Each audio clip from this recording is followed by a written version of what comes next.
de crate, enfin opti. Attends, je me mute juste pour l'intro. Attends, je rentre tout de suite. Hello, just a recap for YouTube, and I've just noticed right now that my... Okay, I'll correct that after. Just a quick intro for YouTube. This stream is going to be a bit on the short side, and it's just going to be having fun, just chilling around, really no attempt to do anything serious, just I'm going to be going with big designs, improving designs, and just chilling. It's going to be a simple stream. I'm also going to correct... Apologize about that. Just going to correct the screen, which I did not realize are all over the place. And there you go. Stream can now start properly. Voilà. Pareil, Et le H1 a été fait de la même manière. Le H1 a été fait sur un coup de tête. C'est Mastuga qui me dit « Ah franchement, tu veux un défi ? Allez, 1000 crates et 2 x 20 plasma. » Franchement, j'écoute ça, je me dis « Je m'en branle quoi. » Puis à un moment donné, j'étais sur Origin 0 dans le designer. Puis je me dis « Je fais 2 plasmas de 20 rings chacun. » Et je fais un cube de 1000 crates. Et puis je me dis « Ouais, à tout moment ça passe. » Et puis je commence à faire des modules et puis en fait ça passe. Et là, faut savoir que le M4 là, qui d'apparence est terminé, j'ai commencé hier, j'ai joué dessus quoi 2 heures, aujourd'hui 2 heures et peut-être un peu plus à peine, et puis voilà, le truc il est fait quoi. Ouais, sauf que moi je suis en train de te dire qu'avec les nouvelles technos là qu'on a sur les thrusters plasma, je vais pouvoir te faire un mégalodon avec 1100 crates. Ouais, mais les nouvelles techno des plasmas... Parce qu'en fait, c'est pas un double plasma, c'est un plasma simple. Ouais, mais moi personnellement, c'est pas un truc... Ouais, ça, ce truc de... Comment on appelle ça ? De plasma éclaté, on va appeler ça comme ça. En fait, moi je ferai jamais aucun chip comme ça. Parce que ça ressemble parce qu'en fait ça ressemble pas à un chip, quoi. C'est de la bidouille et du bricolage. Oui, alors c'est pas le pire, c'est que je me dis à tout moment un jour, alors je vois pas pourquoi il le ferait en fait, parce que bon, pourquoi faire ça quoi, c'est bon, ça va, c'est pas non plus ça qui va changer le jeu, foutez la paix aux gens qui ont trouvé un truc quoi, c'est comme le système holographique avec le grid qu'on supprime ou un truc comme ça là, je sais plus ce que c'est ce machin, voilà bon. Ça typiquement, voilà, c'est vrai que c'est un bug, mais est-ce que c'est vraiment gênant? Est-ce que c'est vraiment le truc à aller corriger quoi? Je veux dire, il y a autre chose à corriger dans le jeu, hein. Mais voilà quoi, c'est pas un truc que je vais faire parce que je me dis à tout moment, le chip pour raison, on sait pas lesquelles, mais certainement une correction des devs ou un bug du jeu, une évolution du jeu, on n'en sait rien. Le jeu n'est même pas fini, donc en fait je me dis si jamais en vrai ce serait malin de ping Laurie pour lui demander ce qu'il en pense, hein. Si ça se trouve il est assez chill sur le sujet, ça peut donner une très bonne direction. Ouais mais ouais après tu sais quoi, Laurie je lui parle assez souvent mais je sais pas, vu qu'il a en fait ça peut paraître bizarre mais Laurie n'a pas une connaissance du jeu aussi profonde et détaillée que nous on l'a. Je sais que c'est bizarre mais c'est comme ça. Et je crois qu'il vaut mieux que ça reste sous les radars parce que c'est comme la Ghost Belt. La Ghost Belt, ils en ont, comme je l'ai décrite dans mon post dans l'encyclopédie, ils savaient même pas que ça existait. Donc en fait, ils ont eu la même réaction que moi, c'est-à-dire penser le même truc. Ah bah c'est peut-être une zone de test, ah bah c'est peut-être ceci, c'est peut-être cela. J'ai linké les messages et ils pensaient la même chose que moi. Et en fait, du coup, bah, Laurie m'a dit qu'il allait mettre quelqu'un là-dessus, et ainsi de suite et machin. Alors, j'ai pas demandé concrètement ce que ça voulait dire, mais je pense que la Ghost Belt, peut-être, en fait, à tout moment, en fait, ils pourront enfin, elle sera peut-être supprimée un jour, quoi. À toi. Ouais. Attends, je suis juste répondre à un truc pour Barouf là que je viens de voir passer à l'instant. Barouf Inquisitor 44K, ça fait référence à l'univers de Warhammer 40 000. Je sais pas si Et en fait, l'Inquisition, c'est vraiment... c'est un univers qui est très glauque et qui est fascinant pour ça. Hein. C'est fait pour... Mais il est chez Arma Mercenary ? C'est une excellente question. Je ne sais pas du tout, mais En gros, s'il te dit ce que t'as entendu parler de nous et tout, en fait, il est en train de roleplay l'Inquisition dans Warhammer Ouais, 40 000. c'est ce que je m'étais douté. Ouais. Ils sont à peu près du niveau de l'Inquisition espagnole pendant les années 1500, quoi. C'est son trip. Ouais, parce que... Il est pas méchant pour un saut. Ah ouais, non, mais il était bizarre parce que je lui répondais, il me posait des questions. Quel est le mini surfaceur? Il m'a acheté le mini. Quel est le mini surfaceur qu'il préférait? Je lui disais, bah, il y a celui-là ou celui-là. Et après, il me reposait la question. Bon.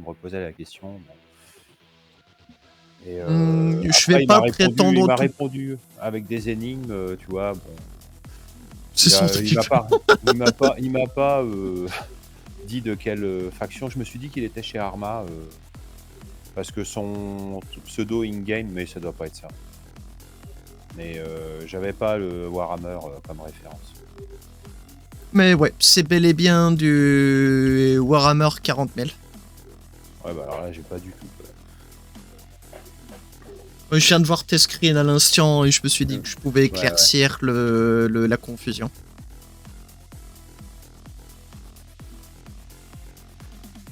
Et c'est très dark. 40 000. Ouais, mais en fait, c'est dark dans des proportions complètement absurdes et c'est très volontaire. Ça en est au point où tu pousses le glauque à l'absurde et voilà. Mais après, je me suis dit que c'était du roleplay et tout ça. Oui, c'est ça. Ça avait été ma première estimation, effectivement.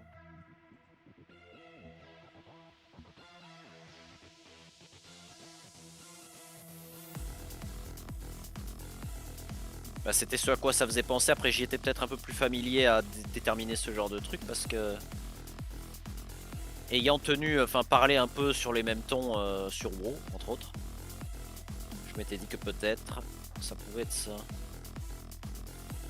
C'est ça. Ok, alors là, ça dégage.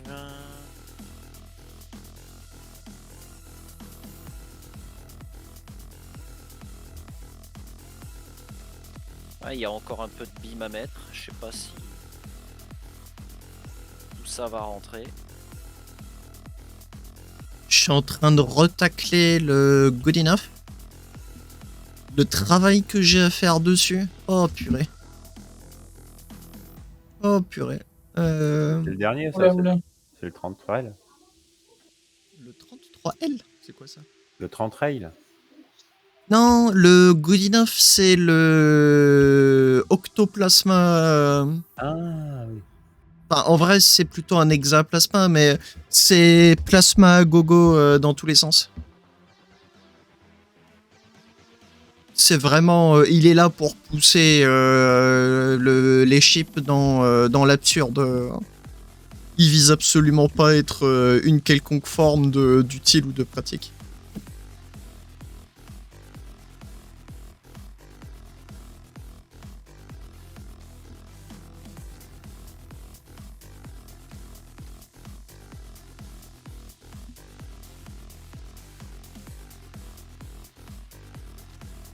Hello, Cobb, how are you doing?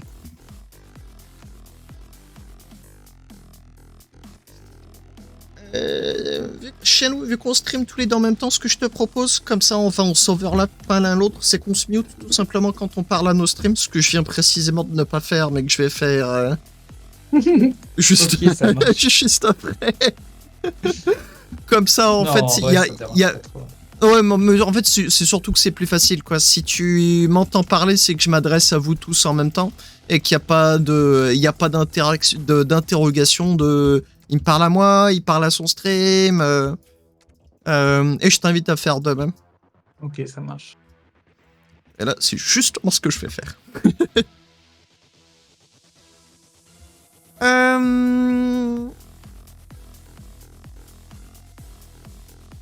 You live in Finland or Sweden? Which one is it? Hey! Thanks a lot for the gift, although it's anonymous, so... It's anonymous, so I don't know who to... Dang it. Norway. You live in a Nordic country. Unless I got that wrong too. Bon. Is it Norway? Come on, my memory cannot be that bad. Okay, I do. Okay, it's not the best, but it's not garbage. Ah putain, j'ai oublié les petits zigouigouis là. Oh, putain. Voxel volume 78. Voxel volume. I do try to remember who is who, comes from where, and whatnot. It doesn't mean I'm good Par at contre, it, Colt, je sais pas si t'as vu au niveau des but I do try my best. collecteurs, quand tu te mets pile face Ouais. à l'astéroïde, tu utilises donc la souris, tout ce qui est au milieu, pile au centre, c'est pas aspiré. Ouais, il y a un espèce de tout petit. Ouais, un tout petit truc, ouais. Alors, j'ai pas le problème quand je suis à distance de minage, c'est quand je m'approche trop.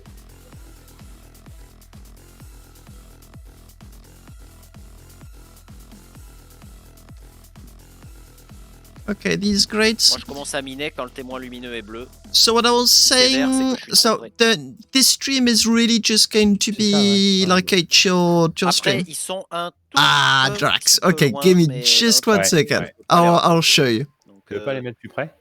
non, bah non, So- il faut déplacer le ring. Il faut... Là, There's a lot of Ah, competition going on Tu in veux pas between mettre le ship harpon designers. dedans, non? My ship Ouais, is ça the fait pas best Ah, là because non, c'est... non, insert random reason. Okay, non, pour un problème comme ça, honnêtement, and I négligeable, really started thinking, je travaillerai how pas là-dessus. can you flex in a game, in this Ça game, me passe au-dessus de la to the point cafetière. where your flex Je l'avais effectivement outflexes remarqué, all mais of the c'est other pas un flexes. truc, It's not an enfin, easy voilà, question, and you really have to sur wonder, ça, honnêtement, how can I outflex everyone? And I think I've found a very good solution. Pour que je m'attaque à ce genre de problème, il faut vraiment que j'ai rien à faire. Very appropriate Et autant te styling for dire- the sound. C'est pas le cas. Parce que franchement, il y en a encore des Come- trucs à faire. I don't have heating at all in my house, but as of now, the house is actually, the Il y en a room is encore chill des trucs à because I faire. just Alors, run all of my computers d'ailleurs, at once, Lesquels? and it keeps me reasonably Parce que hard. là, on a bien une Within liaison reason. ici.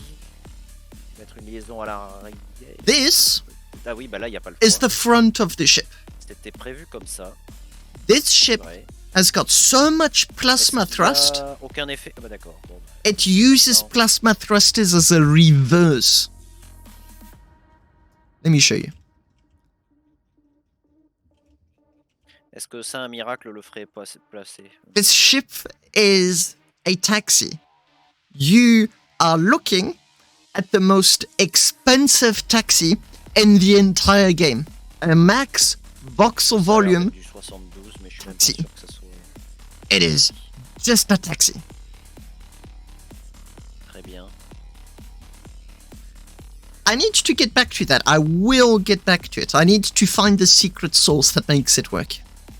And if I hide all of the plates, this NHUR, whole GT. ship is 50% plasma thrusters. 50% of the entire ship is pure plasma thrusters. It has 4 reconstruction machines. It's weird that we say that. Nice, c'est pas tout. Il va falloir- Towing beam is included. tirer du beam ici aussi. No, these are not cosmetic plasma. So those do count in the main propulsion of the ship. Those are functional plasma thrusters. You are looking at a ship that will go through because this is the folded origami, cassette, depends what you want to call it, plasma De thruster. quoi? These count. Cassette. They are part of the Because main they're range. propulsion Ah bon? of the ship. Oui. T'en as fait combien là? But inside of them, you get propulsion, normal propulsion, heat dissipation, here all of the heat sinks, and you just get my weird plug that I put in the front. Material cost right now. Oh, also. Did I put on Inum at... yeah, I'm going to be putting Imrium, I think, just to get that cost as high as possible. To get that premium vibe, if you will, of the ship. So here's the cost.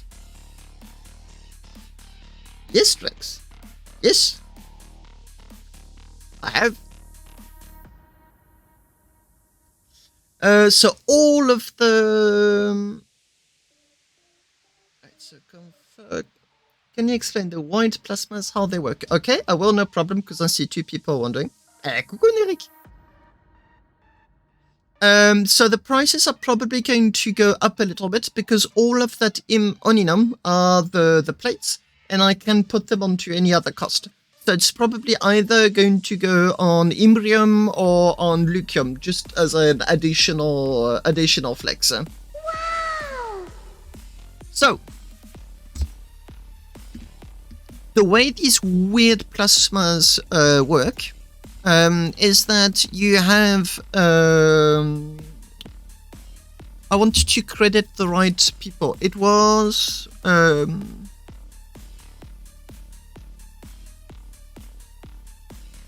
Senki. Okay, I'm glad I didn't forget the name. Senki. Oh. No, I wasn't talking, so that was no more... can you should all be able to hear me.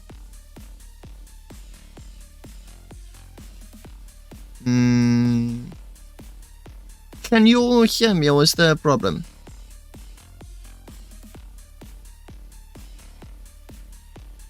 I'll write it down just in case. I do see my microphone. Okay, thank you. So, the way these work...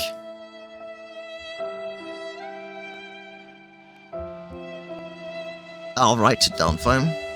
Try... Closing and reopening.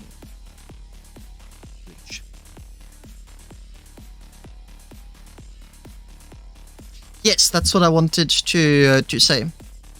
So, what happened is that Stinky saw these plasma thrusters and wondered, I can twist generators. So, if I take... Let me just take 2 generators as an example. Yeah, you do. He figured... Just to do this... These 2 generators, as far... No worries, no worries. So, Senki realized... I'm extrapolating because obviously I didn't speak to him in quite some time. But he saw these generators, and these 2 generators, as far as the game... Oui. J'y viens, justement, j'y viens. So these 2 generators, as far as the game is concerned, they're connected. And there are many other things that are going to be connecting just fine like that. The whole point is to know where the connection points are. And the connection points are exactly in the middle of the generator. One on each side, and also one under. Enhancers work the same way, or they're a bit different. Let me rephrase. Batteries work the same ways, weapons work the same ways. Everything is modular. All of it. And then he checked those plasmas, and he wondered, are there connection points on those? Turns out there is. Few things may make this work. First is these here, those little spots. And also, if I recall correctly, I think it is this triangle you see just here. Not entirely certain though. Or this one. It's one of the 2. He figured out those are the connection points. Those are what allow the plasmas to understand, oh, I'm connected with my neighbor, all good. But he discovered something else additionally. The number, is, as far as I'm aware, is just divided by 4. So the way the proportion is counted is you take everything that is connected, that is considered to be connected, and you divide everything by 4. This means that this, And this is part of the plasma thruster. So all of this here that you're looking at, as far as the game is concerned, this is one plasma thruster. Just one. Now, I've been tinkering with them for quite some time, and I discovered some additional things. The damage output of the plasma thruster comes from here. This is where it comes out from. Which means, as a matter of fact, I may discover something else that's a bit weird.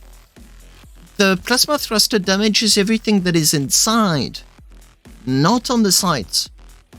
So this is not should, because I'm pushing the game in weird directions. This should not be damaged, because as far as the game is concerned, this is part of, it's not where the damage comes out. The damage comes out from the core, and it goes all the way out the back. So these are more normal plasma thrusters. I also included turrets that have got railguns, cause why not? Premium vibe, yada yada. And there you go, you end up with a ship that obviously, because it's premium, must absolutely be bulkless.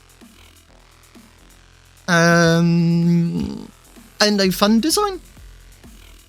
So I haven't quite decided yet on a few more things. There's still a bit of tinkering that needs to go on. Oh, by the way, additional information, this is the technique that I've been using on the XS for my fight with Commander Doggo. It uses that technique. Let me show you the previous version of the XS. And I'll also show you what doesn't work, which I learned the hard way. Just waiting for it to save, and then I'm going to go from ship to show you everything.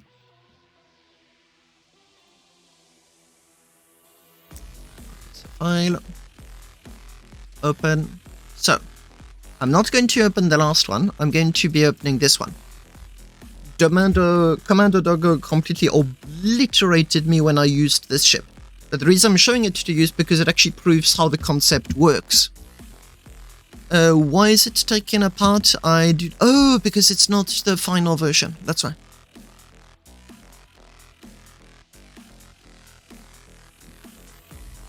In my I haven't received them yet. If you did, so this. Yeah, actually, let me rather show you the one that has flown.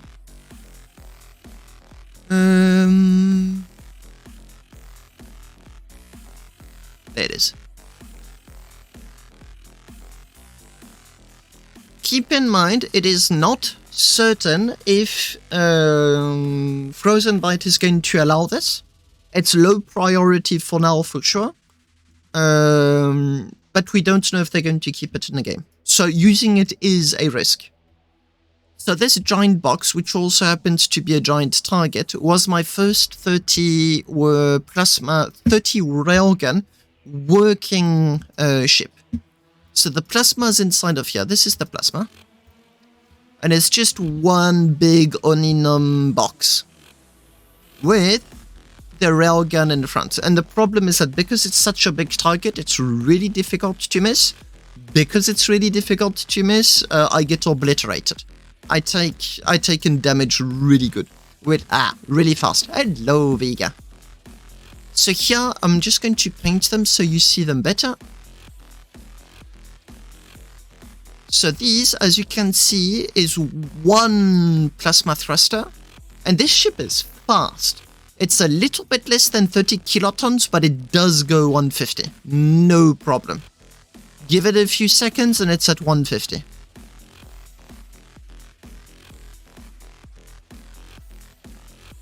Camouflage is very difficult to achieve, and in battles where the ponders need to be on, wouldn't really recommend attempting camo. But camo can be quite fun. So, I've got one plasma thruster. No, it's not, but for a ship that goes, that is well within 30 kilotons, I think it's 26? 27. 27 kilotons, and it's able to go 150 on its own. A bit over, actually. 155, I think. But it won't go over 155. But the problem is that it was too big of a target. But it worked. I had my big generators, I had my generators, it was not laggy, and it was able to go super fast. I got obliterated by Doggo with his better ship, but man was it fun. And it got me to wonder, what else can you do? So this is where I designed the next 30 railgun ship.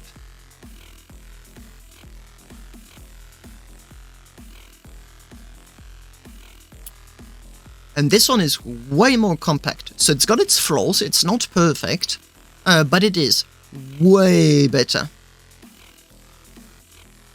No, yes, getting 30 railguns, getting it done is reasonably simple. Just slap a few generators on it. But I'll show you a few more concepts that failed. This is 30 railgun ship version number 6. This was my 6th attempt to getting 30 railguns and making them fun to use. It was a hard endeavor to get it. But I did. Now I just need to make sure it doesn't get obliterated at the start of the fight. Which is another... which is a whole other can of worms. One thing at a time. First, make it work. Second, make it good. Third, make it pretty. In that order. Mix the order and it's a world of pain. So, I already did have the idea of having like one plasma thruster, but the problem was that the ship... oh, Mamba.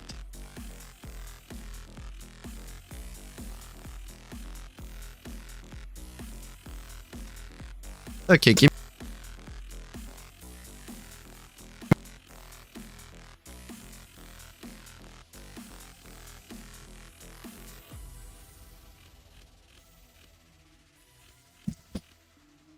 I'm going to be petting him, which is going to give me 30 seconds worth of calm, and then it's going to be hyperactivity all over the place.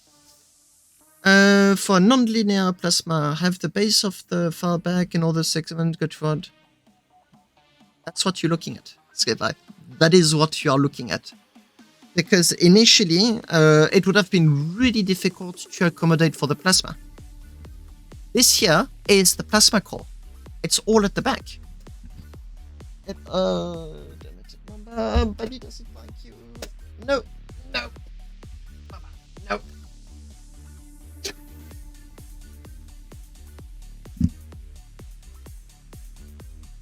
It doesn't need... no, it doesn't. It really does not. So, I'm not entirely sure how the game logic works at the end. My hypothesis, I really do insist on the fact that I'm not 100%. There's obviously a lot of things that I do not understand about the game. My hypothesis is that the game just checks everything connected to the plasma, divides by 4, and then counts the amount of rings that represents. That's how I think it proceeds. Another possibility is that it segments it. No, I've actually got counter examples for that. I do know that the plasma nozzle, all at once, is only checked for once. Doesn't matter how many how many times you put it, it only gets counted once. As far as everything is connected, the game is satisfied. So it's a bit of like an asymmetrical vibe. Otherwise, I wouldn't have been able to connect it. And I then use those plasmas to hide all of the generators. Which makes the ship just that extra little resilient.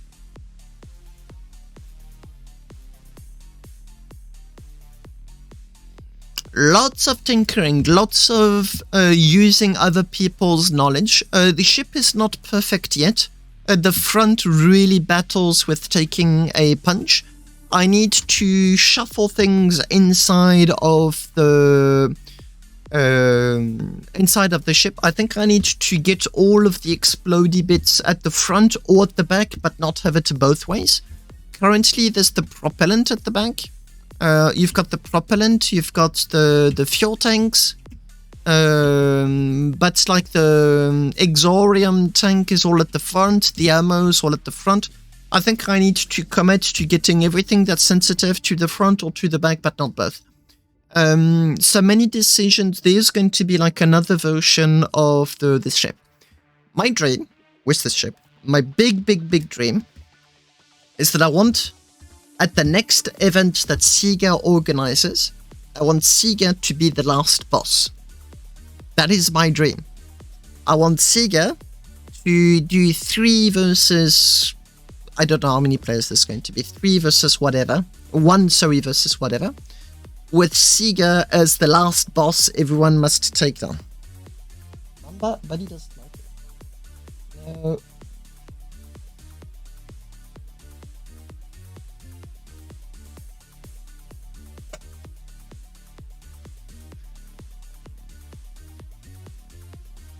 Mamba, this is Mamba that I'm petting right now, really likes Buddy. Buddy, Maya the black cat, doesn't like Mamba. So I end up with lots of cat drama in my bedroom at random moments, and Mamba seemingly is bored, so he's coming to look for trouble. Anyway, so I need to... So in order to make that possible, it was absolutely mandatory for the ship to not lag, which leads me to version number 4 of the ship. Damn it, you're such a pain. No. No. Cats, cables, microphones do not mix well.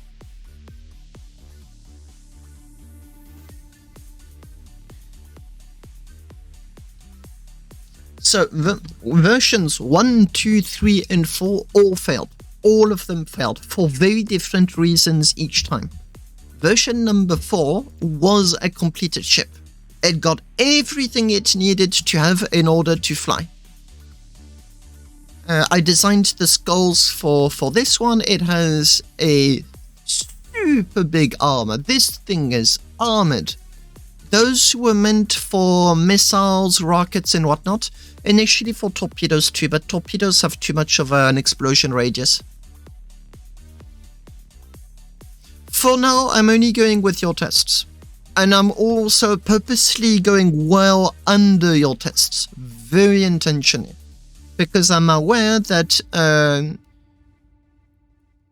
a ship in a ship designer is going to fly a whole lot better than a ship in a combat situation where you have to load other people's ships, where people are shooting at you, where there's damage that needs to be calculated, explosions going on, players that are moving all over the place. So what I do is whenever I take your tests into consideration, I'm truncating 30% of your tests. So if your test says 300, I'm going for 200 immediately, because I want a big margin, which may not always be enough. So it's your tests, but with a big gap on purpose. And this ship was a quad. This is a dual plasma. So you get 1 plasma there, 1 plasma. This is like very straightforward plasma, nothing fancy, just pure propulsion. And you had the heat sinks, and then you had the armor, beams, heat sinks, and then you had all of the critical components behind. The armor on this ship is better than on version number 6. But, it even had a reconstruction machine, forgot about that. One critical weakness. One weakness. Sorry, I'm looking at a cat that's looking for trouble.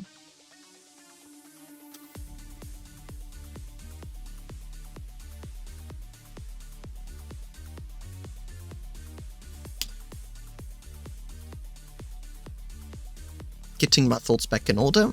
It has one critical weakness, which is it has crazy input lag. 1 second. Now 1 second doesn't seem a lot. I mean, we can extrapolate and say 1000 milliseconds. And if you disable the FPS limits, it drops down to 500 milliseconds. 500 milliseconds when trying to shoot at another ship is impossible. You press a key, and there's a half-second input delay between when you press a key and your ship starts moving. Unusable. Absolutely, completely unusable. And the reason here seems to be that I've got 300 generators. And damage tests showed that when you go over 250 generators, you get input lag. So not only am I above, I'm also above with like no margin at all. Which means that even if I was at 250 exactly, the moment you start shooting at me, I'm getting lag. Like big lag. So this ship turned out to be a failure. On the previous design, version number 3. Open, no. I keep misclicking. Version, no, that is 4. That's the one I just opened. Version number 3, this is where I really was experimenting with plasma output. Version number 1 and 2 both failed because I could not put enough armor on the ship because I had... Oh, this is actually not the version. This is 1 or 2. So those were the quad plasmas I was using. But I realized that I was running out of voxel volume before I could armor the ship as well as I wanted to. Which just led to the abandon of the ship. And another version, I don't know if this one... No.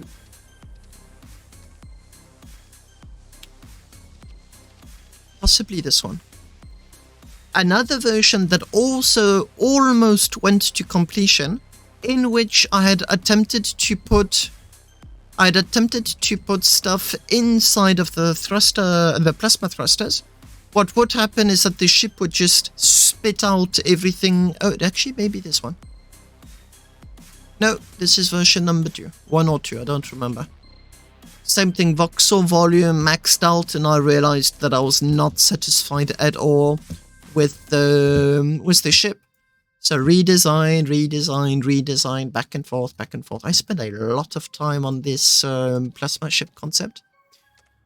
It seems though, as I... Not the 5, not the 4.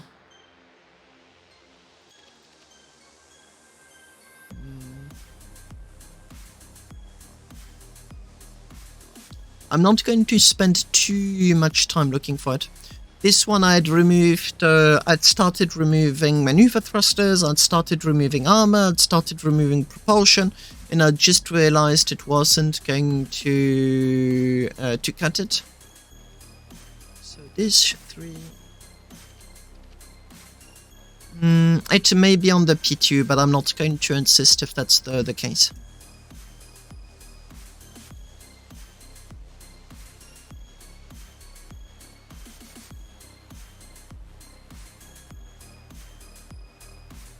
Yeah, that is yet something else. So what I had attempted to do is I attempted to have the generators inside. I had removed these, the corners just here. And I'd realized the plasmas are still working. As far as the plasma is concerned, this ring here is invalid, but it still connects to the next rings, allowing everything to connect properly. And what induced me into taking the wrong decision... Okay, here it's not the case. Okay, for whatever reason, this here is the true damage output, which is to say that the damage starts at the very, very, very back of the plasma thruster, which is to say, if anything touches this, it starts to disintegrate, and then it gets spat out the plasma thruster. But sometimes, just sometimes, it would show the damage output only starting at the very end, which led me to think, can I put stuff into the plasma thruster? You can, but the plasma thruster just spits it out. So that was yet another fail. So 3 pure fails, 1 fail because the game didn't like it, 1 fail because it was poorly designed, but it was no longer lagging, and the very last one is 50-50. Like, still needs a lot of improvement before it truly can be used. This one, if I finish it in time, I would like to use it for the EOSCon. I would like to be the taxi on which everyone rides, but it needs to be completed. It needs to be completed before that is even remotely possible. So I'm going to be working on it during the stream, and hopefully I can get it to a point where it's close to being finished enough that I may test it. It's literally on purpose. I want this ship to be the most flex you will ever see out of a taxi. Like one taxi to roll them all kind of stuff. You have about 2 months and a half, I mean, so do I, before the next EOSCon. So it really is a matter of, is your ship sufficiently doable within that time frame? In my case, I don't know. I'll discover it. I want to put lights, I want to put a few features, and I want to put sliding doors. It's going to be quite the complicated ship.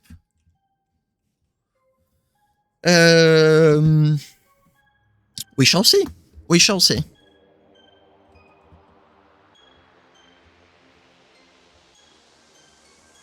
Oh, and I forgot. I'm on Discord and I'm completely muted. But Damage sent me pictures. Ooh, that is cursed. That is so cursed.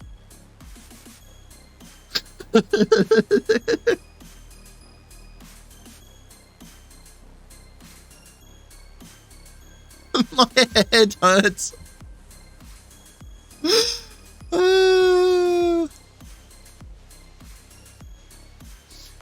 Skip time. One recommendation. I'm fed up of seeing amazing ships at the EOSCon that don't look amazing because everything is hidden in the details. If you are to do amazing stuff, please remember to put a QR code on your ship that links to a YouTube video that shows what it's capable of. I'm tired of seeing amazing ships that don't get the attention that they deserve because players don't quite know how to show like different mining features. Like you get auto miners, but when I look at an auto miner, I can't guess it's an auto miner. So there's all of these amazing ships during the last EOSCon. I spent 3 days streaming the last EOSCon, and I am certain, beyond any doubt, that there are quite a few ships. How many? I do not know. That didn't get enough of my attention during the stream because they just didn't have any shape or form of self-promotion.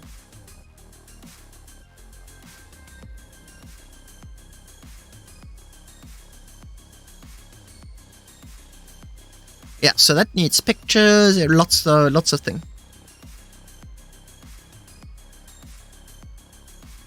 Yes, ideally, in a very ideal world, you mix a little bit of both.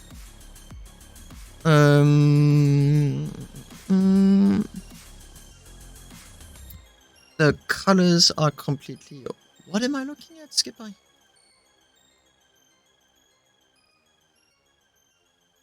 Oh, the new mining system you were talking about.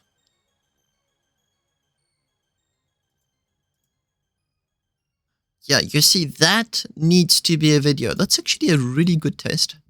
Never thought of using beams that way. That's smart. Good. Good.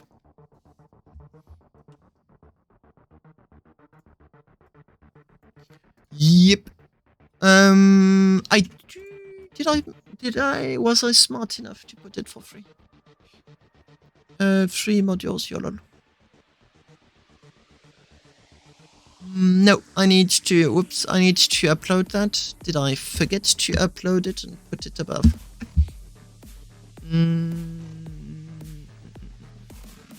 So many things to do, so little time to do it.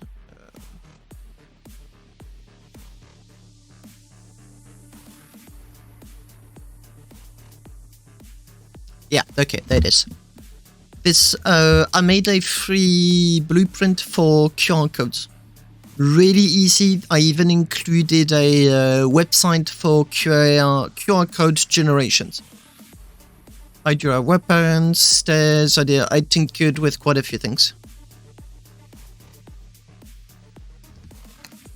No, because if you, I mean, when you create a link on Discord, when you create a video on YouTube, you don't get to choose the URL. Unless it's a vanity link on Discord, but that is very specific. And I don't think you can get more than one per premium Discord. And when I say premium, I do mean premium. So if I go into server boost, yeah, that's level 3. That's quite a lot of money for one link.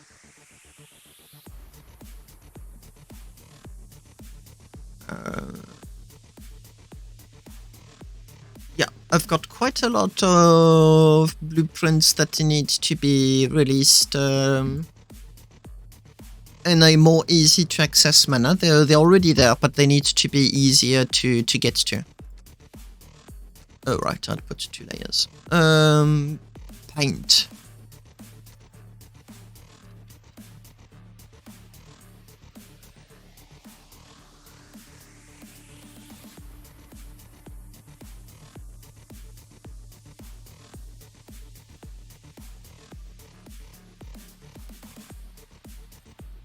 Tells you the video upload. Yeah, but only when you made the video. So you cannot finish your ship, have the QR code, and then upload. What you can do is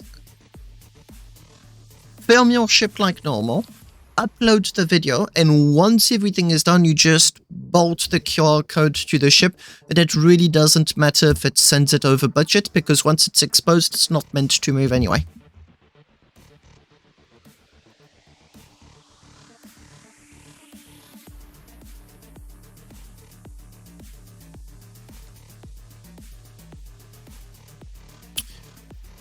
I'll be fully honest with you guys, I've got no clue of what I'm doing with colors, so if you've got any idea or suggestions as to how to make the interior of the ship nicer looking, I am all ears. Or eyes, since I'm reading you guys. I know I don't want everything to be pure grey. But yeah, I cannot really say that I trust... What's eyes? Yes. Which ones?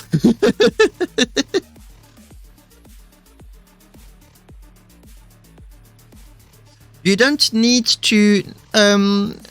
you can separate the QR code from the ship. Huh? The QR code can be a second ship on top of the first one. There is no need to go through the trouble of having the same QR code on the ship that points to the video that you... There's no need to do a QR code video reception. 1, do the ship. 2, film the video. 3, put your ship in place, your scan, whatever. 4, bolt the QR code to the ship. It's going to send it over budget and it's not going to move. But you don't care because it's not meant to move once that has happened anyway. Simple as that.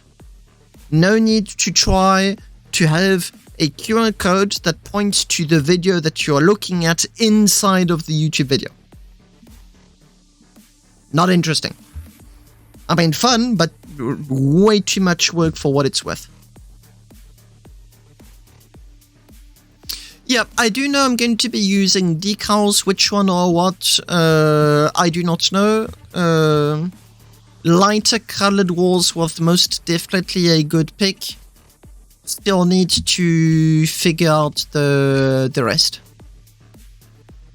I'm going to have a sliding door here. I'm going to have another sliding door there, just like a maintenance access or that kind of stuff.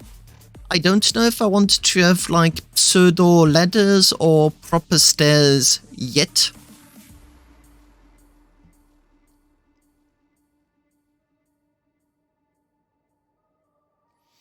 That is a very good point. I can't have everything in the same color. I'll figure things out as I go. I'm not concerned. Let me remove this, remove that, remove this, remove that. Put you there, put you there.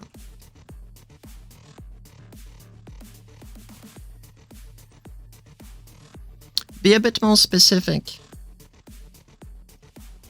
What guns, what materials?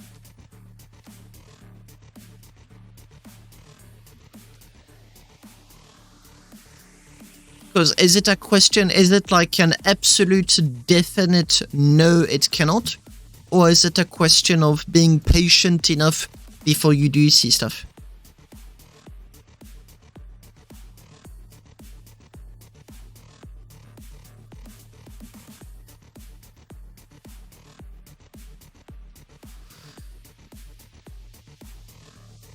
I don't think it's a bug. Let me extrapolate. I think this has to do with the armor. Wait, Xalium? No, you purposely aimed at something that has very low armor. As in really, really low armor.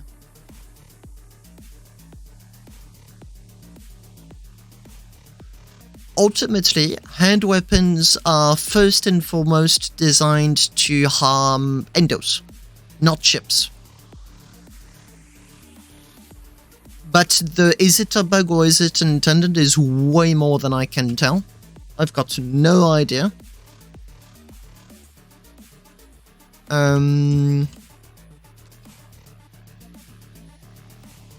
Should there? I can actually rephrase the question. Would it be a good idea if they did?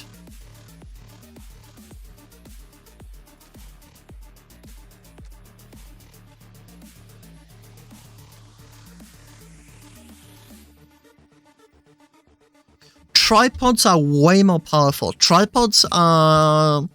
You've got tripods for players, lasers, specifically, lasers, autocannons, and then you get tripods for ships.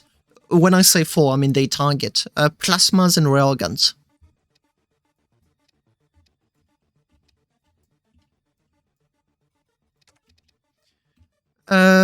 But yeah, good question.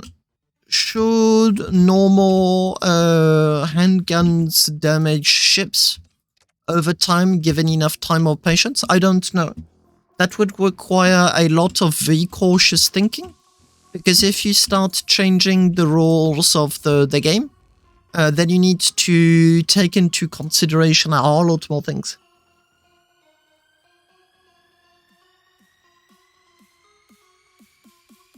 No, autocannon and lasers are, before all else, designed to kill endos, not ships.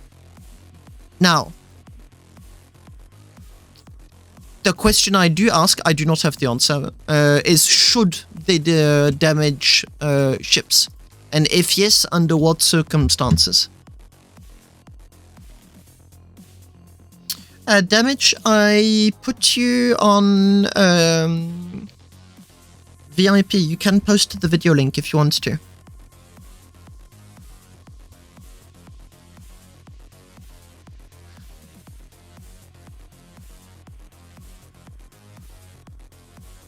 Yeah, but Skipper is onto something.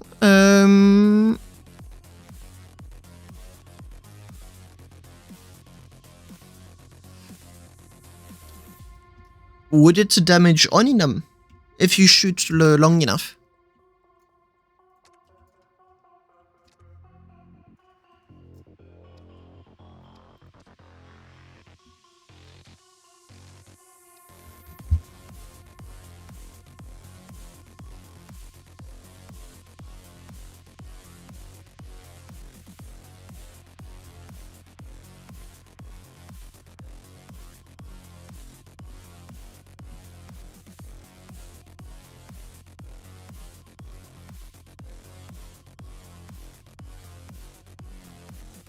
Yeah, but damage, you're not answering his question.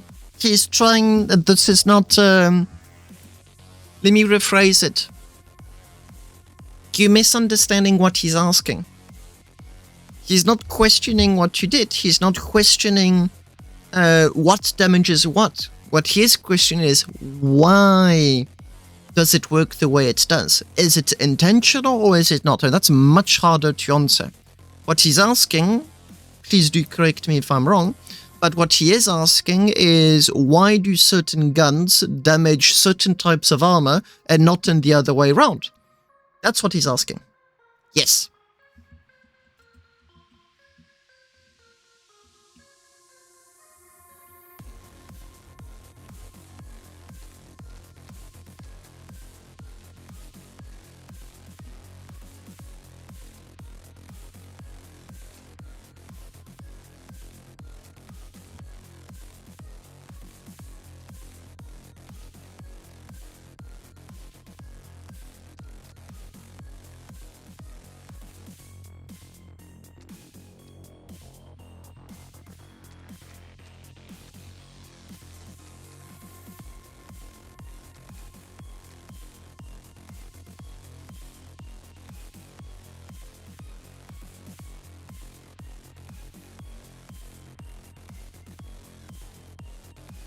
I have yet to see corrosion really do anything. Do you think here it really is corrosion that... Oh, come on. You think it's corrosion that is at play making the difference?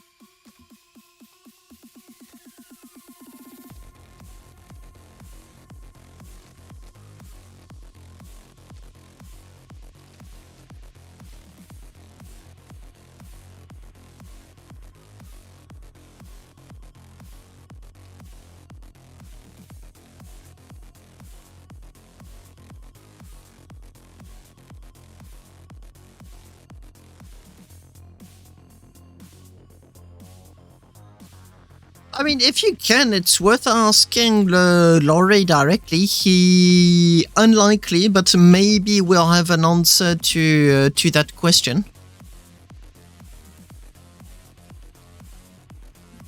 Who knows? If he does, it would save a whole lot of testing.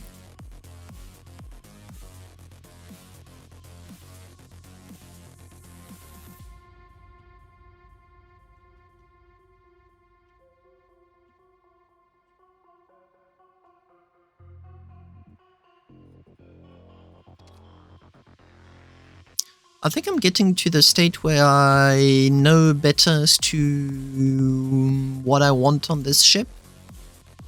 So it may be just... Oops, no. No, oh, come on.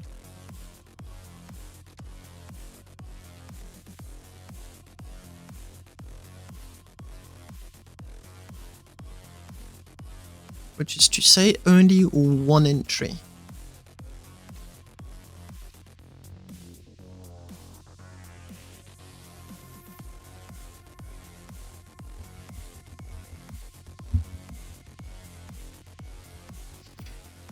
I do remember doing graphs, and I found some weird stuff doing so. I did a lot of research with generators. I'm not going to start looking into it too closely because it would take too much time to find the files, because obviously I completely forgot to name everything properly, and now it's a massive pain to find. But I do recall spending a lot of time looking for trying to understand how exactly did generators work. And what I did find out is that the heat generated by the generators is not linear. The very moment you go above 20% of unit rate, the heat spikes.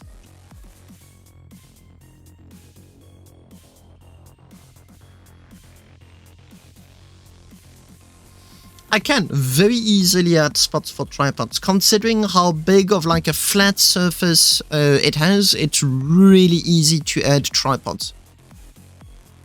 Question is, where would tripods be the most interesting? Probably here. Where you get an incredibly clear view all around you as to what is going on. But if I were to do that, I need to create like the appropriate platforms. I've got the voxel volume to do so, I just need to do it correctly.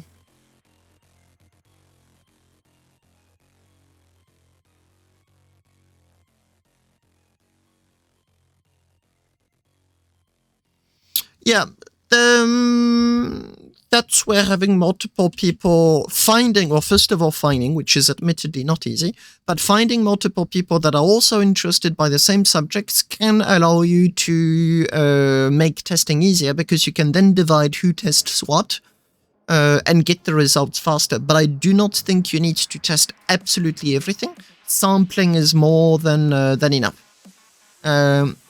If you test, say, 1/4, which is still a lot, if you test 1/4 of the materials, do your predictions, take one material that is not tested, attempt to do a prediction based on the quarter that you've already tested.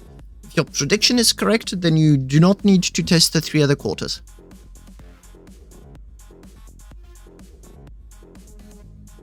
Yes, Skipper, it matters a lot. I actually did a whole video on that topic. Video is called Real Damage Values, if I recall correctly. It's in my guides. Armor and materials, there it is. What I did is that I made sure to release all of the test benches.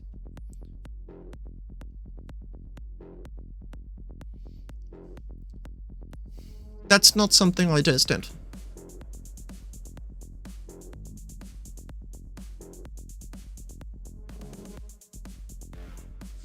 Ultimately, I do not know how damage fundamentally works. I know there's HP to your plates, and when the HP hits 0, that's when there's voxel volume damage to your plate. But does it regenerate? What happens if you've got 10 players shooting like crazy? Will it damage at some point? If I shoot a plate in a ship designer... No, let's end the life. I shoot, and I stop at a value where I know for a fact... Let's say an Oninam 432 plate, and I shoot it with a railgun once. It removes, I think, 95% of its HP. And I leave it there. I don't touch it. I purposely leave it loaded. I don't do anything with it. And I leave it, say, an entire day. I come back. I shoot at it again. Is it still at the same state? What if that plate is attached to a ship and it goes in a ship designer? And then, or hangar, and then goes out? Did it reset? I don't have the answers to those questions, but they are quite relevant. Is it safe to use a ship that has seen combat again? Is the damage that has started to accumulate that you have not yet seen, but that is there? So there is a means to know if it's low or not. Do you need to fix a ship, or do you need to store it to replenish that HP? Is storing it enough, or does it specifically need to be fixed?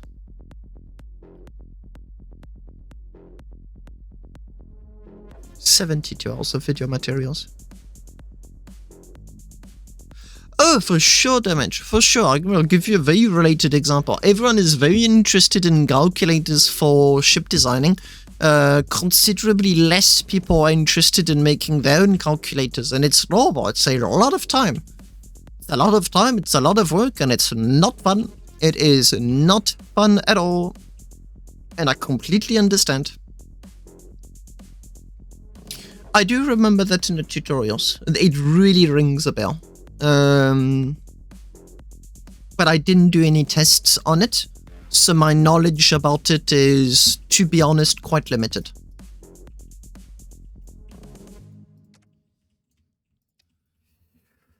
I need to take you need to come here.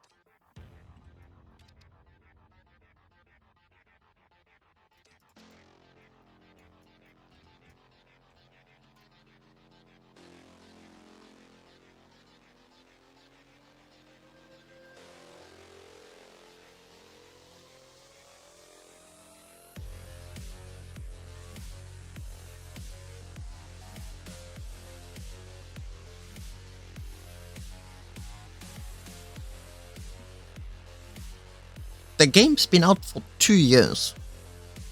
Still discovering parts about the game which have most certainly not been edited.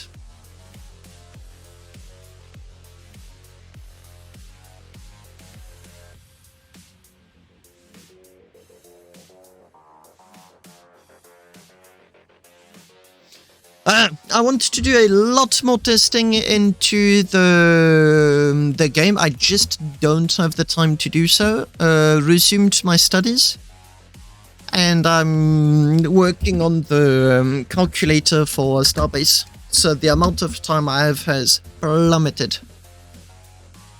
But I'm really curious about finding all of that out.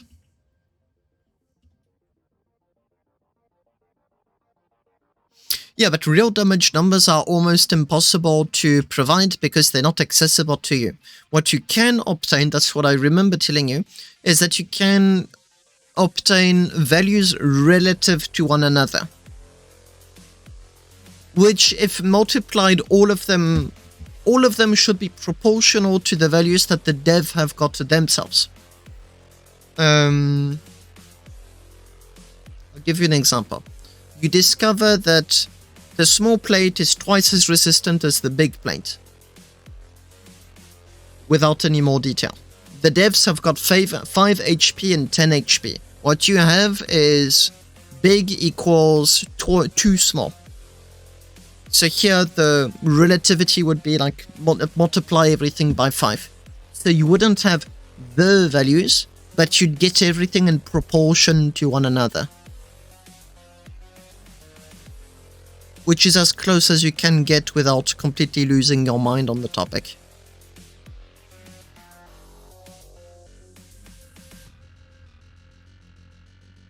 No, it's not. It's not. But you are working with 3 variables. 4. Plate size. Plate armor. Size, which is size equals HP, the armor, the density, and the weapon. That's an equation that has got 4 parameters that you're trying to solve. If you do not have knowledge in maths, which I do not have, it's really difficult. Yes, but that's normal. You've got 2 values that are given to you that are weaker. Armor, density. Both of them are known to count. I have tested Lucium and Oninum side by side.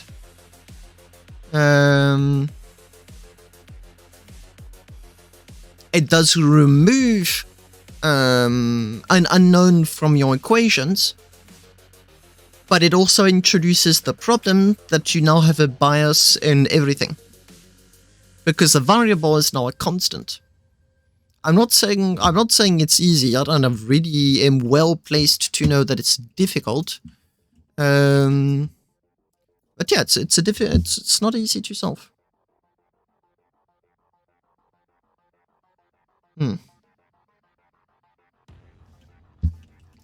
I've been chatting so much I forgot to ship design. I would like a plate just here that lowers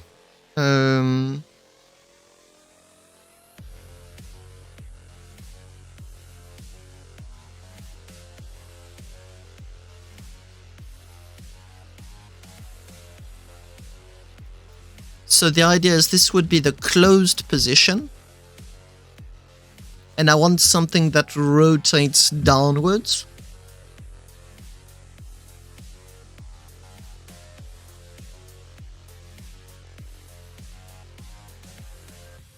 No, I know. I know exactly what you're going through. But the problem is that understanding how all of those values relate to one another. In my case, I literally gave up. I had to ask for help for a friend that's a mathematician, and even him found it difficult. Which, in a sense, does tell me that I was not on a particularly easy topic for someone that's been in the field for a long time. So obviously I'm going to find it difficult.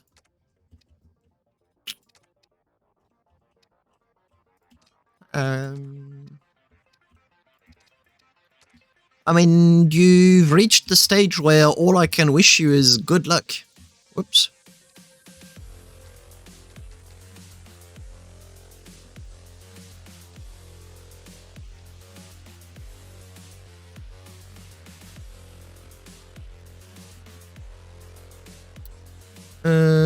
I need...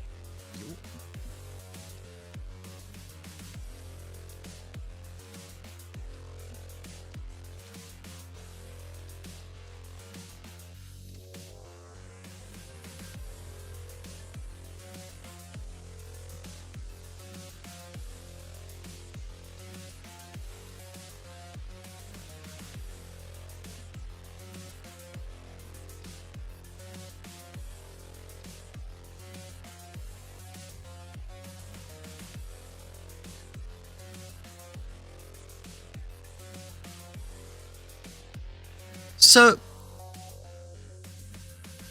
it's the wrong way. It's the wrong way.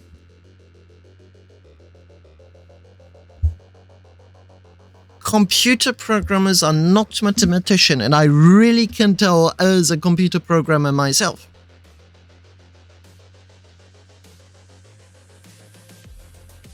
Oh, composite armor is a whole other can of worms. Wow. I know it works, but I do know it is not an easy subject. My biggest take on composite armor is that this is the place, capital T, where you need crazy durability. Crazy durability is absolutely essential for composite armor, not negotiable. I have seen that composite armor made 432 Oninum, and behind it, one Corrodium 432 has amazing results. Obviously not as good as double Oninum, but it's lighter. And the reason why it's so interesting is that Oninum will absorb 90% of a laser shot when at 0 HP.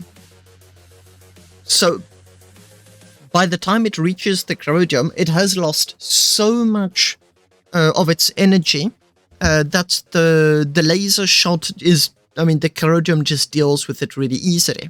And if you angle your Oninum well, it gets even crazier with the Oninum able, to an extent, and only for a limited amount of time, able to absorb 100% of a laser shot. Because the laser just can't go through the Oninum at all, because it has too much Oninum to go through. That's just like why in the real life, tanks have got sloped armor. Same concept, except that there's no bouncing in the case of Starbase, but it just makes the laser shot go through more armor. But it looks like Swiss cheese by the end of the battle, which is why a very high durability is absolutely not negotiable.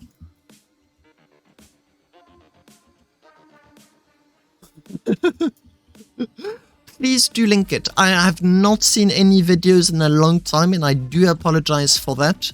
The amount of free time I've had as of late has been low, to say the least. Okay, so what I would like here in this case is that these two plates would rotate downwards and then go down a bit, and then connect to this just here. So I need to get something that that works. I don't quite know how to proceed.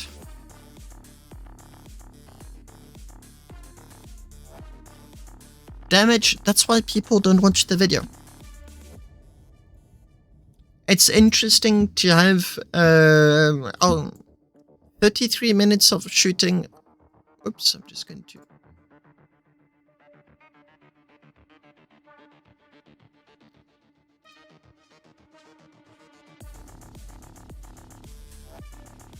There's no timestamps, there's no...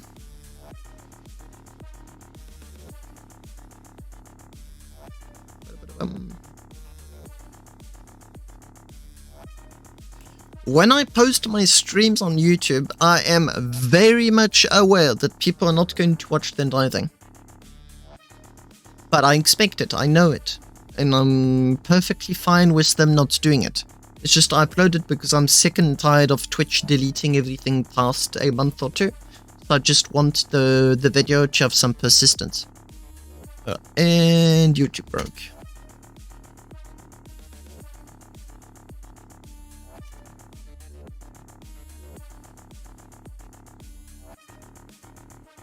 But the problem with pure data is that it's not digestible. Data on its own doesn't have that much value. You need ways to convey that data in something that is pleasant.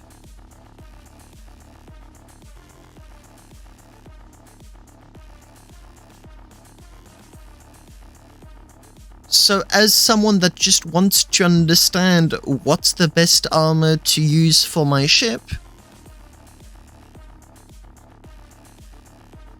I really battle to get the information.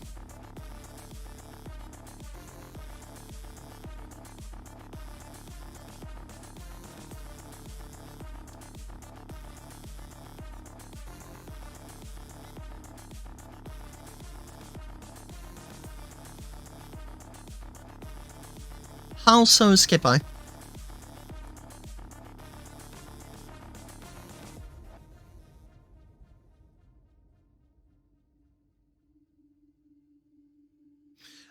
I did check the option comp, so they do stay for the maximum amount of time, but I'm annoyed because I do know that all of my VODs are still on Twitch, but I just don't have access to them. I'll give you an example. The streams from EOSCon 1 and 2 and 3. Did we have 3 or 4 EOSCons? I can't remember. 3, we had 3. I think we had 3. The first 2 EOSCons, I streamed them. But I don't have access to my Twitch streams anymore. And I did check the option to get it for longer. But Twitch doesn't want to become YouTube. So what happens is that past a certain amount of time, the videos become, on purpose, inaccessible. That is why I put everything on YouTube. I'm very much aware and fine with the fact that 90% of the videos are not going to interest anyone, and you can't be interesting all the time. It's as simple as that.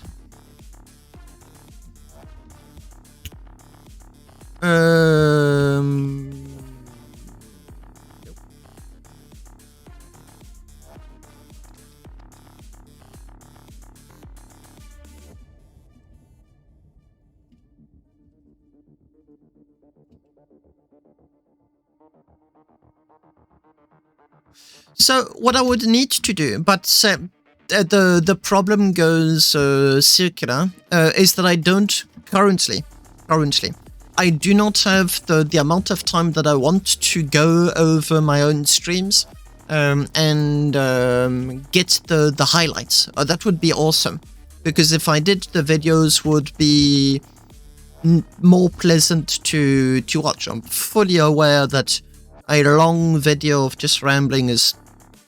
I mean, it's nice as a stream because you interact, but on a YouTube video, it just doesn't cut it at all.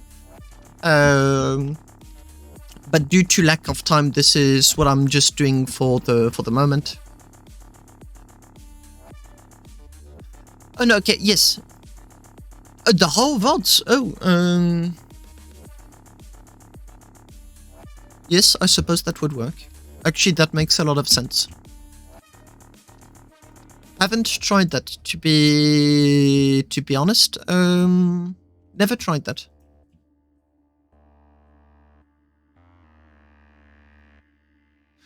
Oh, for sure. With problems with Mamba, who's currently super cutely sleeping on my desk, not causing any drama. The chatting, the fights. No, the previous stream was really pleasant.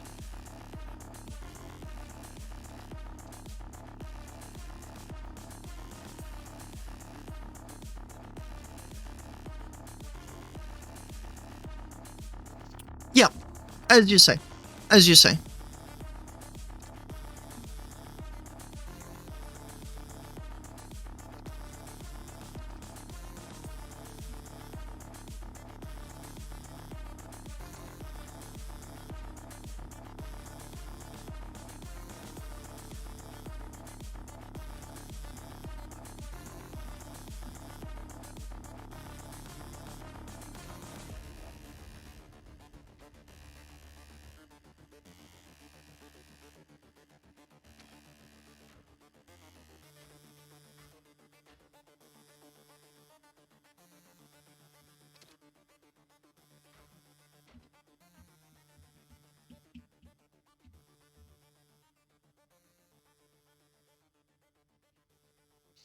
Oh yes, it does damage. It really does. On average, for my own videos, 1 minute of footage is 45 minutes of work. So whenever you see 10-minute video, there's been hours of work behind it.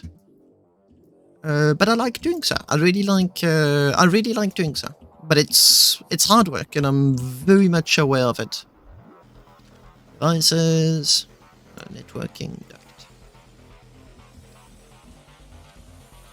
And I haven't been able to do videos in a long time.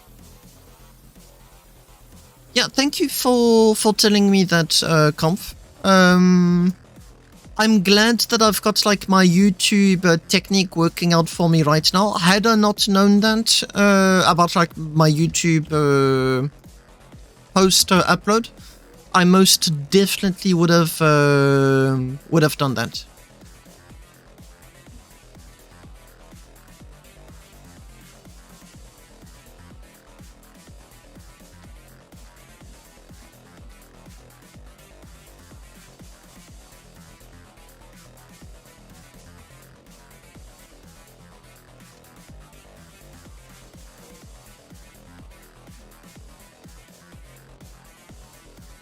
Hello, Naira.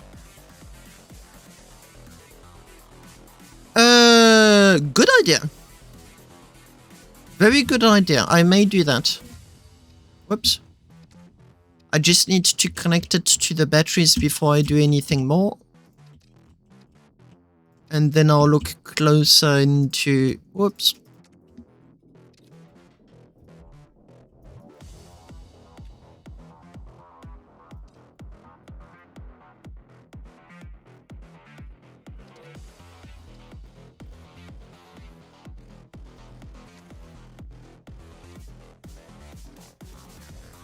Can I put in 3 hinges? I can. Okay.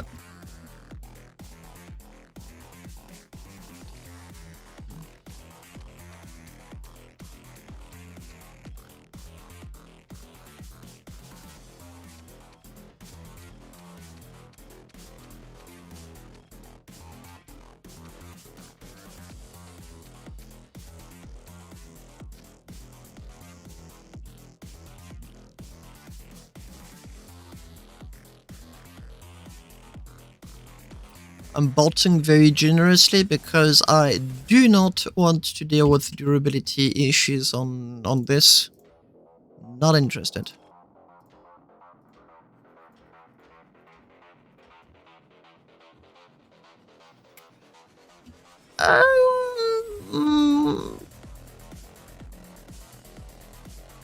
No idea.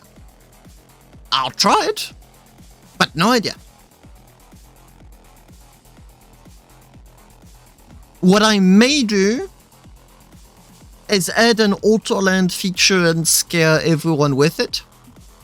Because it has crazy reverse thrust, it should be able to accelerate while going down and use the last 1000 meters to do a very last second brake. That would be crazy fun, but I would need to test that to make absolutely damn sure that I can go from 180 meters per second to 0 meters per second and less than 1000 meters. Because otherwise, the very super duper nice looking ship will look like a very super nice duper looking puzzle on the moon surface, and not as the ship it's intended to be.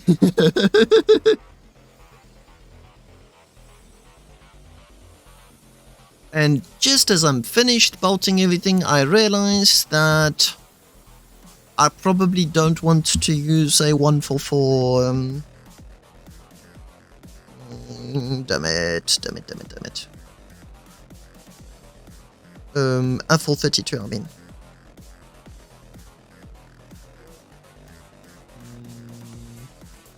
Let me replace it. I will use, for my little magic trick, plates. Basic plates 288.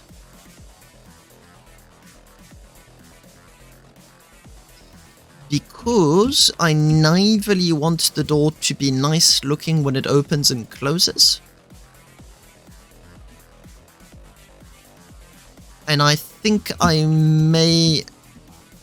Nope. Let me just paint it bigger. Paint it another color. Check. Just slide everything forward.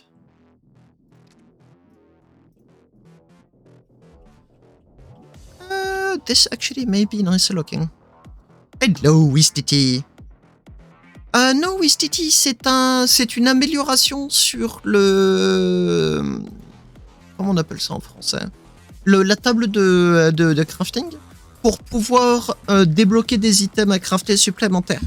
Donc en gros, si t'as que la table de crafting, tu peux pas tout crafter. Il te faut les items dessus, correctement attachés, si tu veux pouvoir utiliser tous les crafts. Même si tu les as débloqués dans la recherche.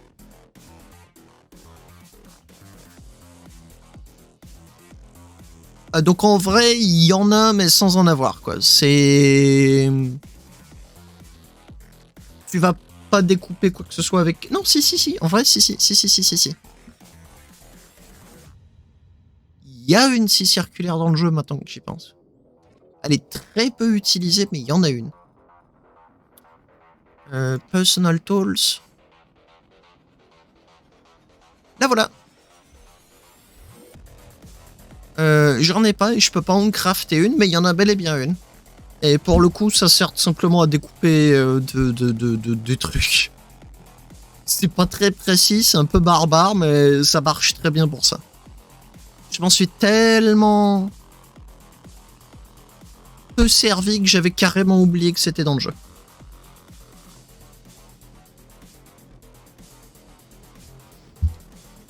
Mets-toi-y quand tu t'en sens l'envie. C'est aussi simple que ça. Ça sert à rien de se mettre dans un jeu si t'as pas envie de t'y mettre.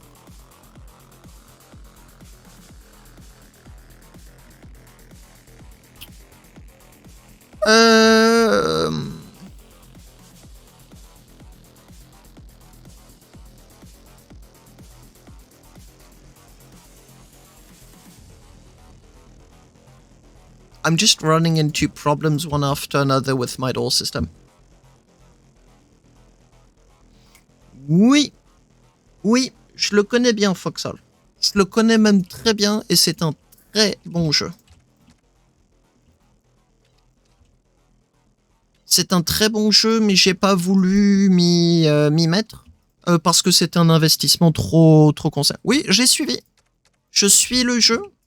Sans y jouer, je le surveille quand même du coin de l'œil. pour m'assurer de bien le suivre et j'ai vu honnêtement que ça avait l'air plutôt chouette. I'm going to do a double door system. If I just had one door, as soon as this would try to open, it would block on the one underneath.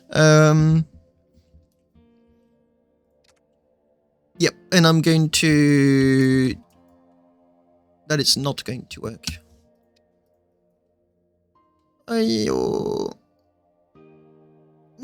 No, I have not. I've been following all of the YouTube videos, so I know exactly what is going on. Been very curious, but I didn't really have the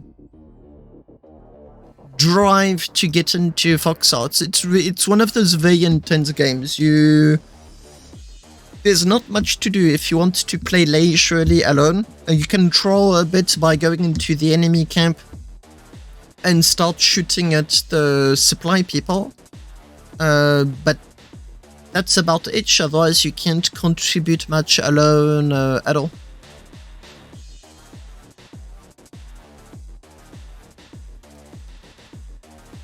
Oui, bah bon courage.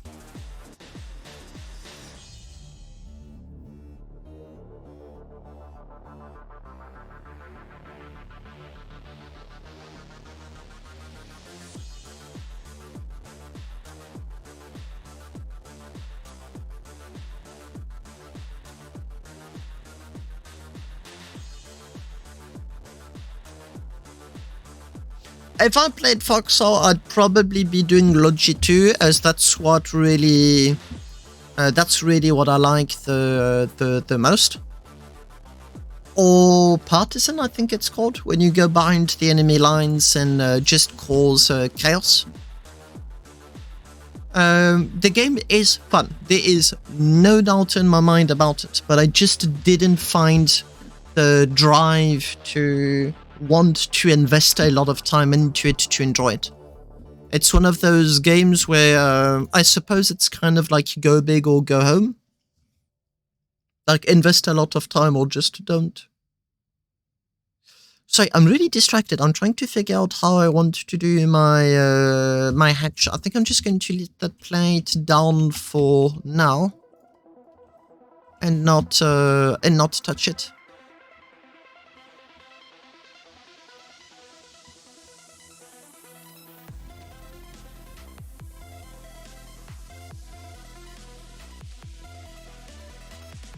Yeah, there's most definitely a lot to do as partisans. What do you understand now, Skip?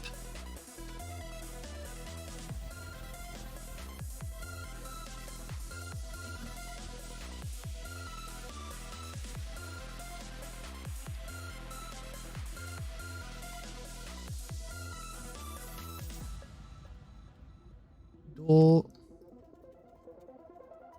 Door. Door.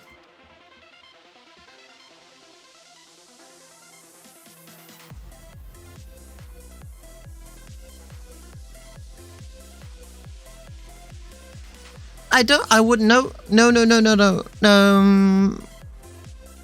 I don't think I agree, unless you're using different terms to refer to the same thing, in which case I would.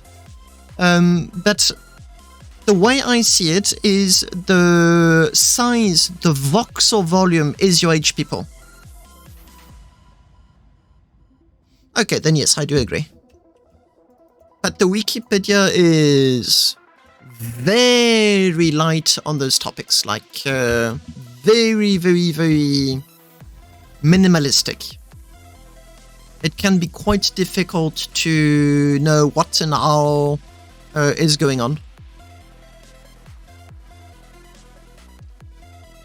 And I did watch out because actually do remember I did find errors in the wiki. I did a whole video about it and it got corrected by a community member, Nick if I recall. As soon as the post went, the video went public.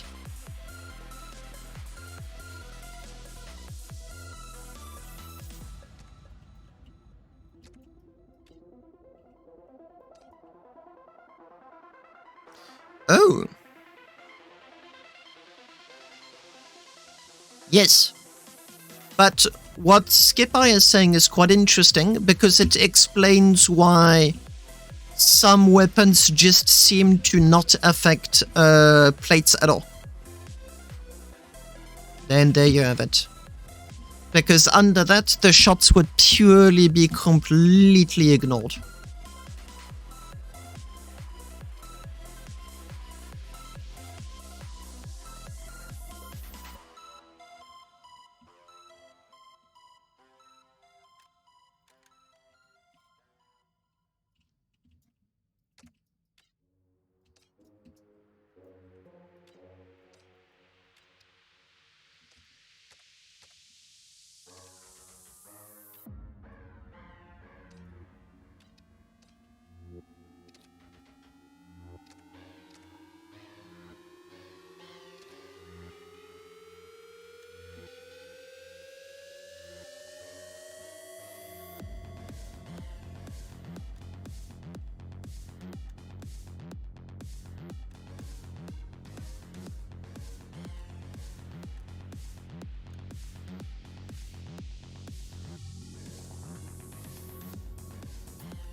Yes. Actually, that is a problem. That, in a sense, is a problem with the game.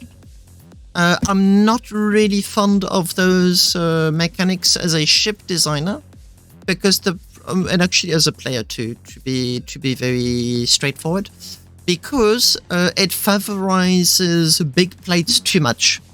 You get heavily punished as a player, a PvP player and ship designer, for the usage of small plates. The smaller your plates, the more decorative it gets. I do recall, although please don't quote me on that because I'm not sure, I do recall seeing discussions about the devs not being particularly satisfied with it either. But for now, my sources are not much more than dude, trust me.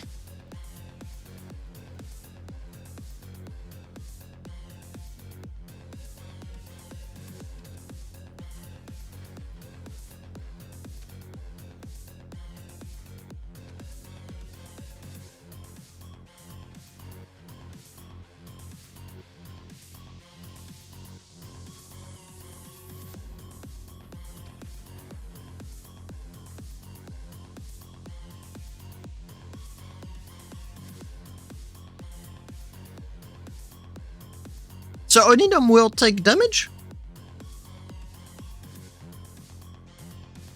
I'm so confused.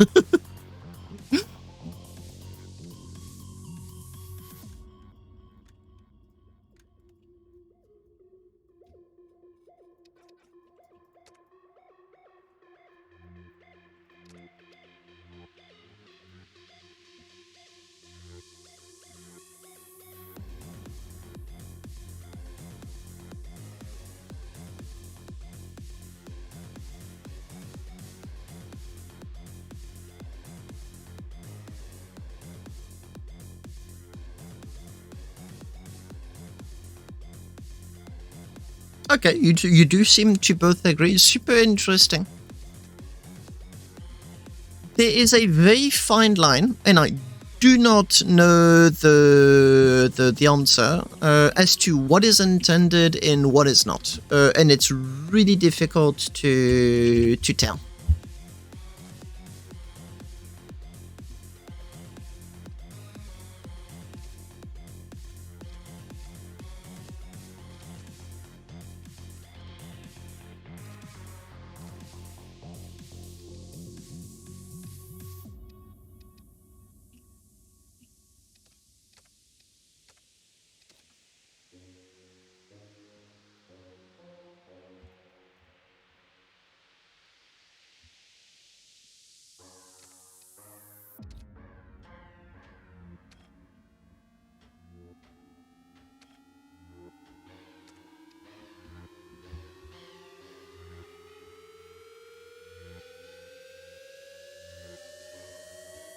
No, I think the values that you've just read out loud are completely correct. I fully agree with the assessment. I just think that the game is weird and it's doing its own things, and it's way harder to make sense of what is behind those values, the decisions, the intention. But it's kind of to the point where I'm not really bothering trying to understand any of that, and more trying to understand what's the best way of playing the game. Yes, Starbase in double quotes. Yes, I agree. I really agree. Because there are many players that have got way more elegance than me when it comes to the ship designer, and they get punished for it, and it's not really interesting. They get punished because they aren't doing these super duper boxy designs.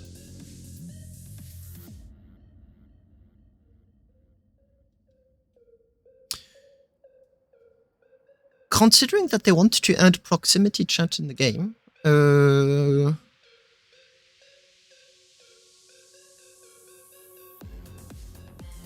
wouldn't be impossible. I mean,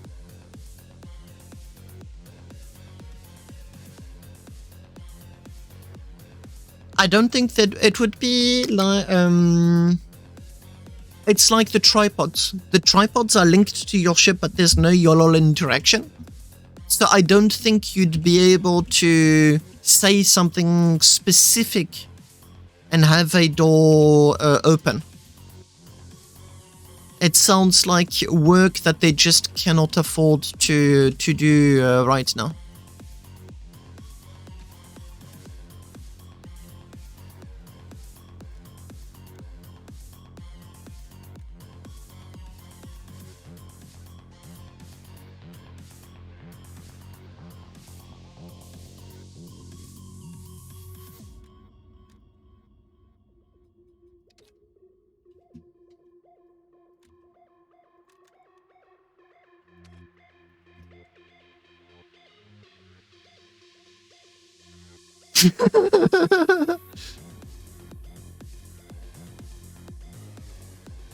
Why? Why is my question.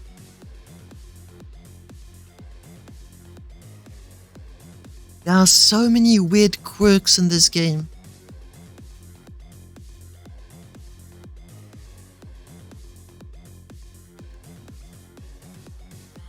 That's easy to test. Does it have, question, does it have a threshold that prevents damage? Or does it have a threshold that makes damage really difficult?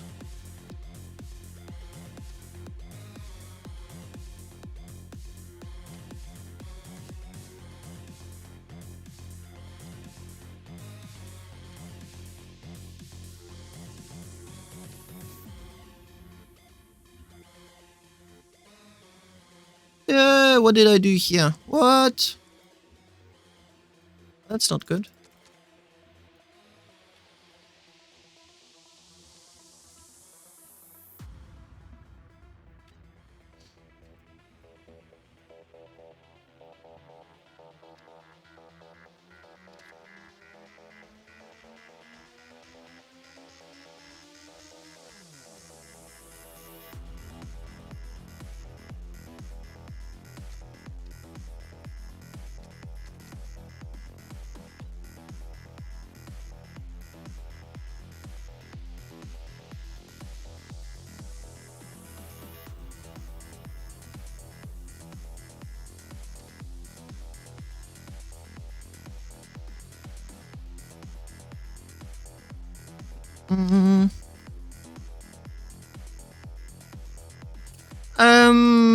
I do remember not selling once, but promoting it to someone. So I don't know if that someone in question had friends that already had the design. In which case, yes, you most definitely will have an order coming your way.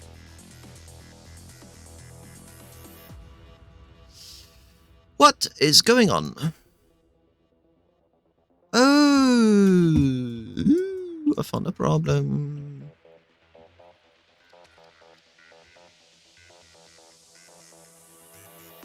But yes, I wouldn't be surprised if you had a big order coming in your direction. Are you on the black market, or is it through your own Discord that you do all of that?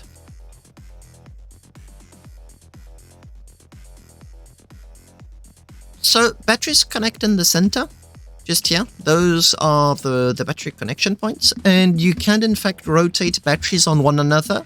They don't care. There's no snapping points here, but you can, I tested it, you can rotate them.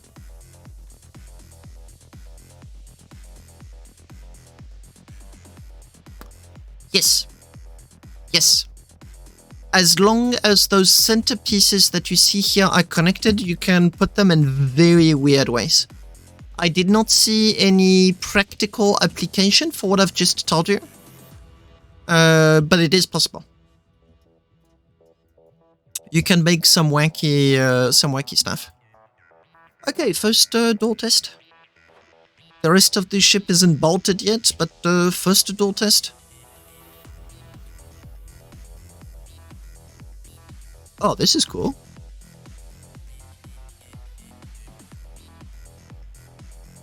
Oh, that was really cool.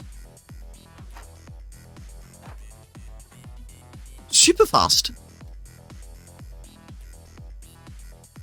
So you do bang, yeah, okay. If you sprint, you bang your head.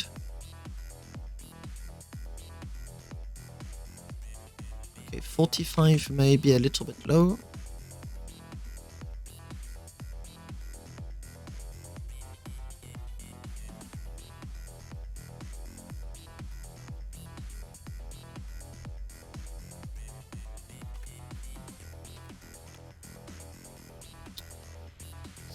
Something happened to my batteries.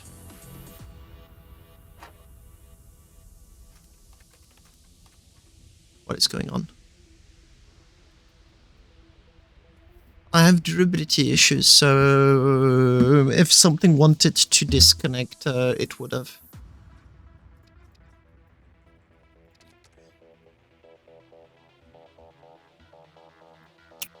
Yep. Yep.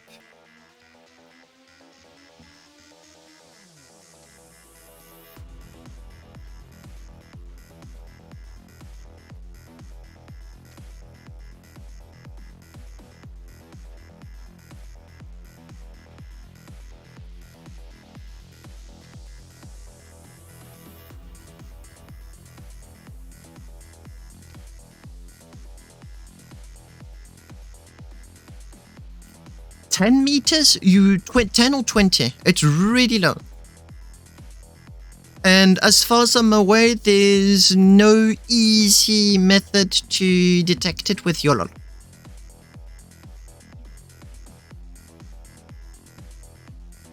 So if you want to do wacky stuff with hover heights, you do need to be cautious.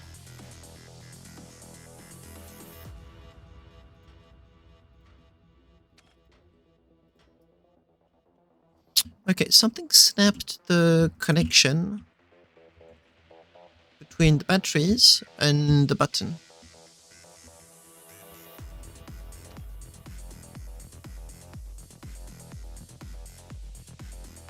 Okay.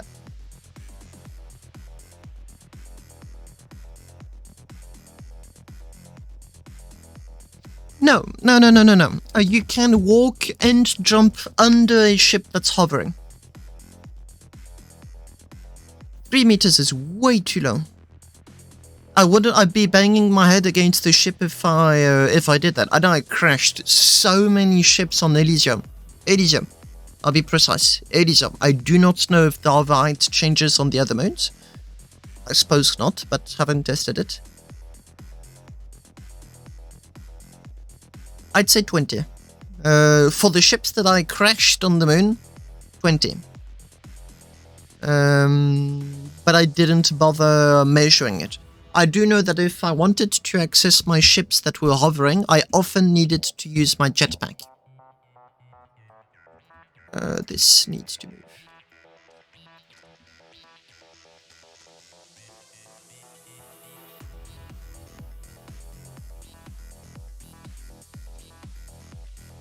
Fair, good point. I don't know.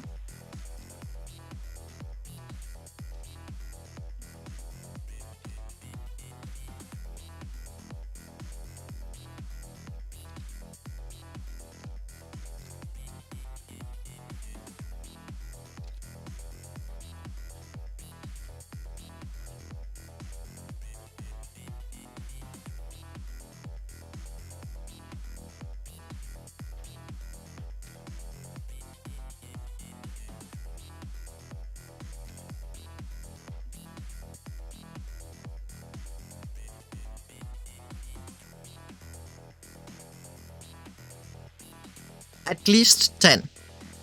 At least 10. You need to jump and you need to use the jetpack.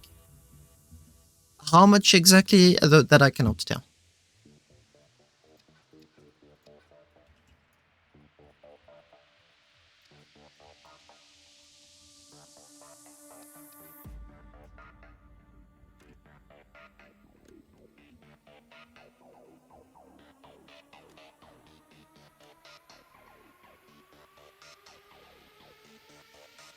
Oh, and it's in the right way.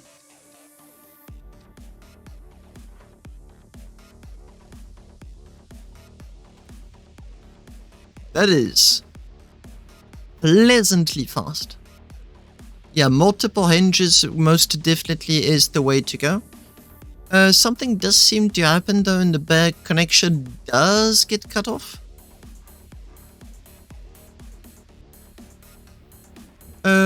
I should have my okay bottle. Oh.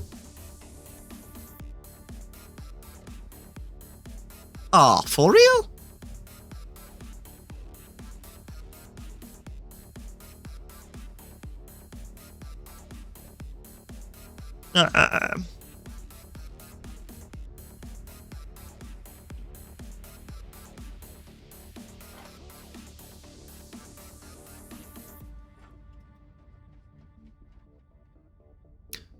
Both connections get cut at once.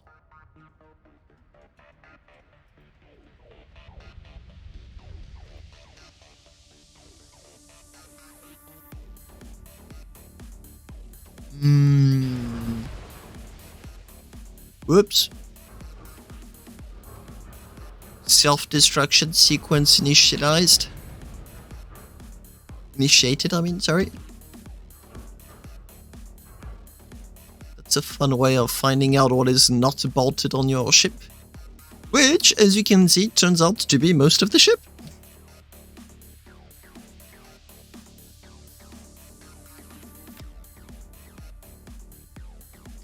I present you my taxi. I tried to land on the Moon edition.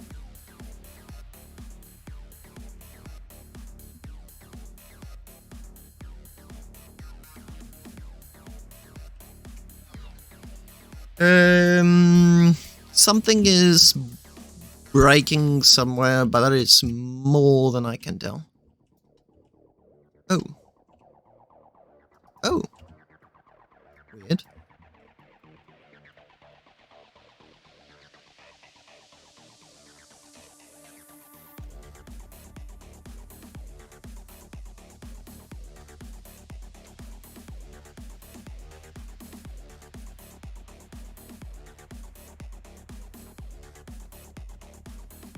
Doesn't solve my issue though.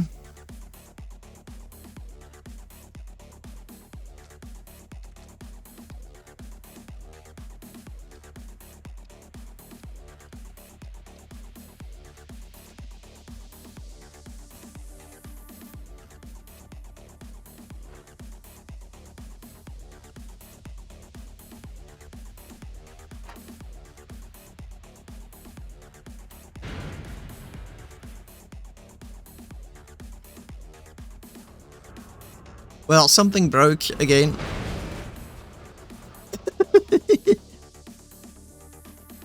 I may want to finish bolting everything before I continue those tests, but yeah.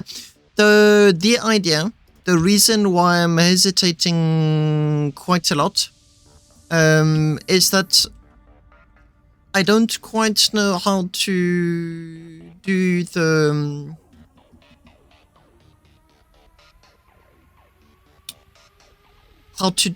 belly part, like this one just here of the door, because otherwise it's just going to end up knocking this plate just there, the 432 one. And I don't want to have a door fully exposed. I'm not interested in that. I'll figure out something.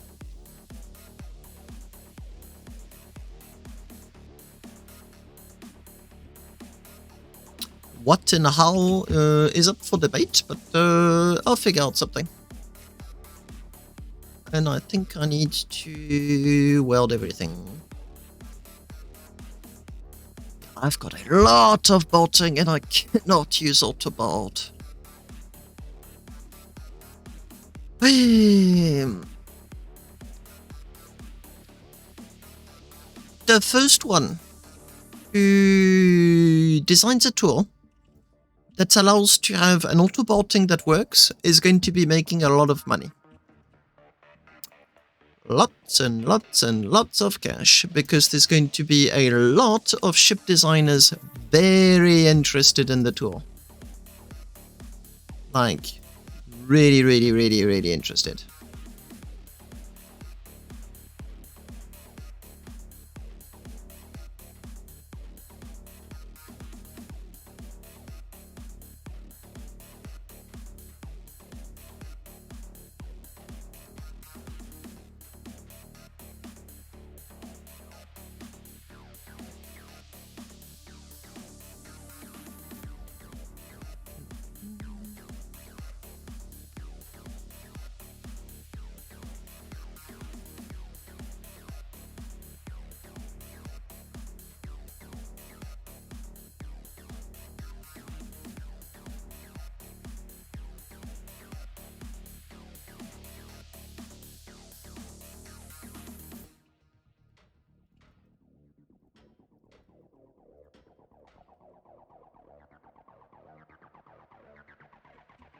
The surfacer does 17 meters 2V regularly.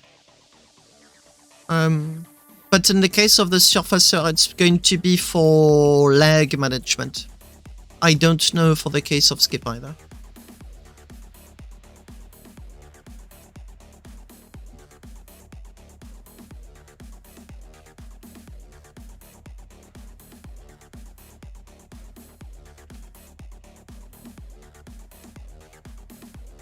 Oh.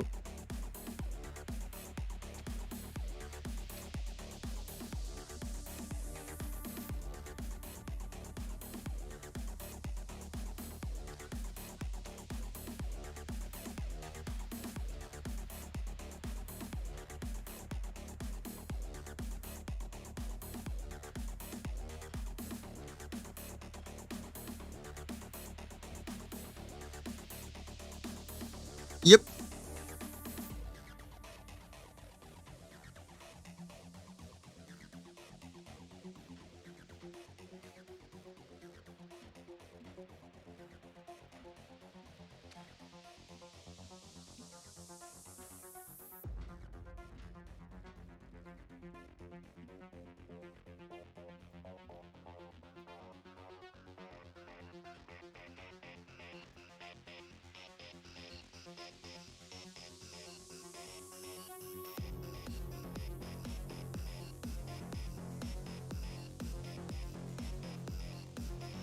I've got a few ships that are like that too.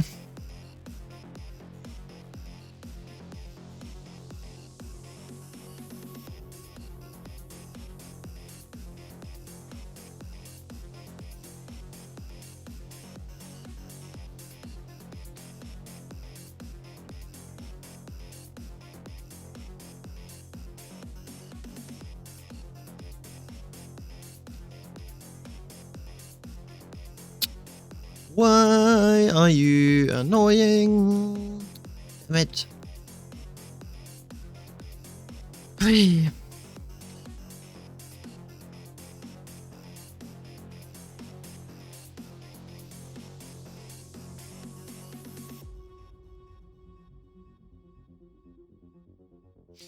I was one of them. I most definitely, unashamedly admit that I was one of them. I removed that from the calculator, by the way, because that was initially included in it. Yes, I really did think. But I suspect that it was maybe the case at some point.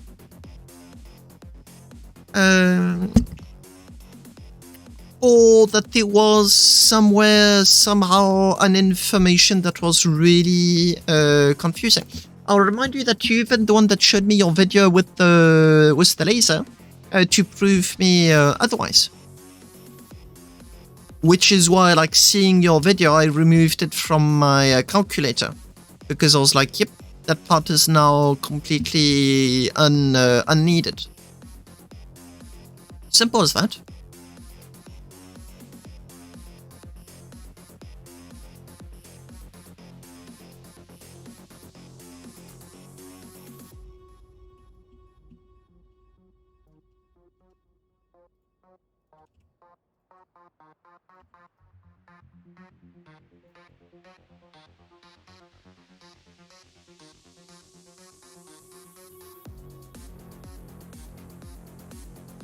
Just had to do a double check on my object count.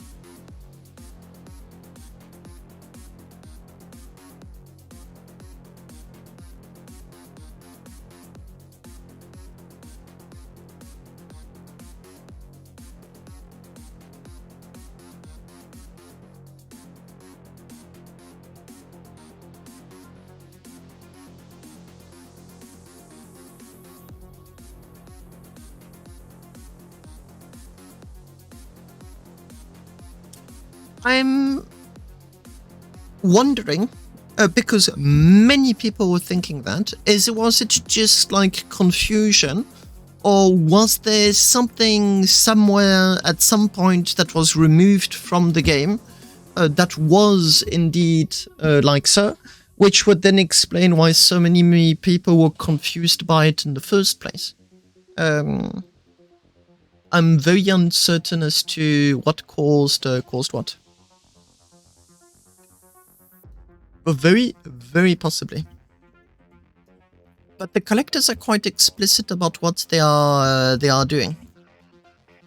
So although it's very plausible, I do not know if it's the only one at fault here.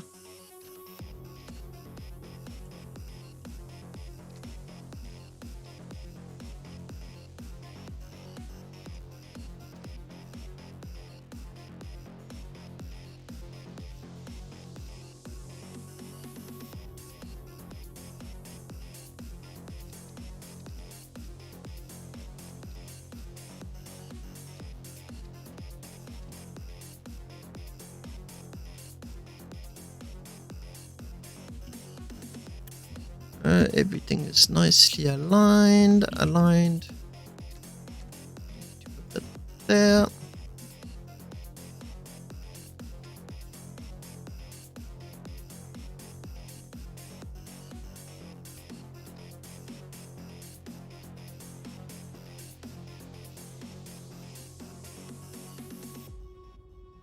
Yep, that's not going to work.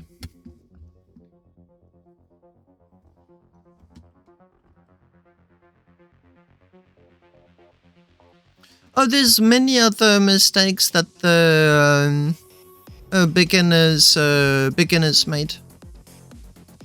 The biggest one was admittedly going into the easy build mode, but if you're not lucky enough to already know someone that is playing the game, there is no reason for you to suspect that something is wrong and that you should avoid it. So that one's a bit difficult.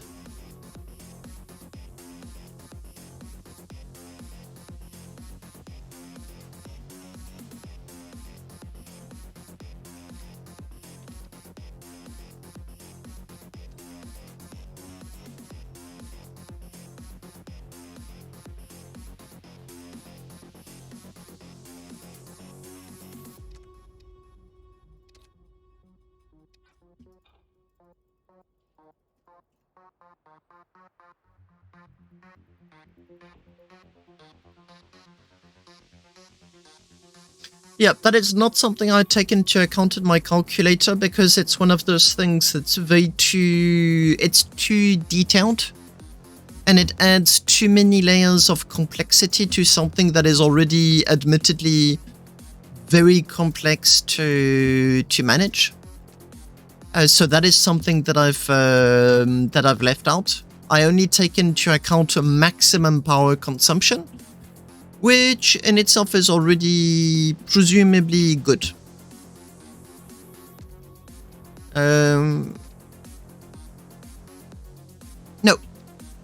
No. Not that I know.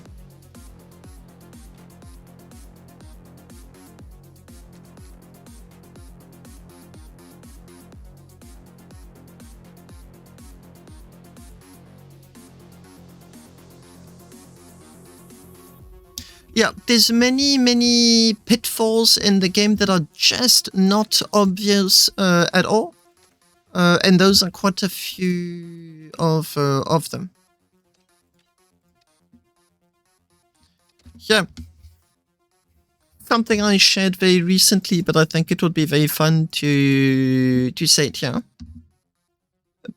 Fake controversial take. It's not controversial. I think the easy build mode was a brilliant idea. Horribly implemented, good idea. That's what's been hurting the most new players in Starbase. Because they come from space engineers, they come from Empyrean Galactic Survival, they come from many other games where you have cubes and you just plonk it on a ship. And the easy build mode is like, I gotcha bro, you can do that just here. But my beef I have with the easy build mode is that instead... Oh, true. Very good point. Is that instead of being a teacher, giving you tips, tricks about what exactly are you doing, the way it works is closer to the big brother telling the smaller brother, hey, give me the keyboard and mouse. I'll show you how to play the game. I think that rings a few bells for people that have siblings. Because in the very end, the smallest brother learns absolutely nothing. Zero. Nothing at all. Because instead of educating the new player on what Starbase allows you to do, it hides everything from sight. It hides the ducts, it hides the pipes, it hides the thruster namings, it hides everything. And the problem with doing all of that is that players end up very ill-equipped for when they want to do edits for their ships. I just added a thruster. Why does it not work? Well, it's thruster 51 because you've got a big ship and you are way out of your league. But you way out of your league, you're way outside of the bounds of what the easy build mode wants you to have. Or here's another one.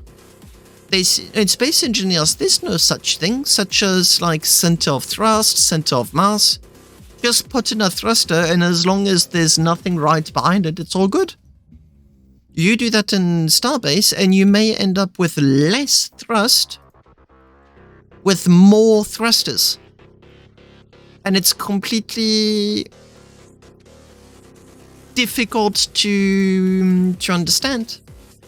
And they end up completely lost, trying to figure out why is the game so unhappy with me. I'm just trying to play by its rules. So yeah, that's my fun take on the easy build mode. I think it's a brilliant idea, but it was horribly implemented. And as a consequence, it does way worse than if it wasn't there in the first place. The line between success and failure is very thin on those things.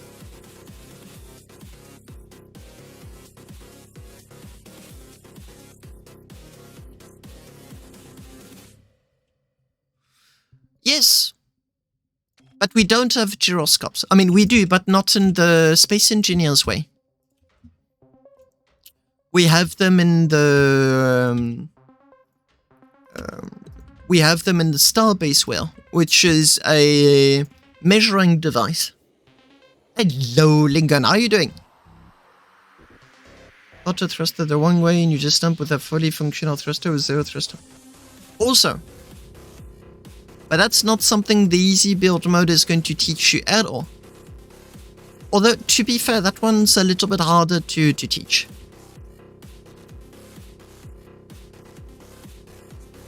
Yeah, mum's really sick. I live with my parents. Mum is getting sick, dad is getting sick, and I'm just there in line wondering, is it going to be my turn? Hope not. But it's a bit of a wait and see.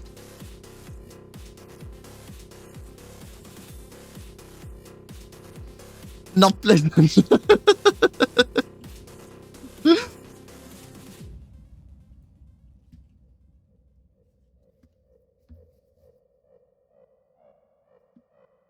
Yes, but all of those videos have been completely put in pause because I'm trying to. I've got studies plus work. I'm doing both at once, and I do think I've bit a little bit more than I can chew, because when you add the calculator and the streams which I very much do enjoy, the available time I have for YouTube just plummeted.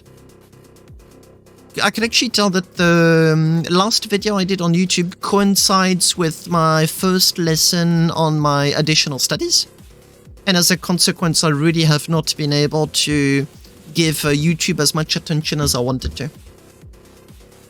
But I very much would like to get back into it. I've got new player guide, electricity and heat. In a sense, I already did that, but it's like more detailed explanation. Ship designers, thrusters, YOLOL, meta ships.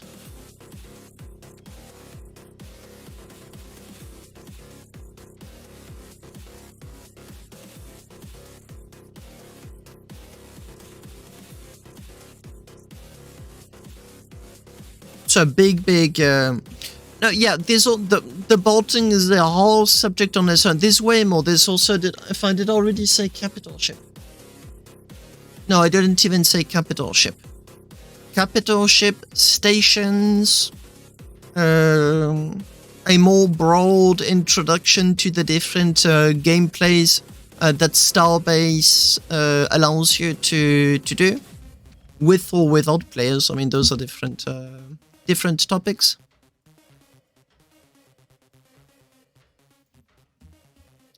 But yeah, lots of stuff, and currently no time. The free time I have, I've been putting it into the calculator.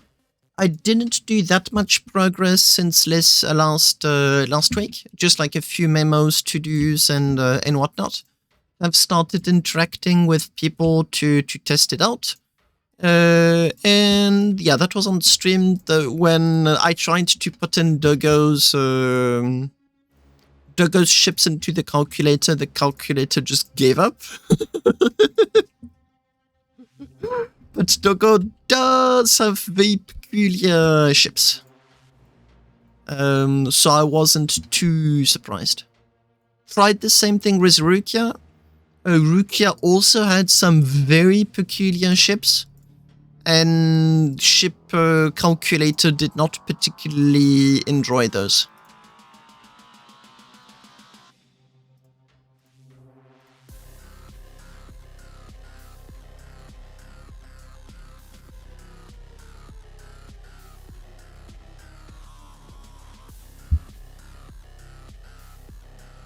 The problem is that the link is currently still on my computer. I received my salary a little bit late, so I didn't do the domain name and stuff.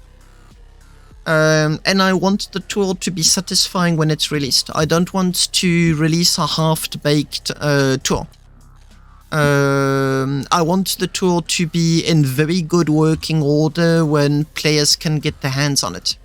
And right now I've asked help from my friend of mine who's a mathematician, to help me with the speed calculations. Because I've got two equations I can choose from.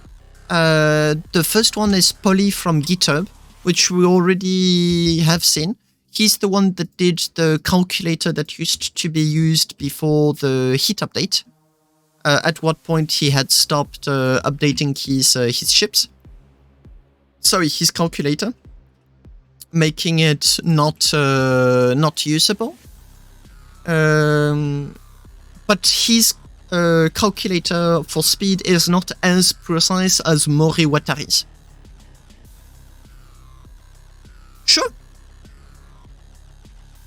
Sure, no problem with that.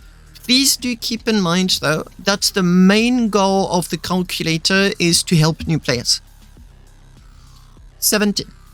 The speed metrics have been tested with 70.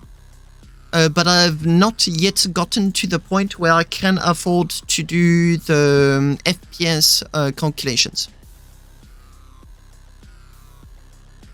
I'd like to enter FPS like as an additional metric to determine your ship speed, because it does have a big influence. And Mori Watari does all of her maths on 70 FPS exactly.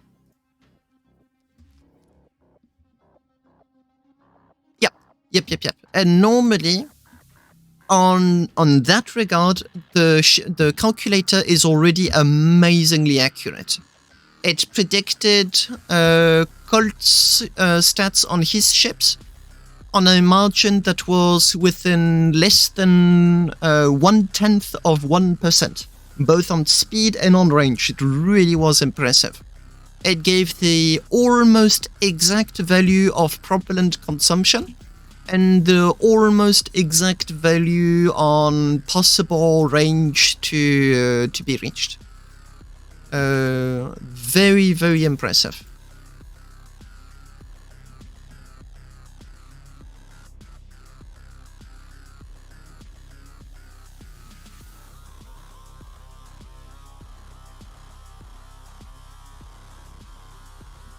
Yeah, but if I enter this ship, for example, I'm not entirely certain that the calculator is going to enjoy it much at all. I'll try, but I need to finish it first. But this ship here is most definitely going to be one of those ships that's going to be very difficult to compute.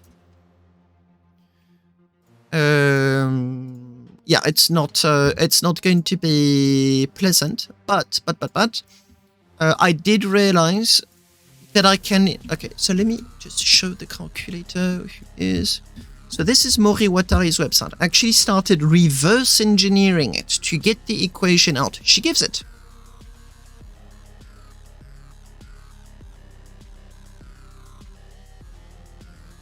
And it is... Which one is it? Nope. This one. So she's able to determine, like, if you give her the thrust and the speed, she's capable of getting the mass, so you get plenty of equations. She gives them. But the calculator is all over the place with her equation. Like, it's giving me negative values, which make no sense. So I know how either the equation is wrong somewhere or I'm not implementing it correctly. And I've started to reverse engineer her website in order to get the exact... It is. Let me actually... Yes, it is. It literally is. So Mori Watari... Yeah, let me give you the link. It's super interesting. Let me show you. She... I mean, everything points at being her being a she. She is the one that is responsible for the very old speedometer. For at least an entire year, we did not have any means of measuring the speed. You had to go into your settings and you had to tweak with the minimum speed at which the stations appear. That's it. You had nothing else. The other way you could do was use ESUN, but it was unbelievably inaccurate on that. Like, really, really, really bad. With her maths, she was able to find the values and the tweaking that gets the speedometer to work in game. The old one, the one that used a cargo lock frame. She's the one that did all of the maths to find out how to work it. And her calculator was more precise. So there's obviously the equation isn't the same. So this here, let me show it to you. This here from mass and thrust gives you speed. This one just here. And if I go to Poly's website, no, it is not open. I need to open a new tab. Oh, it was open. If I go into Poly, it would be start GitHub.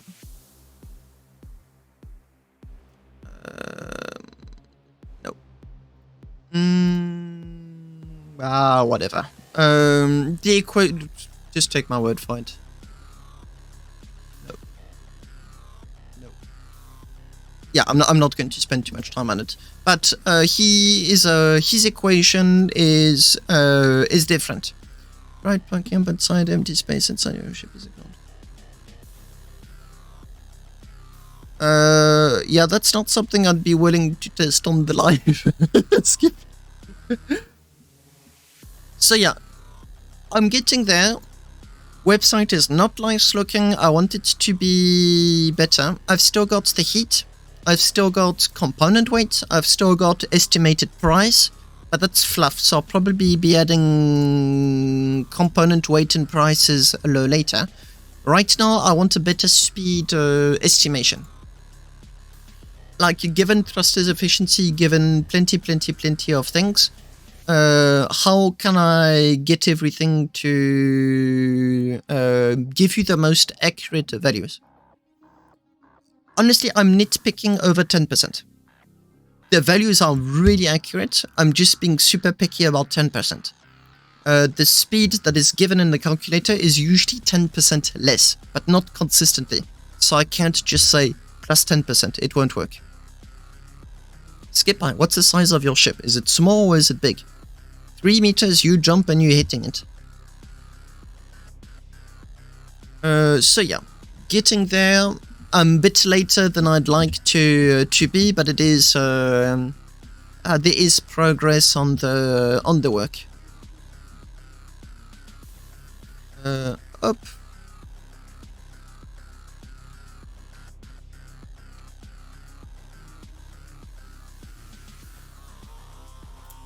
And once it has reached that satisfying spot, I'm then going to be releasing the calculator, like I'll be hosting it onto a dedicated server. Not something at my home, I want something reliable. And then I'll start publicizing the link, at which point there's going to be feedback and a continuous improvement on the website. I want multiple languages, I want calculation for cap ships. There's a lot of stuff I want to do on the... there's a lot of things I want to do with the calculator. Hello, Yoro.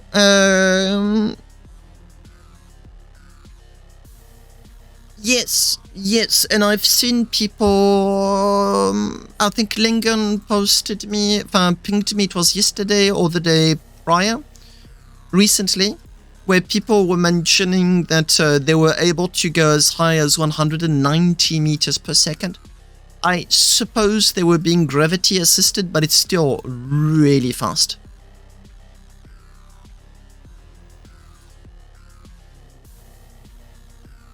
Small ones hover very high. The hover on small ships is quite high.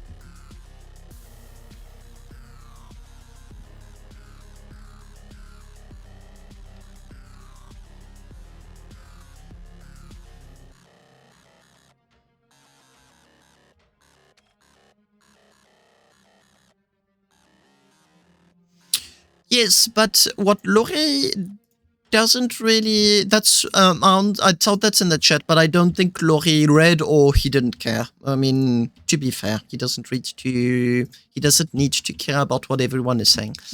But what I was saying in the chat is that the issue with high speeds that are too high, it's a problem you get in many games, is that the physics calculations for the game cannot keep up at all, and you end up with ships that no-clip one another. They just phase through because they go at too great speeds.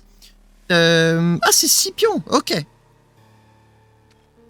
Everyone has different nicknames on Starbase, Discord, and Twitch. It becomes absolutely impossible to know who is with us, so thank you for pointing it out. So in Space Engineers, for example, the sweet spot seems to be about 400 and 450 meters per second. Anything more, sorry, and it becomes a buggy mess.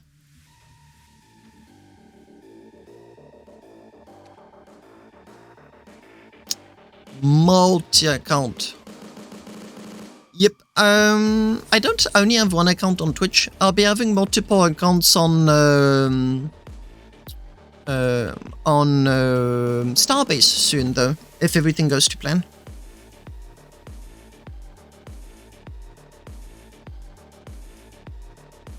Yes. One thing I would like.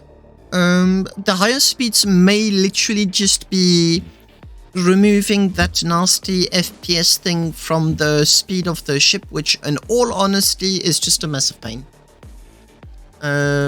Because it means it's like these PC Master Racer memes, you know, but they take a whole other meaning in this case. Stronger PC, stronger speed. It's just like, nah.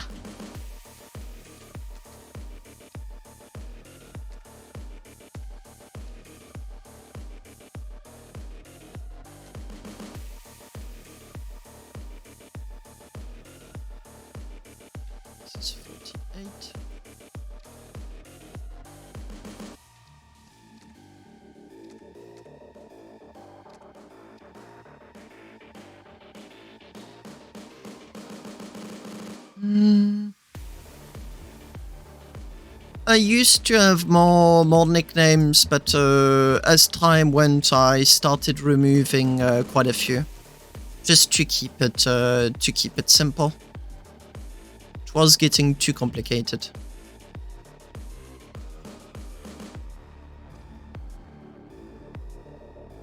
Like several Discord posts. No, you can still reach 190 on a gravity assist. I'll be quite specific, saying that you can still reach 190 if you point your nose towards Elysium and you go full throttle. You can reach very high speeds. Was it higher previously? I don't know.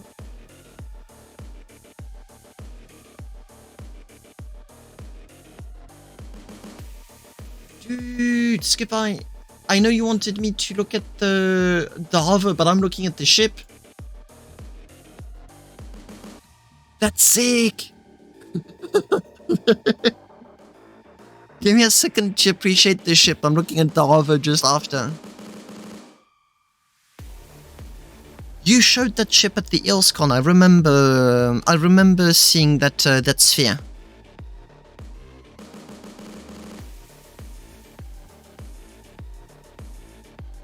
Yeah, but now I'm seeing it flying, and it's so much more pleasant than seeing it parked with all of the other ships at EOSCon. Yeah, you guys are taking data really seriously. Shots per structure. It's all over the place. Only armor's vaguely consistent.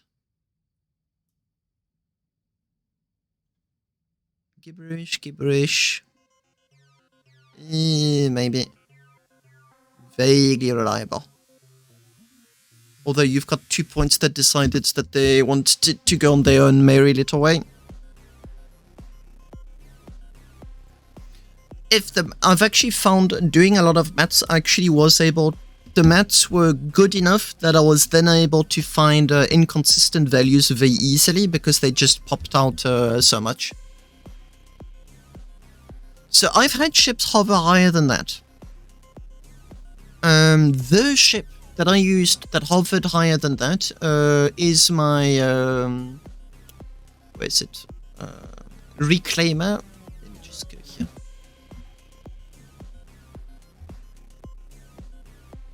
This one here.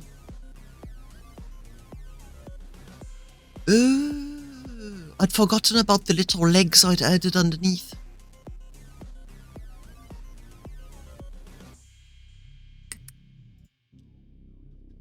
I've got these little legs that poke out underneath.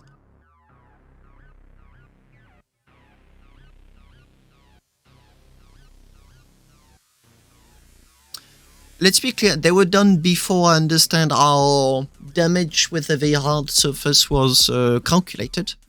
But they were initially designed to mitigate damage when hitting something. But they didn't work. You need a very peculiar type of structure if you want to avoid that.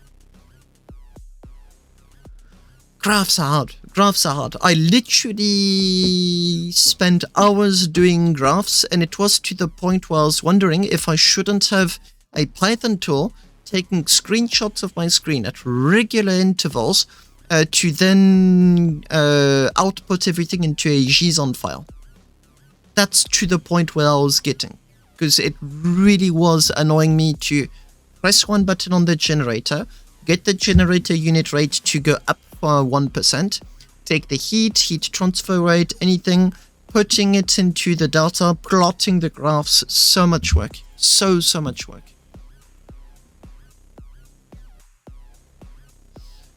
Oops.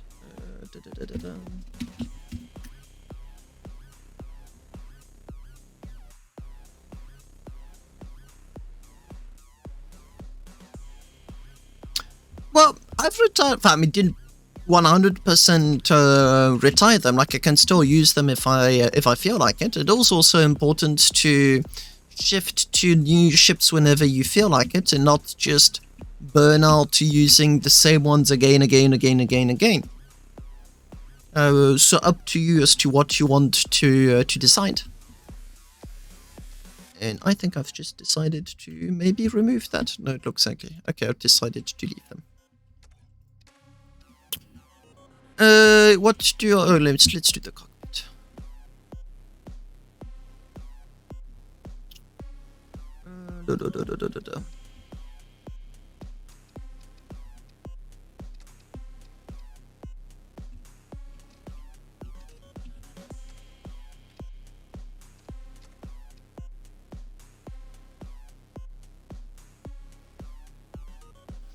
Lingon, this is a flex ship that is purposely intended to be the most expensive taxi in the game.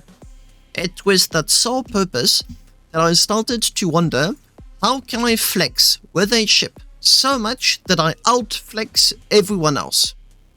Which is not an easy question. How do you possibly outflex people?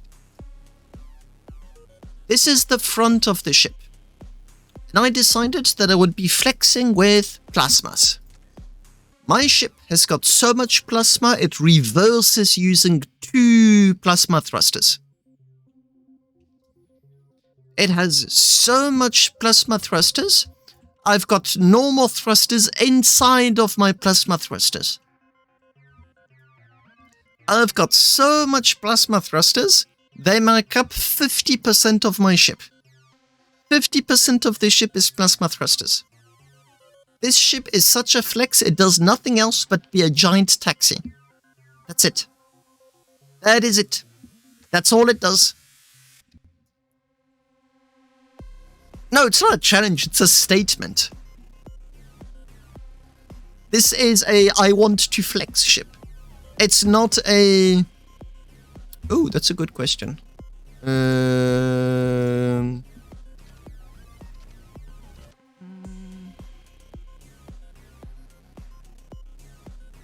So this is not my ship with the most plasmas. That would go down to the... that's something to be given to the eel.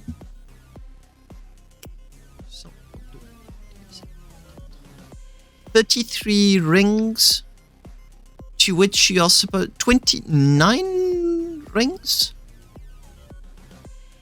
That's a really odd number. 29 rings for main propulsion. I think it's because I did. Yeah, okay, there you go. This is not a multiple 4.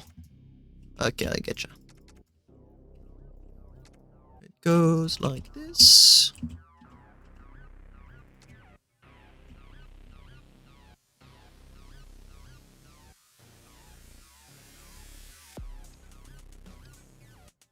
Yep, there you go.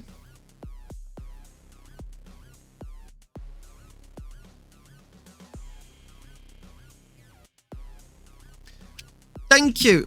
Yes. Yes. Sorry, I'm a bit tired. I do indeed have got. I have got both. Last little flexings. You built the biggest hauler, built the fastest. You built the fastest starboard, built the stronger. Yes.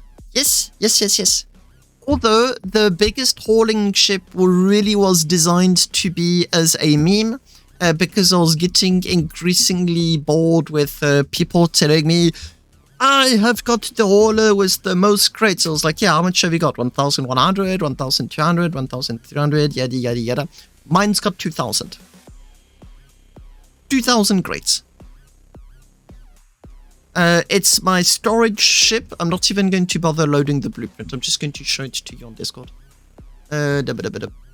Ship shop. It's going to be storage. I took a storage ship and I put thrusters on the side. It goes faster than you can run. With 2,000 crates of lithium, I have tried it. Just don't try to turn.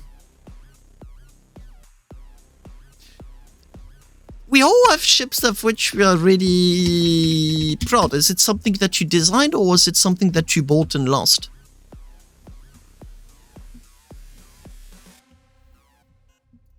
I've got so much work to do with this ship. 20 kilotons already.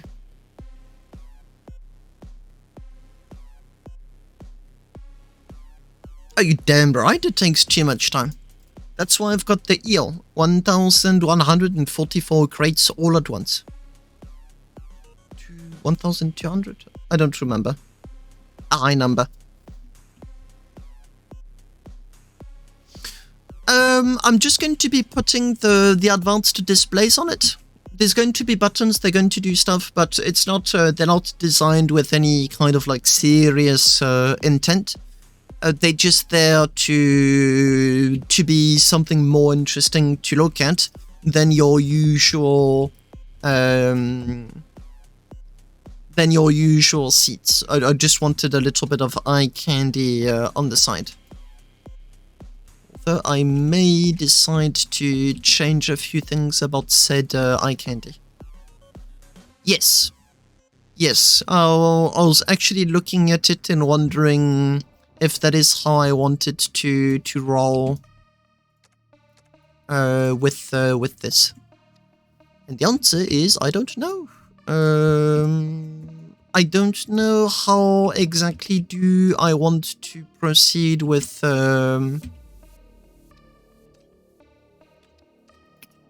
this.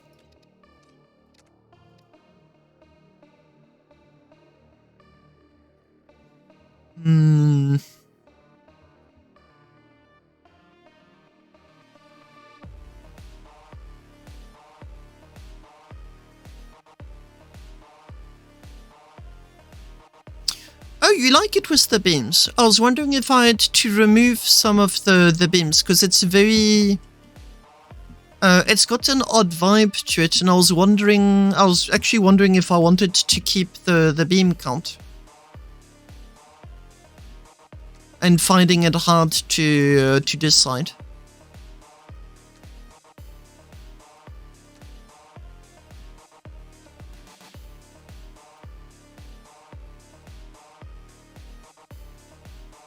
It's in 2 months and a half-ish. It depends on the availability of Arconus and NTPS. Are they the ones that do all the heavy lifting?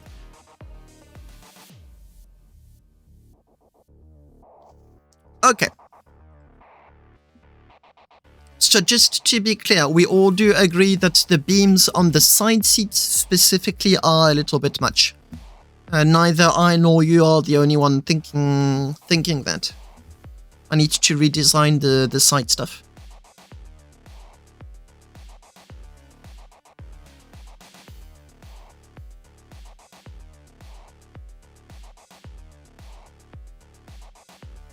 Does anyone else have an opinion on those side seats?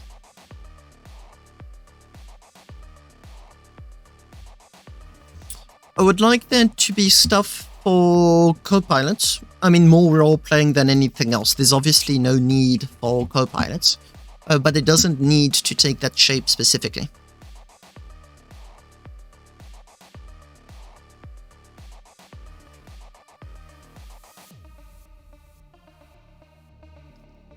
Start tricky. Have a nice nap, Skipper. I just had another idea. Yeah. You could, damage, you could. Okay, I just had an idea.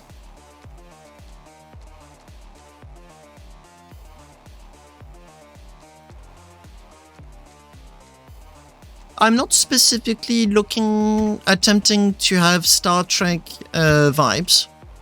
I don't think it would be a bad thing, but it's not specifically what I'm looking for. My idea that I just had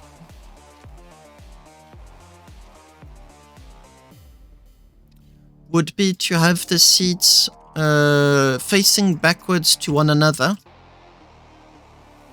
and then have the dashboards on the side and on the front, which may allow me to have more of a corridor and just less stuff going on. I do need to make sure that the endos do see what's around. Okay, forget about you. Okay, it's going to be one of those days.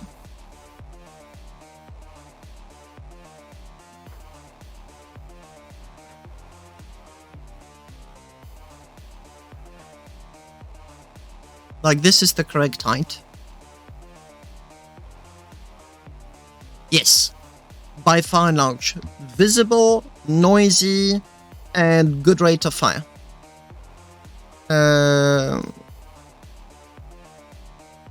Lasers fire very straight, very quickly. You could go with like 10 lasers, 20 plasma cannons, and you orient them in different directions. No, because the problem with torps, Lincoln, is that they're one use, and you cannot detonate them in safe zones. So fireworks get used. I did use one in the first EOSCon. I was very politely asked to stop being so noisy to get attention with my ships, because I was seeing all of the streamers visiting the other plots, and I was like, come and visit mine a little bit more. So I pointed my 30 plasma ship, which were rare at the time. There really wasn't much, and started shooting like crazy in the sky. And it was quite funny because on different streams and YouTube video, they kind of all turned their heads at the same time to see like, what's all that noise about. Yes, Lincoln, but it's also for EOSCon.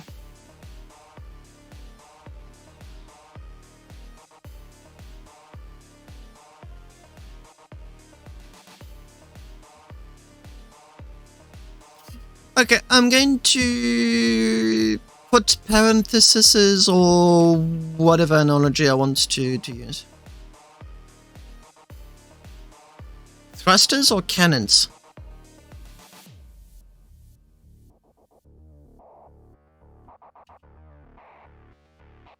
If you want a nice bouquet, like a really nice color show, 10 lasers.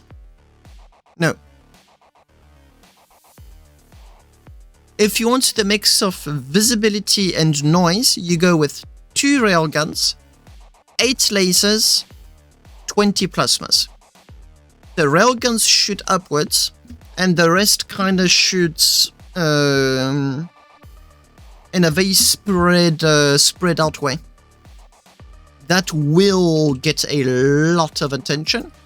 Keep in mind, after the Eos can't start, like only for the start, after that it just becomes really annoying.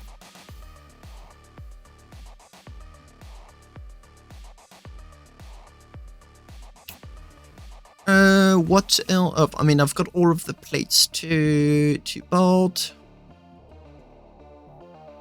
I'm getting there. It's still a lot of work, but I'm getting there.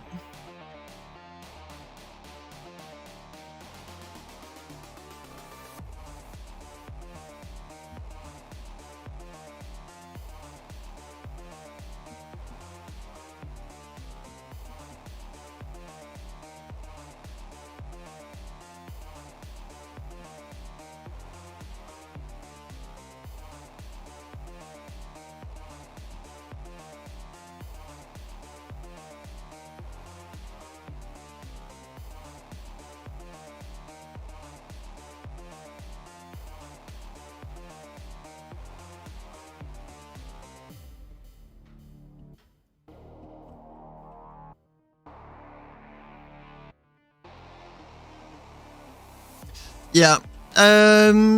Also, the advantage, and this is a little bit more annoying of an argument, but it's a very valid one.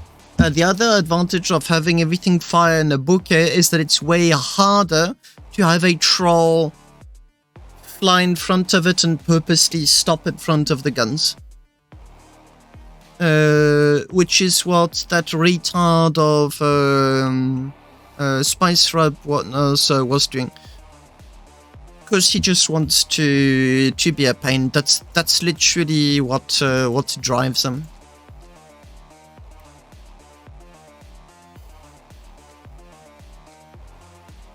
So yeah, not a particularly fun argument, but a very valid one nonetheless.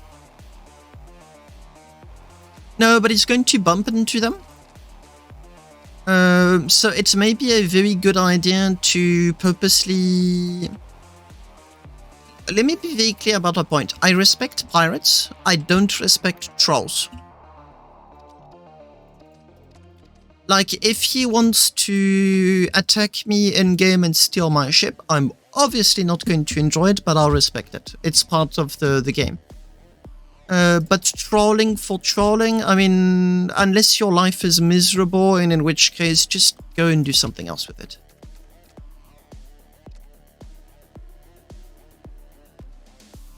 Yep, I agree.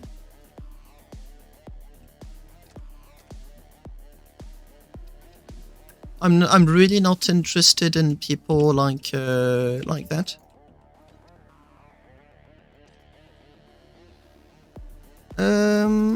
This needs to go.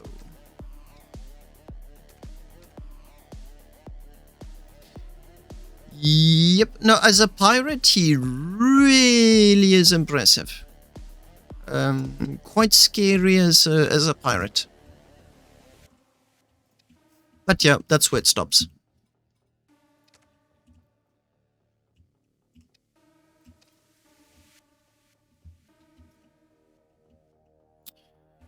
I see plates here, plate there.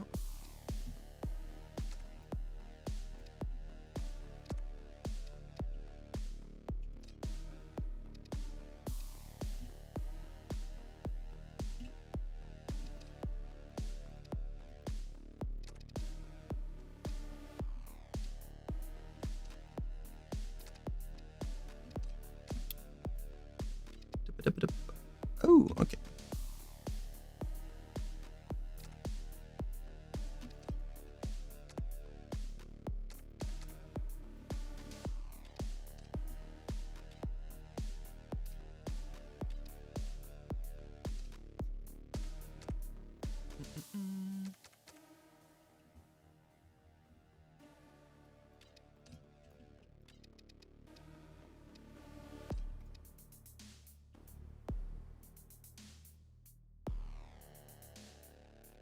He did try to ram the Ongi.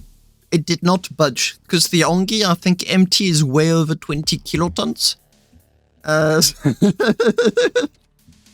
And his little ship was absolutely not powerful enough to get it to budge. It moved like tiny amount. It wasn't perfectly parallel to what I wanted it to be, but it really did not move much at all.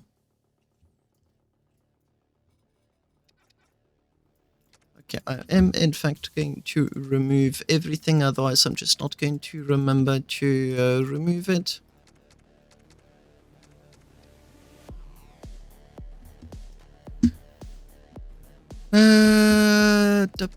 Dup.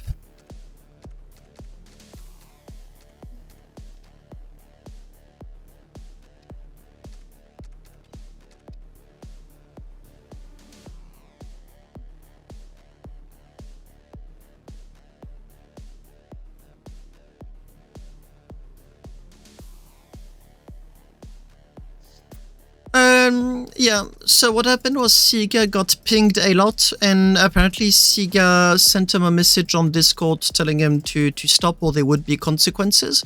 And all of a sudden that very strangely specific lag he had disappeared all of a sudden, and that was the end of it.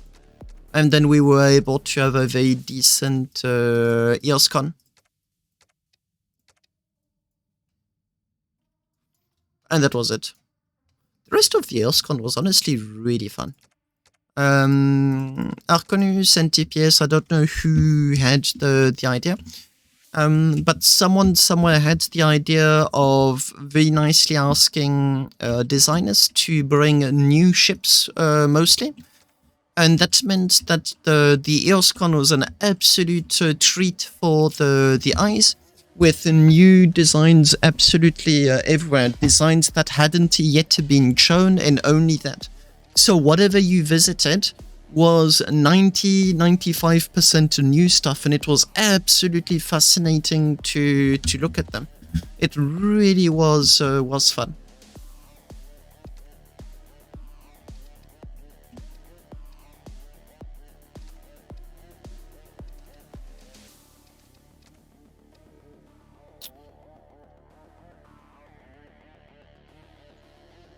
Yep.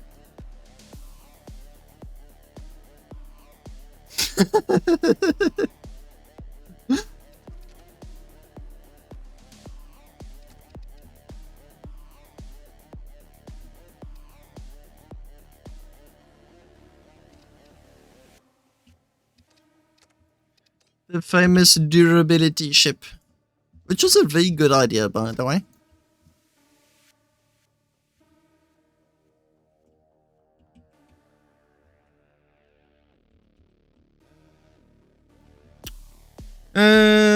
Triangle plates.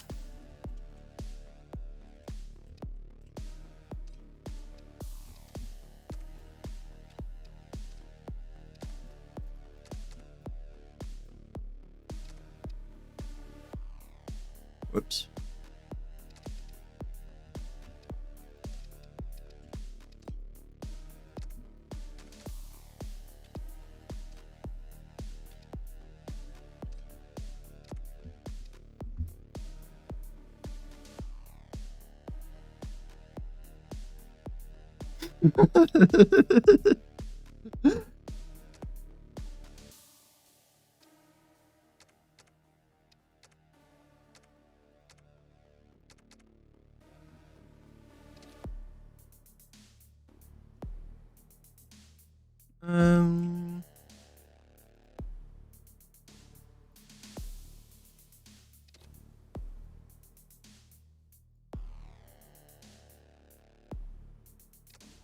Yeah, I don't know if I can do that. Let's see. I would like to have beams that go in between these.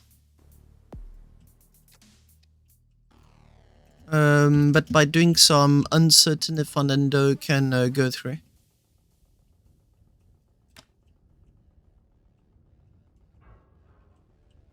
Answer is barely. Um, mm, mm, mm, mm.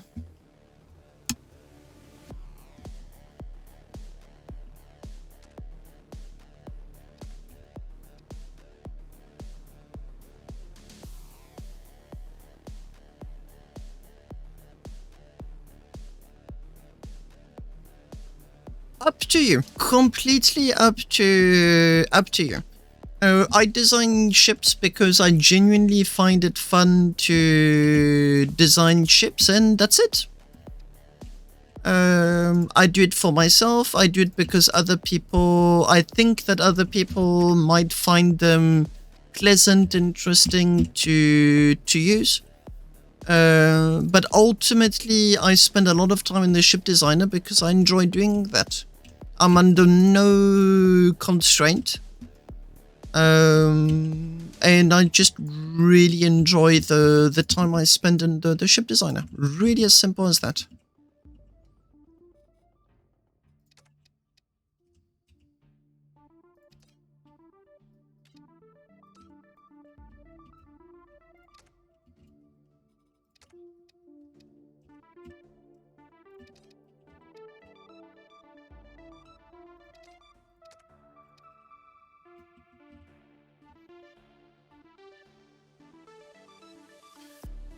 For sure. I don't know if it's going to be plural or not though.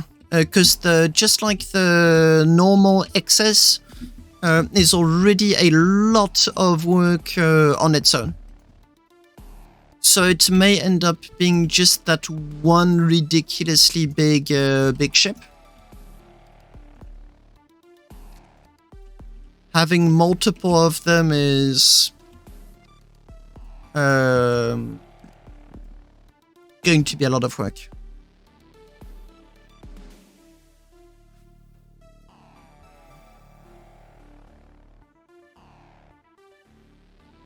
Could. But that's a lot of money that goes into one ship that gets exposed once. No showing it again. And it's like a half ship.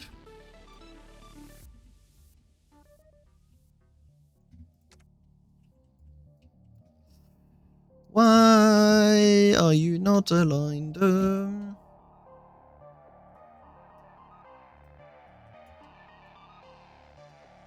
Everything's out of whack, damn it.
What do you mean you are? Oh, you broke because you invest so much for an EOSCon. Most of my ships don't sell, and I need to take that into consideration. But I design a lot. Ah, oh, damn you. No, no, no.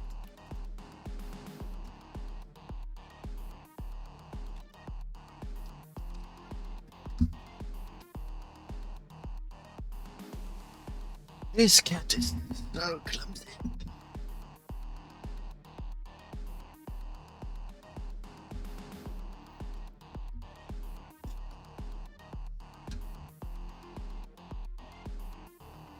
Yeah. Figured.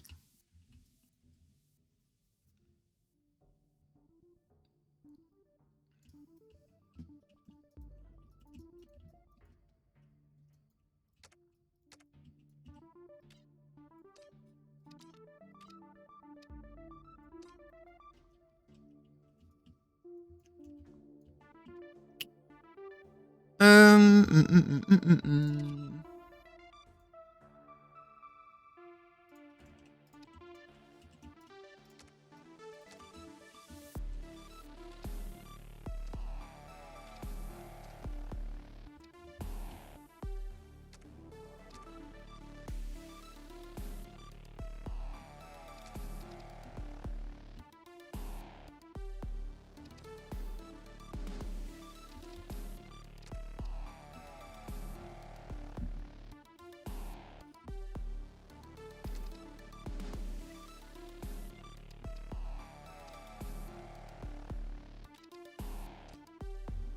Mamba. Ah.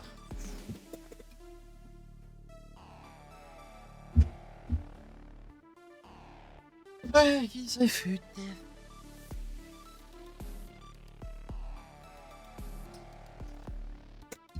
Sorry about that. Nope, that was cat versus food he's not allowed to eat, aka the other cat's food. And what he does is that he waits for me to have forgotten about him, and then he beelines. Let me check.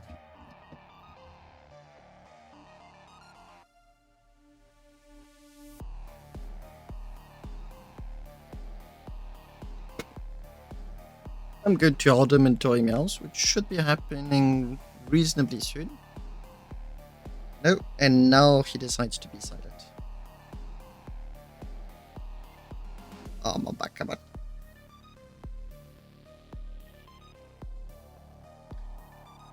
No meowing.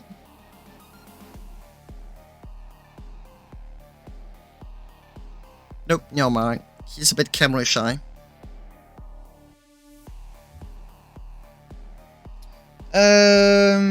No, although different species will have different sounds.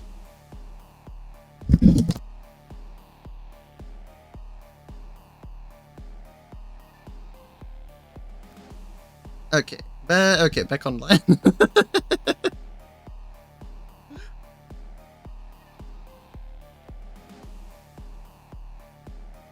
He is so talkative normally. And now that I want him to be noisy, super silent.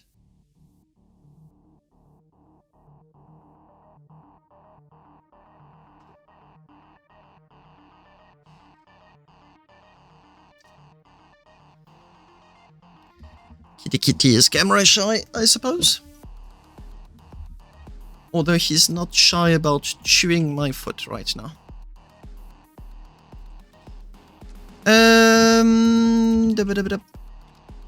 This needs to be put there.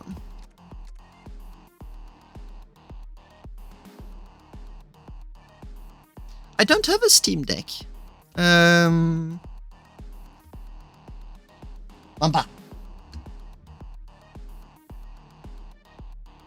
He's chewing my foot.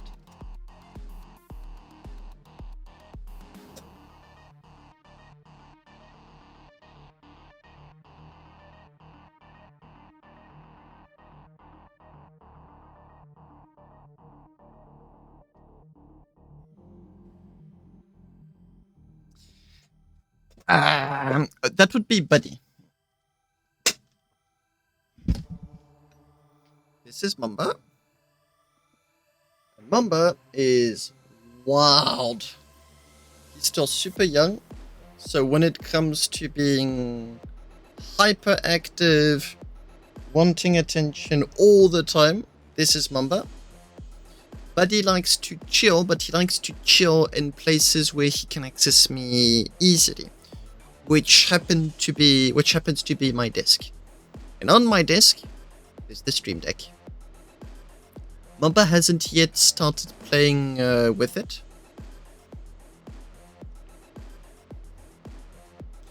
And Mamba is really clumsy. He doesn't know how to jump properly. So whenever in my bedroom you hear crash bang, it's most definitely a member that attempted something that he was overestimating himself for.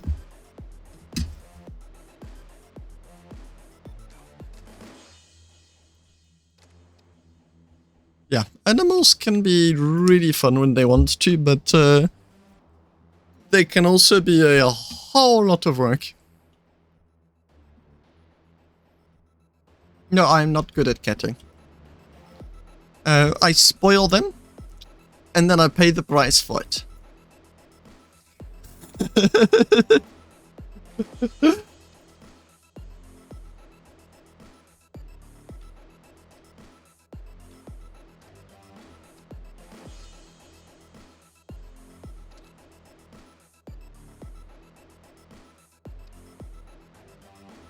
Oh, that is really convenient.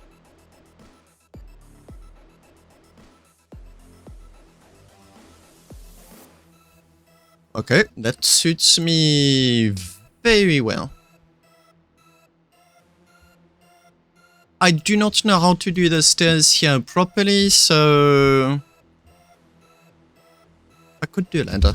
Ah.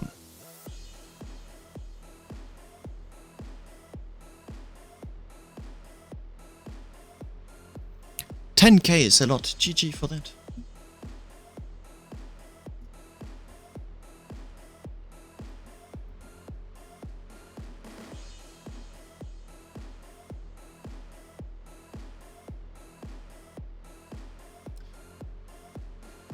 $25K is not...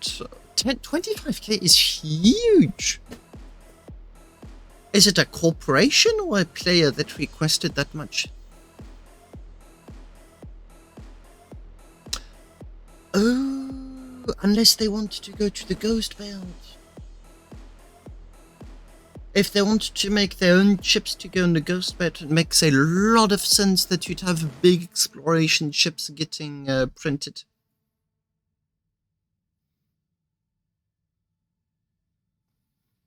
Four different requests. My ship are 5K ice each? No. Not 5K. 3K. I think it's 3K. Oh, I'm actually looking at it right now. Yeah, give me a sec. The Explorer, which is like the biggest one of the two, uses... Yeah, 3.5K ice. Maybe a little bit more since the update. Yep, there are some busy people.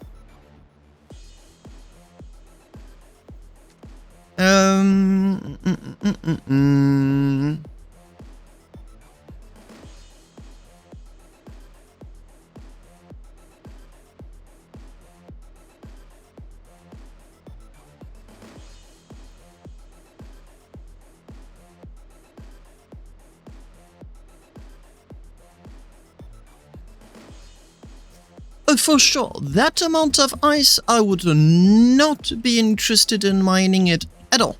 Like, absolutely not.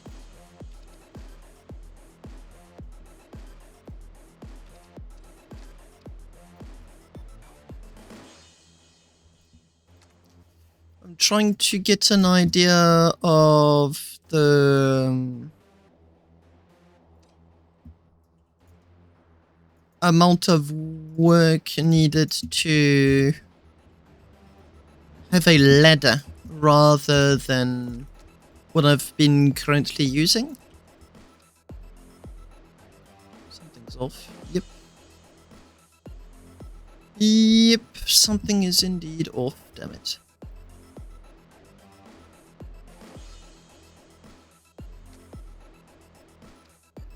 Because the problem is that there just is not the shape that I need at the back for the corner. So I end up with this really weird shape that I'm not fond of.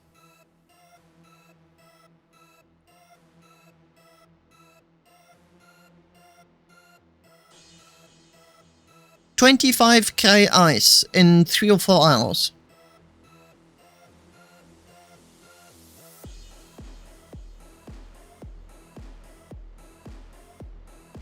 Oh, okay. Still a lot. I hope it pays well. How much are you doing for one stack of ice?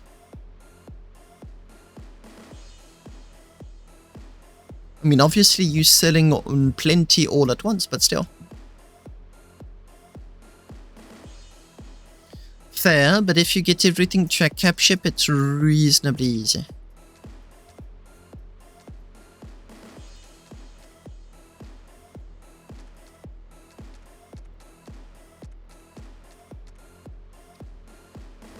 $1,000 a stack.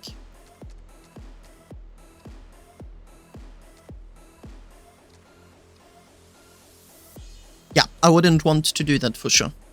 I'm not fond enough of that aspect of the game to go through that.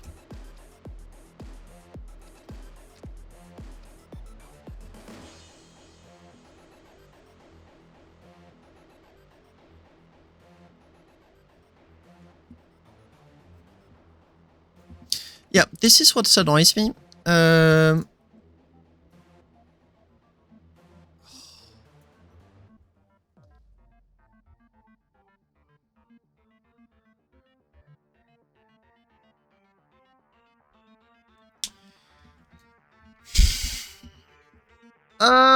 think you should not be ship designing when you died.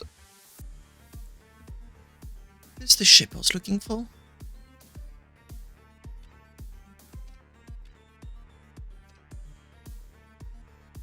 Oh, wait. I think I remember the issue. I've got plates on top.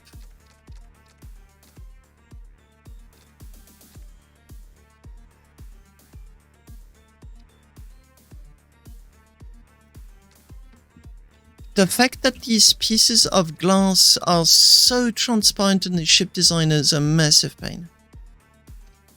Okay, yeah, no, that's my problem. I need a quarter of this. I literally need the quarter.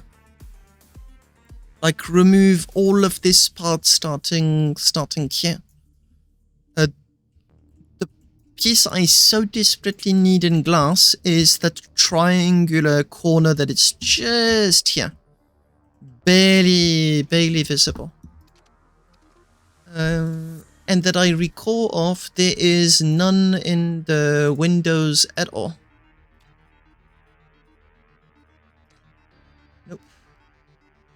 It is a plate, a normal plate that does exist though, which is going to be... Nope. Nope. Nope.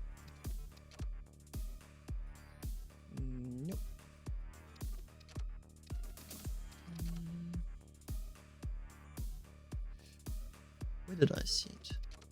There they are. It's one of these plates. That fits it really, really well.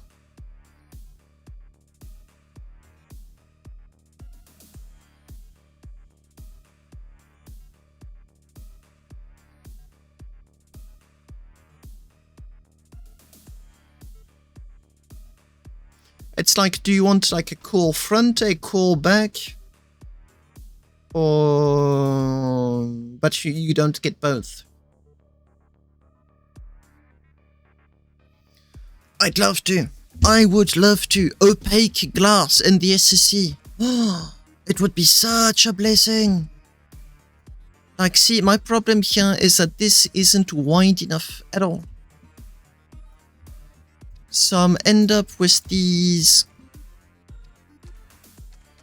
with this end that I don't like. I've got these two glass pieces that fit the corner nicely. So I do get a glass that closes, but I want a glass that closes nicely. Nicely being the keyword. Oh, actually got it. No, it's not you. 108, 144. What's your name? 120. I want the 120. Oh, there's no 120. Oh, there it is.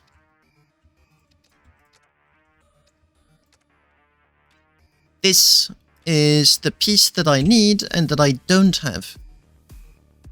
Because this little guy would then fit in here. And he snaps really nicely with the glass.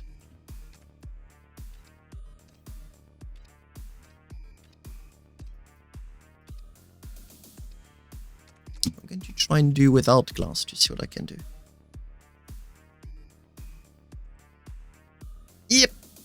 That's how you learn a whole new lot of swear words when hopping into a stream.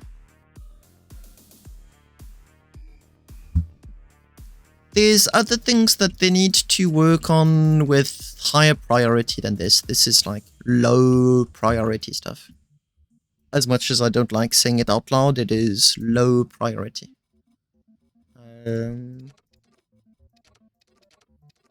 Ship designing is, for now at least, the best aspect of the game. It's not perfect, but it does get the stamp of good enough.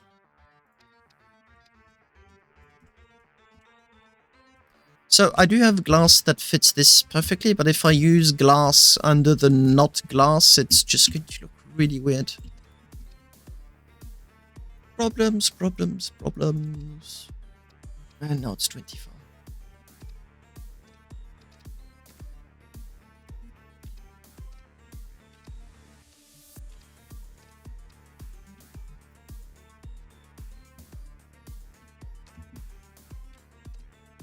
And now I can put glass. I should be able to fit two.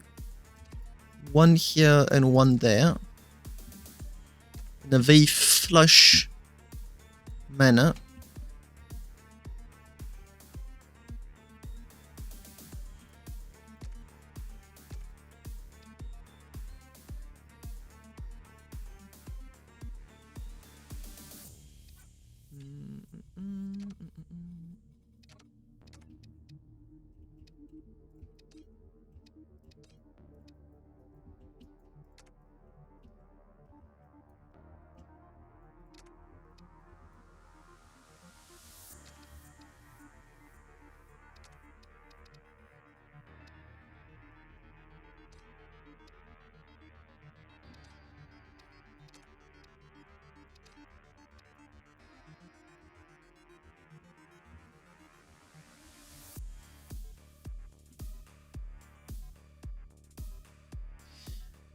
I should have done that earlier. It actually does not look bad.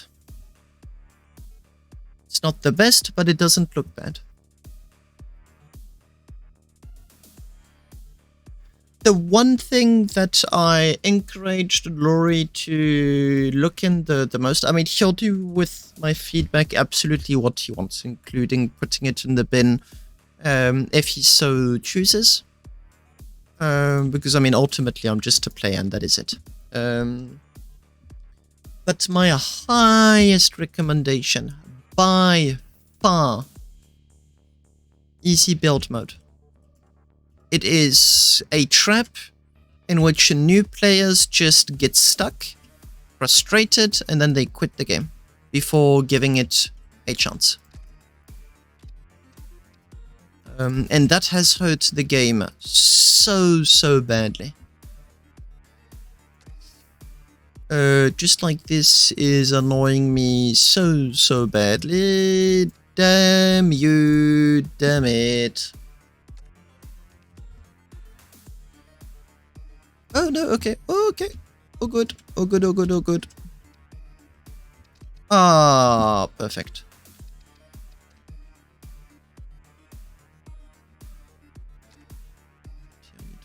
Yeah, this no. Why are there so many missing values? Game is weird sometimes.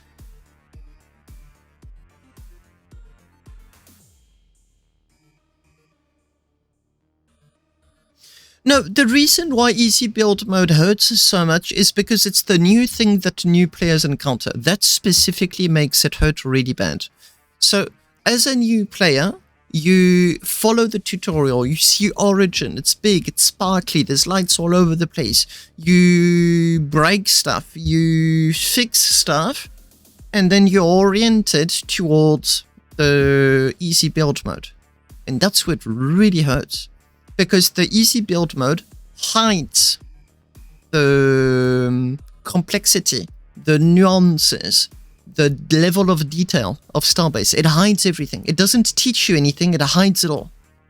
So whenever one of your components breaks because you removed a piece accidentally, whenever anything of the sort happens, the players left very frustrated. I've seen Laboros leave Origin with thrusters on one side. You had crates on one side and you had the thrusters on the other. And the ship would go so slowly, so slowly. Players would be left so frustrated. Like, why is my ship slower? I added more thrusters. Because the easy build mode was not helping them at all. It was teaching them nothing. It was just telling them, Starbase can pretend to be as easy as Space Engineers and many other different games. No, but that's why it hurts. Like that is the major pain point I have with the easy build mode. It drives new players away. So my counter argument to the multiplayer being important, I agree. My counter argument is that new players don't even reach the multiplayer because the single player part of the game, I mean, there isn't really, but just like as in, you don't even get to the part where you play with your friends because you very simply quit before that ever happens. And you quit because it's so frustrating. Simple as that. Really simple as that.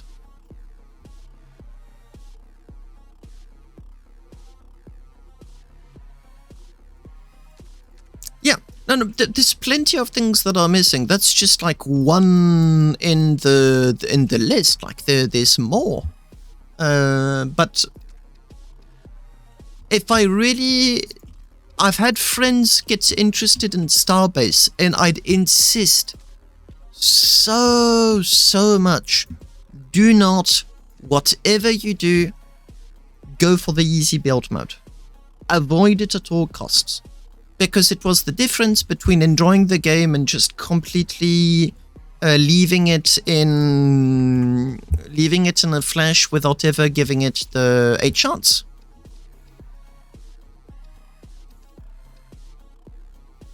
So yeah, that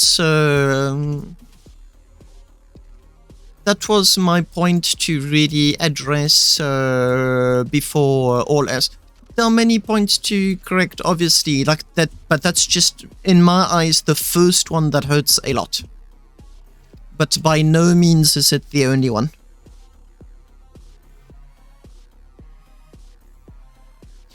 They go hand in hand. What I'm saying is that the easy build mode is not teaching you, and what you're saying is that tutorials don't teach you. But in the end, we both completely agree that the start of the game does not show how nuanced Starbase can be. I don't want to use the word complicated too much, because complicated makes it seem unpleasant. People don't enjoy complicated stuff, and completely understandably. But the nuance, Starbase has got a lot of nuance. I have got 3,000 hours in the game, and most of them on ship designer, and I'm still discovering stuff. It's because there's an amazing variety of things to do in there. Granted that you know that they're there in the first place. For some players, for sure. But the problem is that the easy build mode will sabotage you at some point. Go over 50 thrusters, sabotage. Not understand about center of thrust, center of mass, sabotage. Not understand the basic principles of durability, sabotage. Dare edit a module accidentally, sabotage. You want to leave the safe zone? you do get a warning, but in the end you lose your ship. Like, you can't give resources and be like, give me my ship back. It's like, no, punishment, you lose everything at once. All of your work. It's disheartening. Exactly.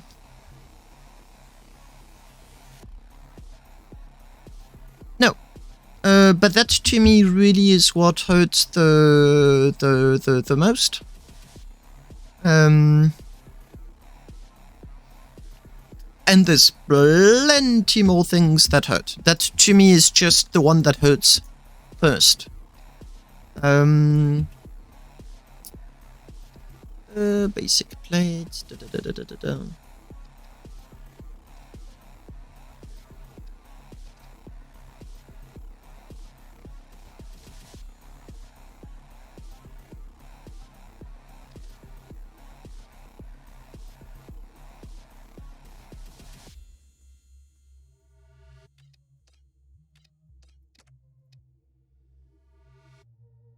No, I don't agree, Lingen. Space Engineers doesn't have any of that. Zero. Absolute zero. Empyrean Galactic Survival doesn't either.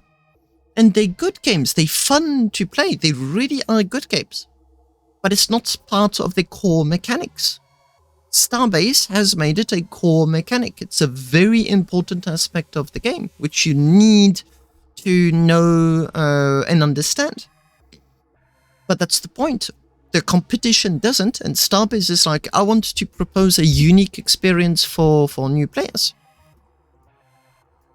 It's not hard to understand, but that is precisely my beef with the easy build mode. It doesn't teach you, it punishes you for it. That there is what I don't like about it. It can teach you. It can. It has everything needed to do so. It does not. But that's the problem. It doesn't point it out. That's what I wanted to do. I wanted to point it out. Precisely because that would be a very good way of guiding new players. But it doesn't. And that's what I don't like about it. I just realized I have no pleasant way of orienting the ladder. Unless.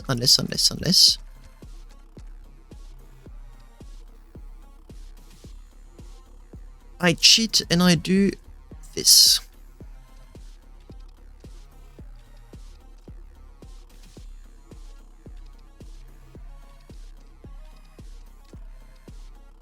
In which case I can have the ladder just go down vertically.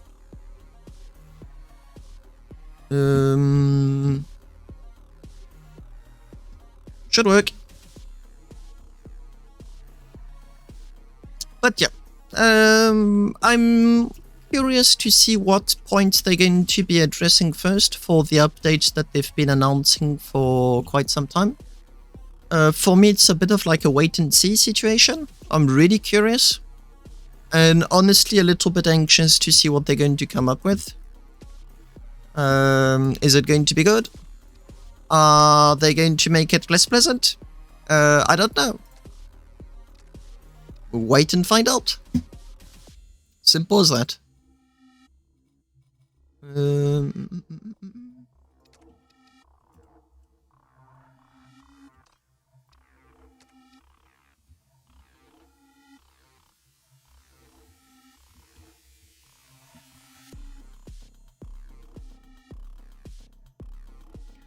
I hope. I really hope. I really, really, really hope. But I do not know what they've got in mind, and if Frozen Byte has demonstrated something with time, is that when it comes to communication, they are not examples to follow.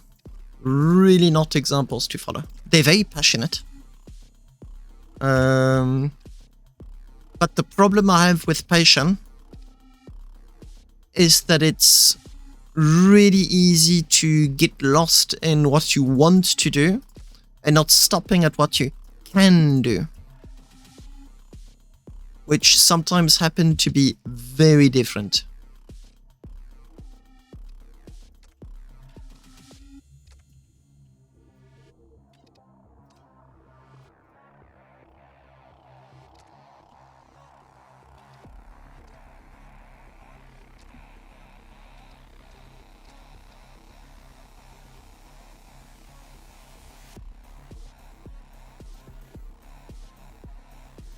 Give me just a second, Lingon.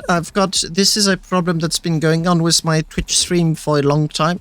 I need to have a protection for bots, for spamming. But I don't know how to have more than 30 people allowed at once to be able to share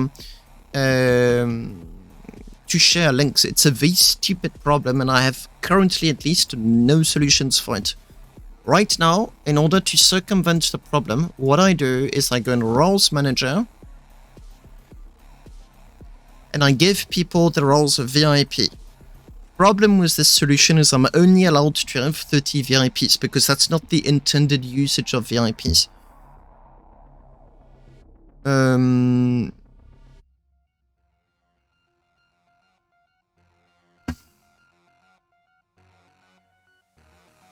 I maybe can think of a way to use it in to have something with Wisebot. This is not a proper usage of VIP. VIP are supposed to be people with special permissions, special... I'll give you an example. Let's say in a very distant future, if like lots of people start chatting in the chat, I can impose chat restrictions. So like one message every, say, 20 seconds. VIPs, for example, are people that are exempt from those set of rules. So VIP is a very interesting role to give and share. But I'm misusing it. The way I'm using it right now is to grant people the possibility of circumventing, I think it's Wisebot. Wisebot is being the moderator here. It's always a question of who do I remove and then put them back on, because I'm just not using the thing correctly in the first place anyway. Like, I am fairly certain that I already added Lingon at some point as a VIP, but had to remove him after some time in order to add someone. It's a mess. It's a mess. I don't have Wisebot open. Login. I'm just going to pop that out. Dook.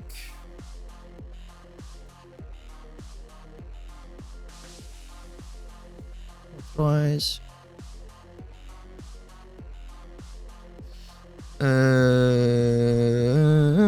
Yep. Close. Okay, seems good.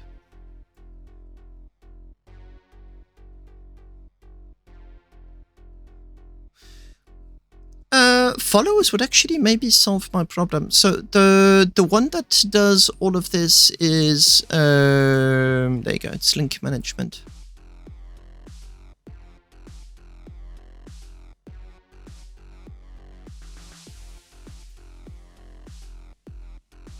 Except that Wisebot very much became a paid-for service. And I now have no means of knowing who is doing what. I've also got Nightbot. I'll do all of that crap later. For now, the important part, Lincoln, is that you can reshare the link that you couldn't share before. That's something I need to do off stream, and it's going to take some time. I just need to give it the time needed in order to just was cautious with yes, application Discord lancée. Oh, there, okay.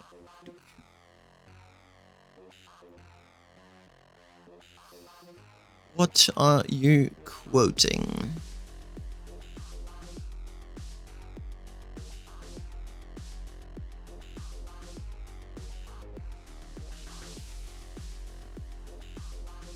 From Da, da, da, da, da, da, da, da, da.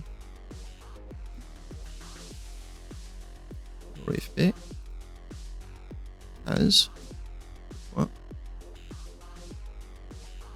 How can I do it? I record mention from. Okay, so I can check Lori FB. No Lori FB, and I want it to contain update.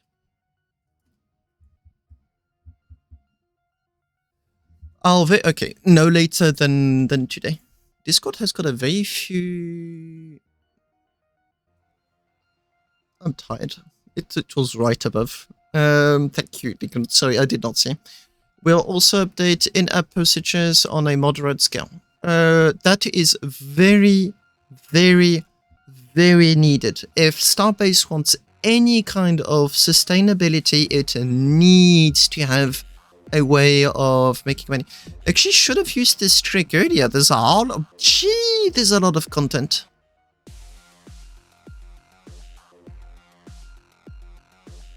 This is recent stuff too.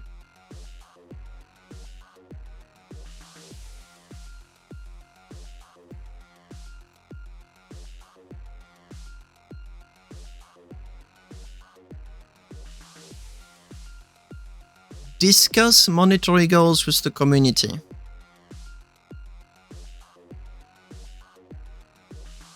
No, I knew about Discord search, but I never really used it to that extent. Sorry, I've got the troublemaker cat that just entered my room again.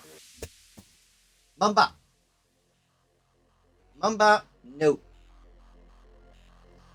First thing he does when he comes in my room is check for the other cat's food. The second thing he does is check for the other cat himself. And there you go. Spot on.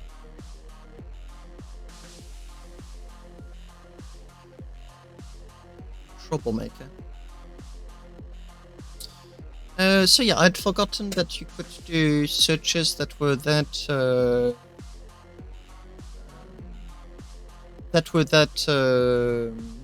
extensive. Our main goal is next promoted sport positive player interactions. Ooh, which we hope will lead to increased players amount. Message couldn't be loaded. Oh, actually, that shows one of your questions.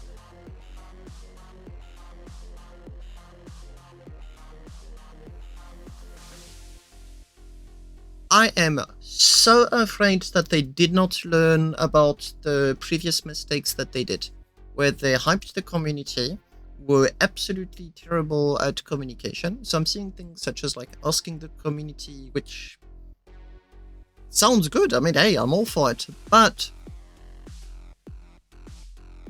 Lori is not really, well, not Lori, but like Starbase in general, then they're not good with communication. And I do remember that the community also at the start of Starbase was really toxic. Like really, really, really toxic. And it was not a particularly fun time for the devs at all. Too many things going on all at once. Some players going just completely cray-cray and spamming them on Discord. I remember the mention of some... no, it was horrible. Too many players.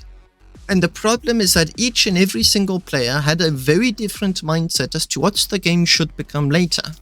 And they become unbelievably passionate about the game, but they went way too far, way too hard. I remember some staff members had to deactivate their Discord. It became so bad. Because there was just constant barrages of messages on the Discord. Players just going absolutely insane over the fact we want features, we want updates. So they did the roadmap, but the problem with the roadmap is that they gave precise dates. Yeah, I'm not surprised. I don't remember that specifically, but I'm so not surprised. So what happens then is that you have a mess. You have a mess. It was a mess, an absolute big mess. And then what happened is they did the roadmap, and the problem with the roadmap is that they were not. Arguably, it's supposed to be very intuitive, but apparently not. Where they gave the roadmap, they gave the dates, and then the whole community was like, yes, you are now contractually obligated to follow those dates. And then it was another shit show all over the place. Simultaneously, Frozen Byte was running out of money. The whole thing was a mess. I'm just really, really, really anxious that there isn't a repeat of all of that. I don't know. So my take on stream sniping is that they shouldn't even bother attempting to moderate that. There's never going to be moderation on that. It is not possible. It is not worth the try. I remember stream sniping was a big thing. I got stream sniped multiple times in the past. And I did lose ships to stream sniping specifically. Most of my let's be very honest, most of the ships I've lost were lost to me not knowing how to pilot my own ship correctly. I'll be very honest. But yeah, stream sniping most definitely was a thing. And honestly, my take on that is that I'm not bothered by it. And what do I mean is that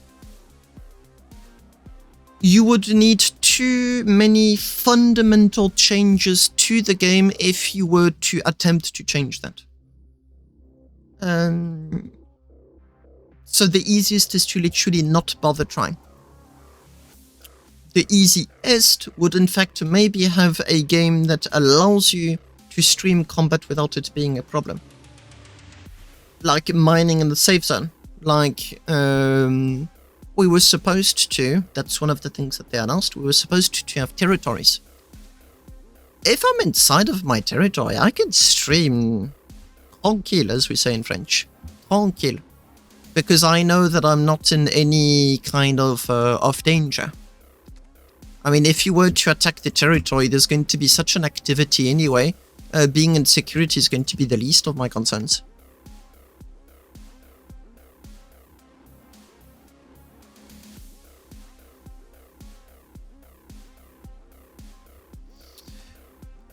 Fair, and I do know exactly what you're talking about because Starbase went through that, Lincoln. There really was. Yeah, I remember that the damage. It was for the race, which I just got pinged by Silent Symphony. I saw a ping. I'm fairly confident it's about the moon racing. Which now that I've got a little bit more time and energy could be something that I attempt to do again. But yeah, I remember, and it was nice. But that is not the issue. The issue is more when players. Let me rephrase it. I actually don't know, but are there streams of EVE Online? EVE Online very much is one of those games where you have a whole lot of lawlessness. Twitch. How many players? Or viewers, should I say? EVE Online. So this is interesting because EVE Online is one of those lawless, a game that has lawless areas. You have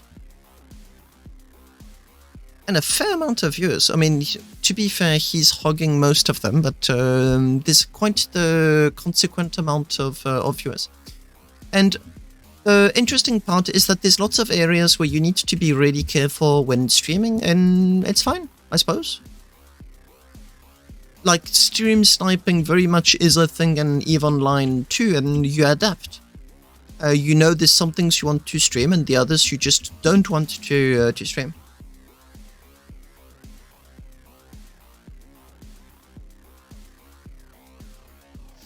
Yes, but although you have good intentions, and I really do believe it when I say it, we both know players that do not have the best of intentions.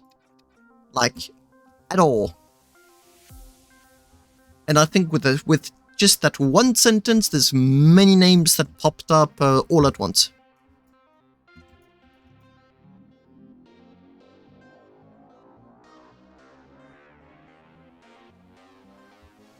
How do you stream snipe yourself? You're supposed to stream snipe someone else.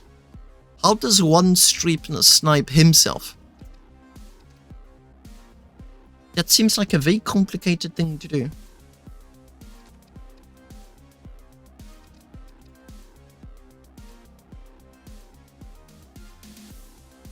Oh, yes, no, for sure. I mean, here, let me rephrase it. Stream snipe me if you can.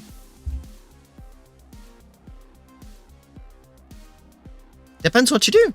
If I'm in a safe zone, if I'm in ship designer, if I'm on my capital ship, it's good.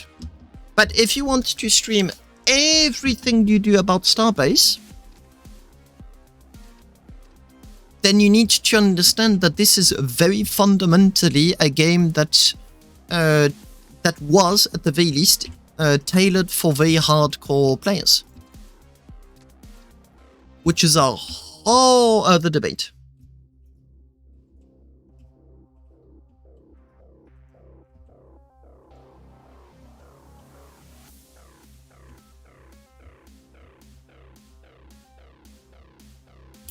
I wanted to underneath. But yeah, I mean, if you really want to stream Starbase, there are plenty of things to stream. To be fair, making a stream about the SSC and make it entertaining is difficult. And it's not something on which I'm always successful. I do try my best, but it is difficult. So I do understand the appeal of wanting to have some more exciting stuff going on. But, I mean, ultimately, it's part of the game. Like, I really would not want the game to be changed just to accommodate a population which fundamentally is so small. I mean, fair, streamers promote the game, but we're like a tiny part of the community, and I really would not want anything to be changed just so I can go mine on the moon surface or in the belt peacefully. There are too many things that would break if we did that. Yep, which is something that I've learned. That, to be fair, is difficult. Like, I do know that at the end of the stream, I am going to be dead quiet. Like, dead quiet. Because speaking non-stop for 4 or 5 hours plus, at the end your throat is like, dude. The throat is very much a muscle that needs both exercise and rest.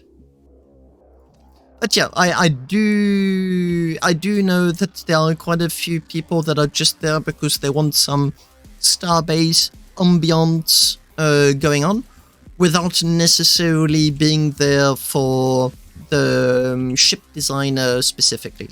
That's more something that appeals to me, but I'm not expecting it to appeal to everyone.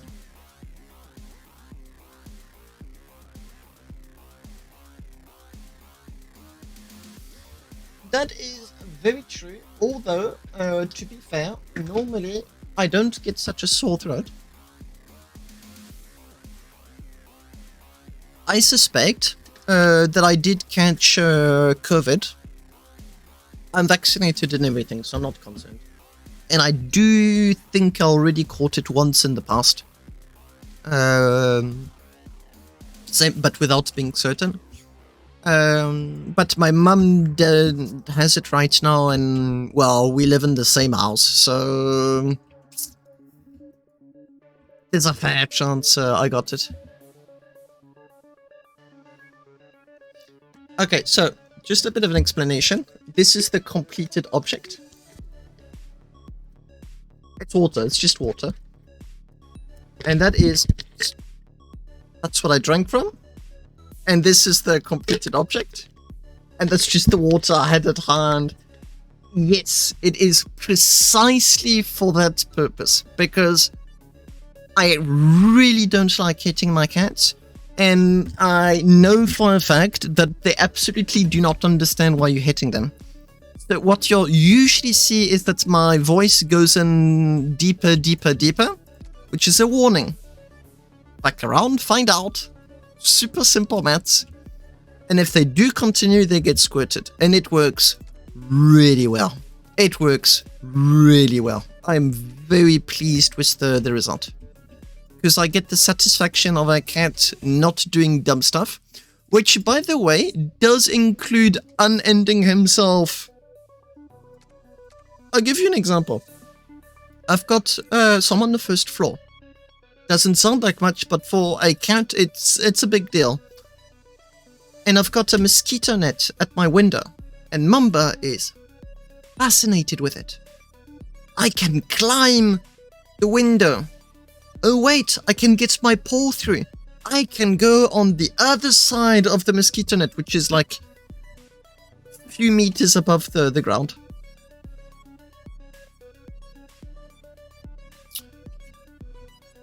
Yeah, sure. It's not the best looking ladder in the world. I mean, I'm absolutely certain that Arconius has got way better designs than I do, but I'm just trying to do something with the mentality of as long as it works. And to be fair, it's not that bad.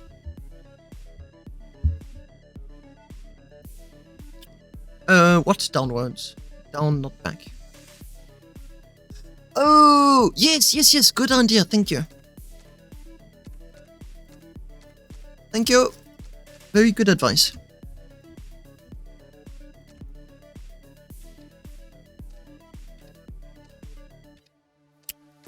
Yeah, I do know where my skills start, but I also do know where they end, and they most certainly do not get to making ships super nice looking, because there's always details that I'm just not going to think about.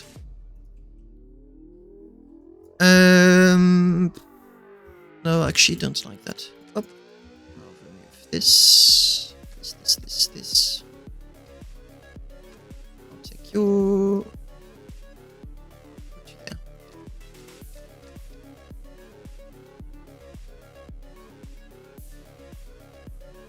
Yeah, I want the minimum. And to be fair, that's a nice looking minimum. But ultimately, it's still that minimum.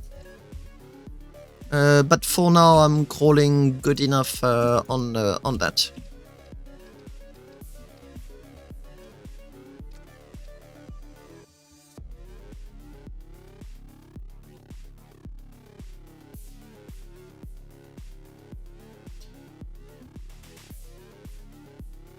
I've got such conflicting emotions with Lorin. I want to know. I really want to know. But he should know better than hyping everyone. Especially considering how badly it went on the last hype. But I want to know. So the problem is that if he wants to hype me, oh, I'm going to be the easiest person to hype over. Just give me a few crumbs here and there and I can assure you I'm going to be hyped. No matter how much I don't want to be. I will be. I'm too passionate about Starbase for that not to be the case. I really hope it works. I really, really do. I mean, he recognized it itself. I do remember him stating that this was... this really was a Hail Mary for Starbase. Ah. Damn it. No, wait, I should be able to. Get it down and... Ah, perfect. Handles-ish on the side of the ladder.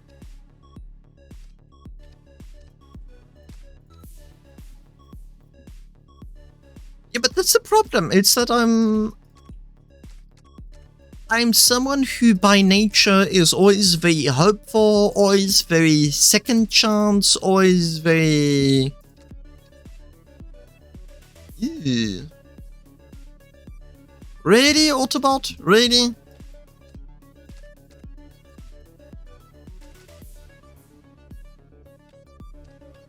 You had one job.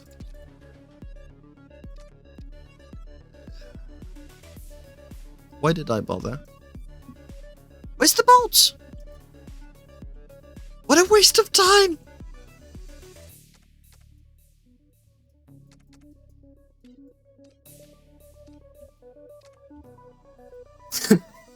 Damage. It is such a love story between him and Autobot. So Autobot is such a good idea. It is such a bummer it doesn't work. I don't want bolts to be visible, damn it.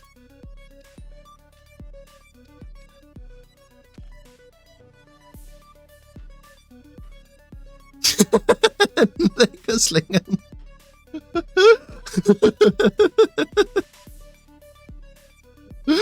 Ay. Hope! It's hope, it's copium, it's hope. I hope it will work one day. I hope, no, not even. This is way beyond the meme. It's like me hoping that Starbase will come back alive again. It's just like me hoping that the Autobot is just magically going to decide that it's not going to mess up an easy job. Simple stuff.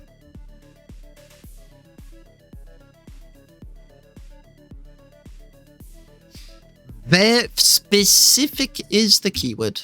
Specific. Like when it comes to doing the forced bolts on triangle thrusters, got no problem using it. It's very convenient.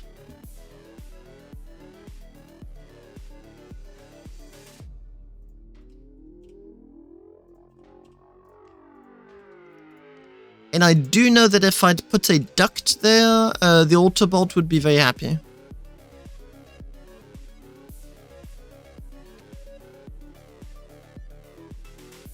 You mean dual universe?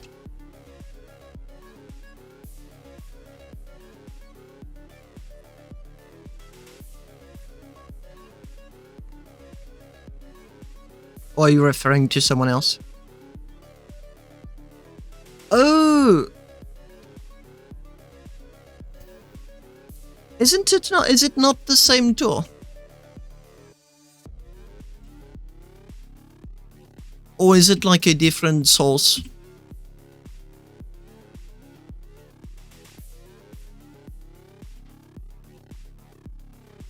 Ah, I should have done that.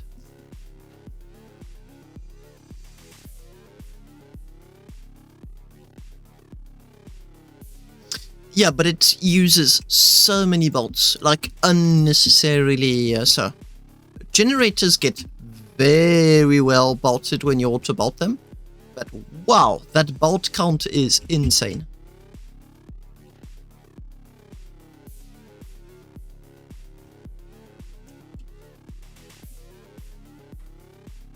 Last stream on YouTube. You can see.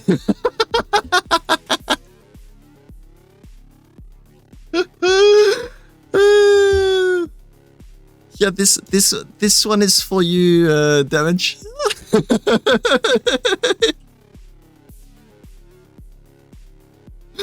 Ay. Autobot is such a sore subject. Wow.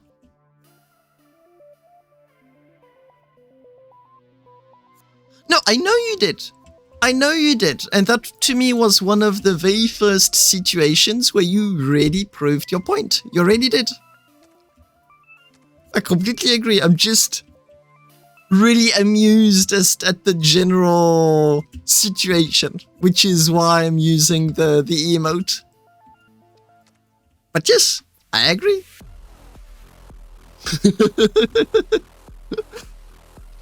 I'm going to need a 24.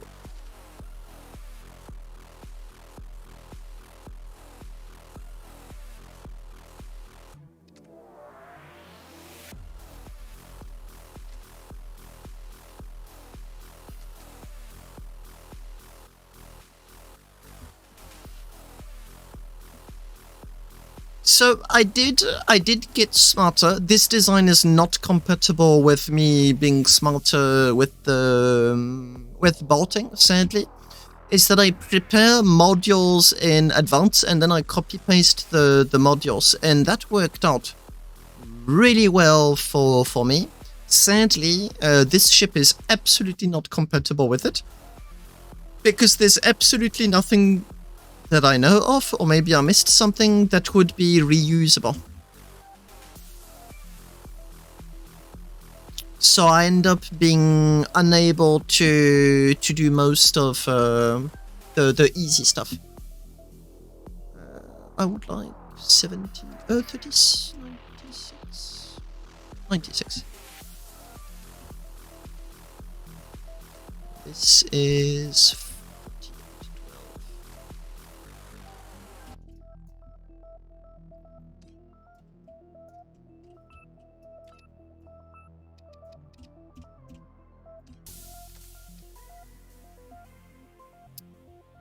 This is good looking.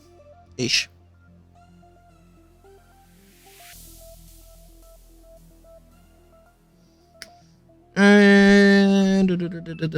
Yes, but that is one. Yeah, that is like one sore subject in the ship designer. It is so enticing to use it because of how time-consuming bolting is in the first place. But then you use it, and the game's like, I shall activate my hidden trap. And then you regret it.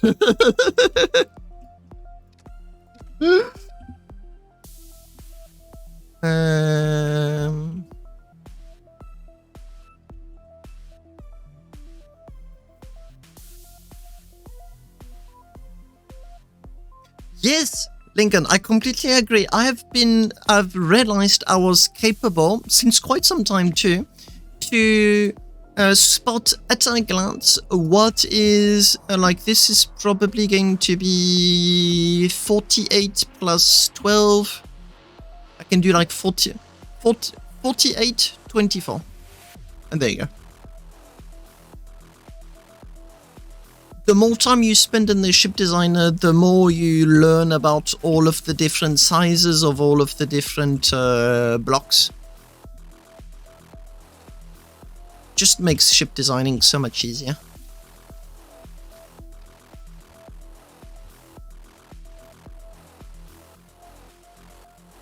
This is satisfying. There's more to do because right now there's no stairs to access anything up there.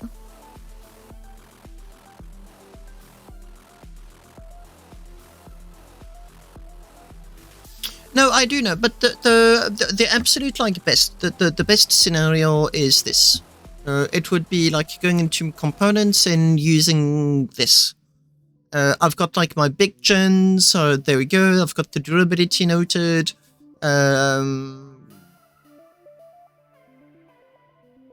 That's the best, because then you just pick it and you put it on your ship and it's done. But you do end up with very boxy designs by following that design path, which is my beef with it. That's what I don't like about that system.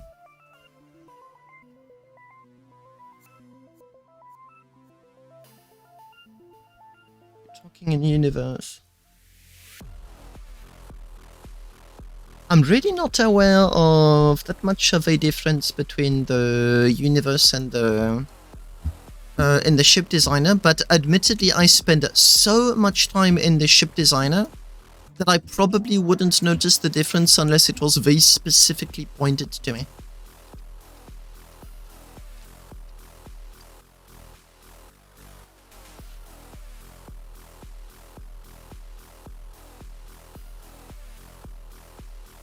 Yeah, it really is the easiest way to go that I know.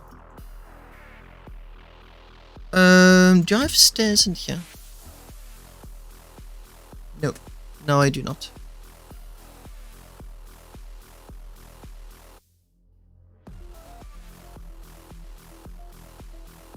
But I do have that. I do. Here, let me show you the ship, capital T, that I designed specifically. No, wrong Discord. Specifically for that purpose, and it would be beyond a doubt the Echoes 1, 2, and 3, and the Echo 3. The Echo 3, you do not need an Autobot. Yeah, you're so annoying. What's going on? Echo 3. The Echo 3 was specifically designed to have absolutely everything accessible. All of it.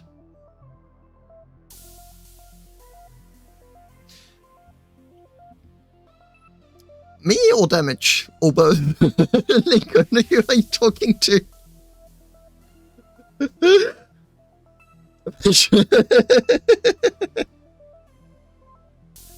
There isn't always a need to agree with everyone, Lincoln. Sometimes I just state what I think. Someone states otherwise, and I'm like, yep, it's different.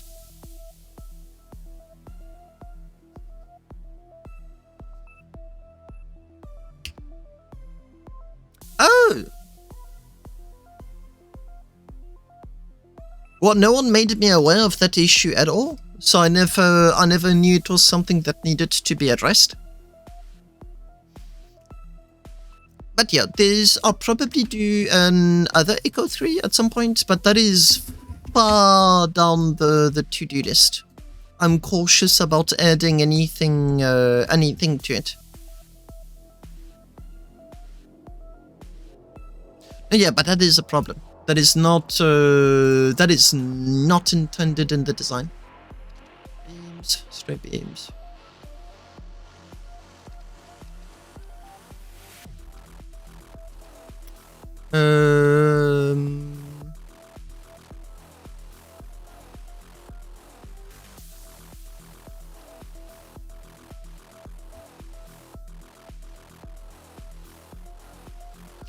Yeah, but the Discord, here's the problem. The Discord is not properly designed. My Discord has got many problems. Here, let me show you the most blatant one. That one's really easy to show.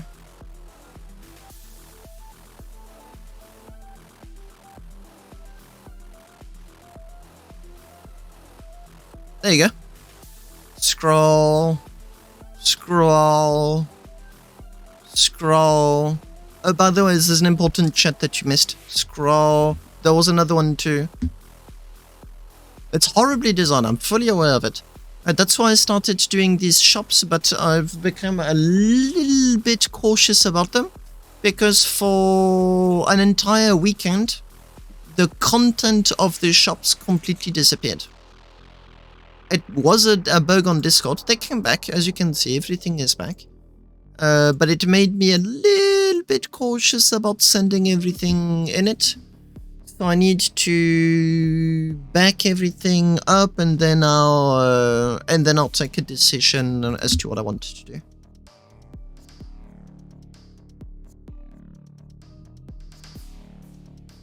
There, point made, literally. But I'm really aware of the issue. I'm just also simultaneously really cautious about how I'm going to attempt to solve it. I want a good solution, not a solution that brings forth more problems. That is very much something I want to avoid.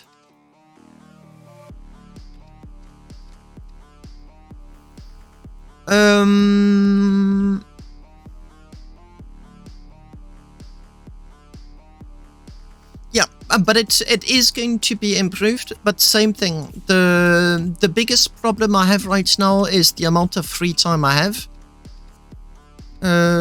Ideally, when I do get more free time, there's a whole lot of things that I'm going to be addressing on the Discord that I've been wanting to address for a long time, but I just didn't have the means to do so.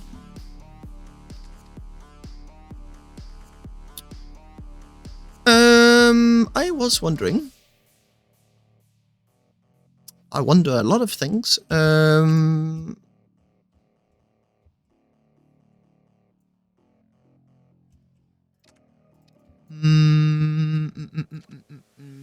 I?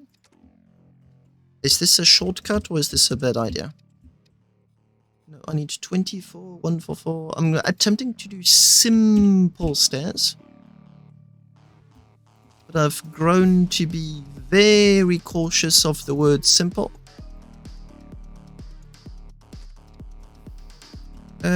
I don't think there's any elegant way of me bolting that. So, bummer. So I'm just going to make visible bolts that are well organized. Okay, that's the correct cat that's eating.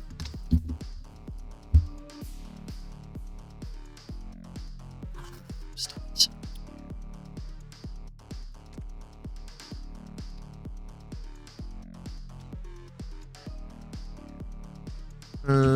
This is the idea. But I don't think the endo can...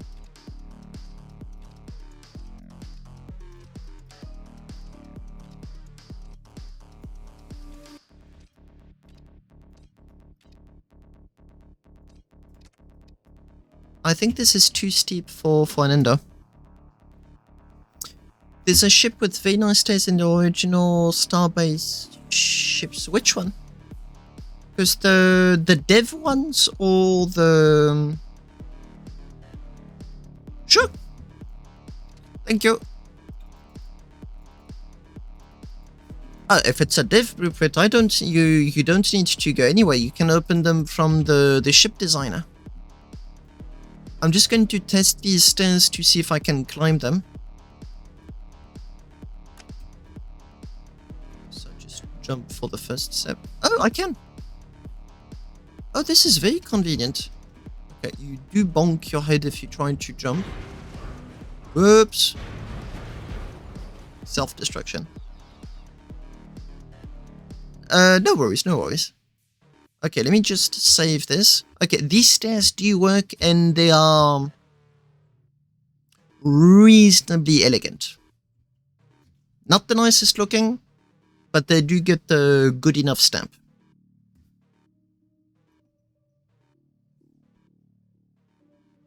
Oh, there he is. But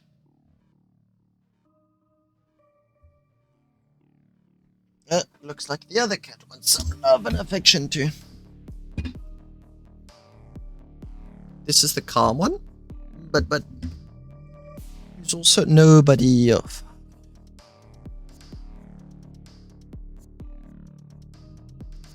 I'm not ending the stream right now, so if you see a stream end screen, which has happened in the past, it is not me stopping the stream, it's the cat that pressed it. Yeah, but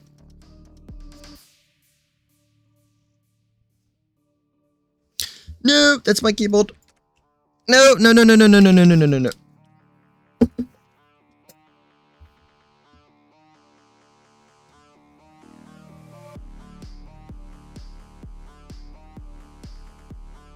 The ship is called Known Issue.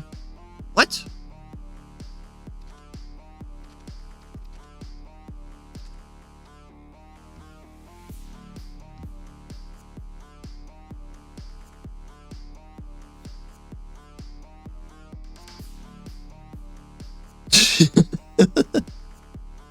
I currently have got a cat sitting right... Oh, you can actually see his ears. He is sitting right in front of my screen, completely in the middle. I never use that screen. I mean, no, I do, but very rarely. To the point where I'm questioning the usefulness of keeping it.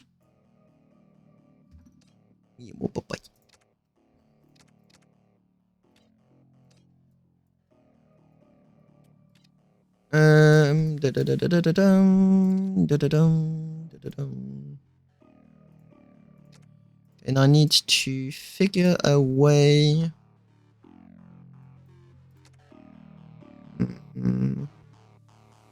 24, 36. If I do this, I shouldn't have any durability errors on the...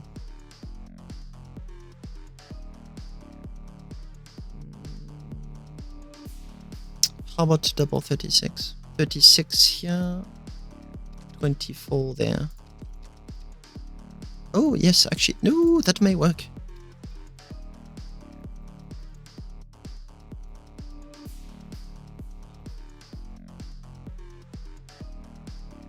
Now if I check for durability.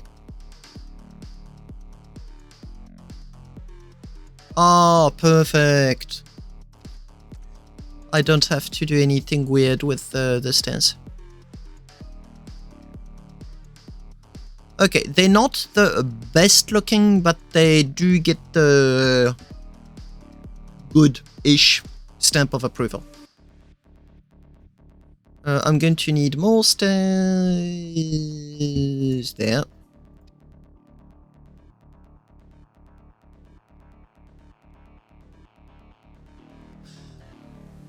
Oh, I just found the solution for my trap. I don't need a trap on the here.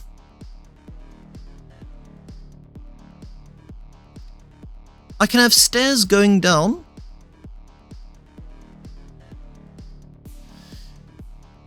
Oh, my head hurts. Too much thinking.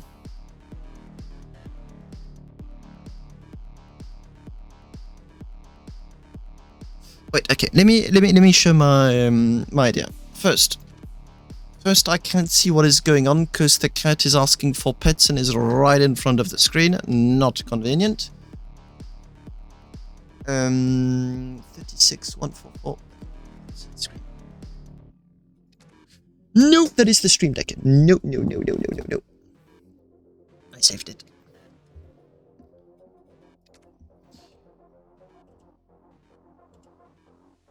Oh, the Anubis. I've got a whole history with that ship. Nope, I do not want this. I would like. 24, 144. Because when I started the ship designer, my first ship was absolute garbage. And what I did was I did not know how to do cockpits at all. Absolutely at all.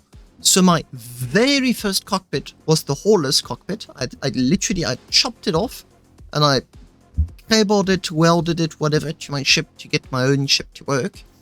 And I then did the same with the Anubis for my second, third, and fourth ship. I used its cockpit because it was conveniently really good.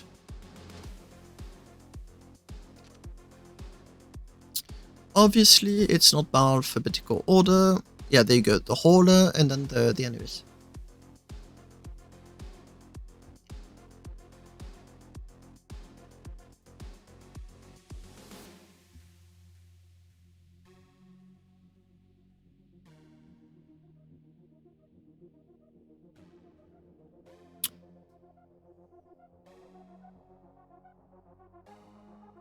Most definitely 10 out of 10 when it comes to easy to use. No doubt about that. Yeah, there's quite a few. There's also one that gets you to the cockpit. Yeah, I remember not understanding what YOLOL was, what was going on, what was this.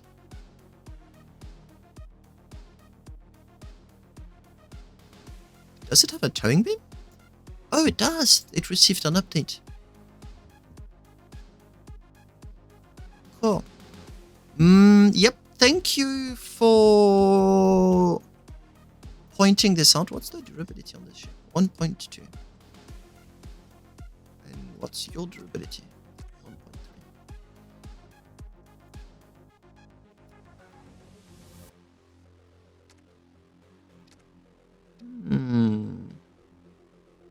Sure thing, Lingan. I do think I'll be finishing my stream in a bit less than 30 minutes, I think. I cannot afford to go to bed too late. Whereas if I compare with the good enough, go? Where did you go? The deal with it. Good enough is another ship.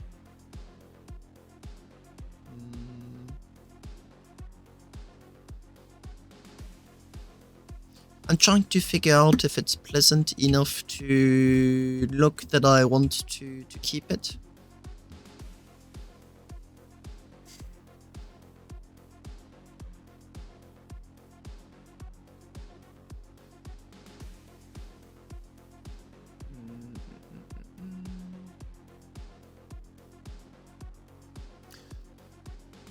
You know what? I think the answer is yes. A yes, but.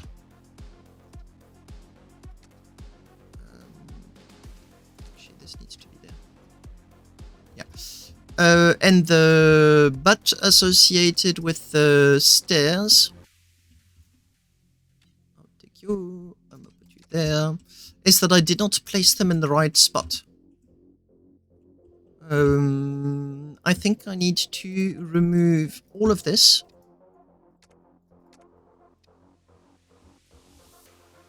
Because this is a door, right here. This is a door. This is space I can no longer use if I put my stairs here. Things to do, things to figure out. I can have the ramp be a little bit more normal.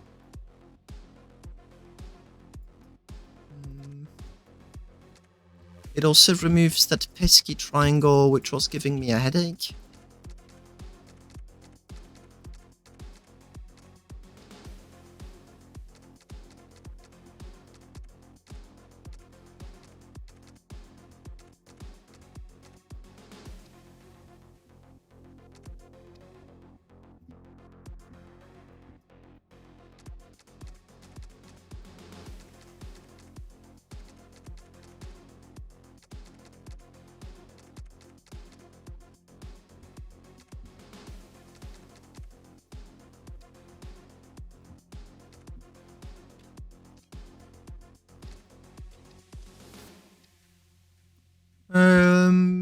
Yes, I think this is going to be easier to deal with.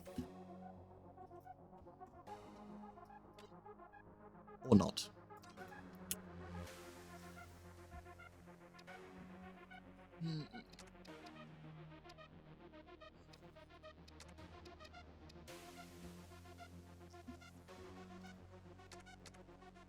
When the SSC wants to be a pain, it sure can be. We've got all of these odd numbers with the plates, and it really does not make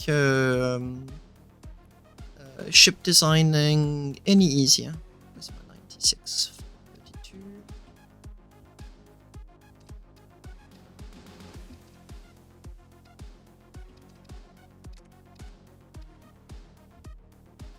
And this is going to be 36144.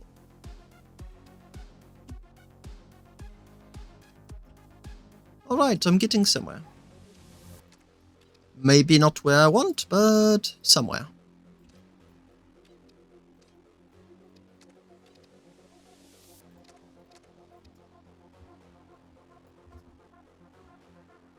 This looks okay-ish.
Yep, this I think is something that's just going to be easier to use, easier to look at. Also, ships that are not fun to look at are a little bit of a waste of time. And it goes onto the ground very nicely.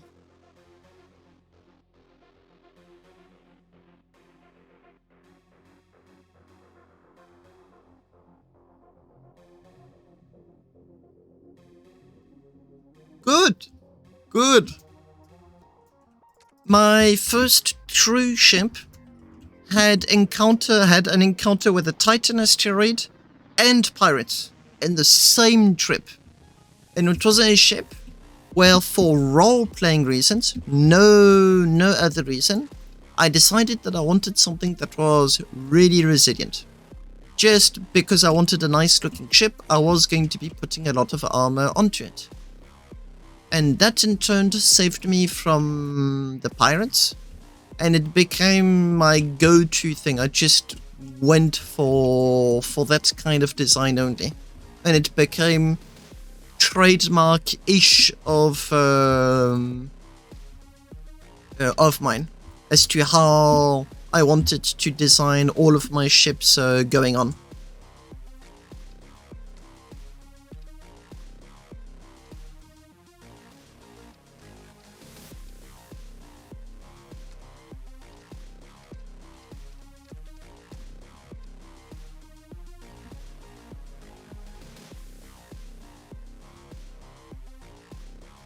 I like it this way.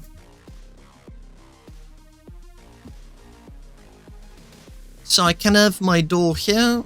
There's going to be a door there, more stairs here, and the ladder that goes up just there. So it gets you to do a bit of a weird detour. No, honestly, not that much. And if you want, you really can just jetpack yourself to the roof and call it a day. Oh, you think your ship was ugly? Wait till I show you mine. Oh no, dude, come on. We do not have the same definition of ugly. Seriously. Like, really? Are you one of those people that has like a squeaky clean house? Like, as in, you could lick the floor, it is so damn clean.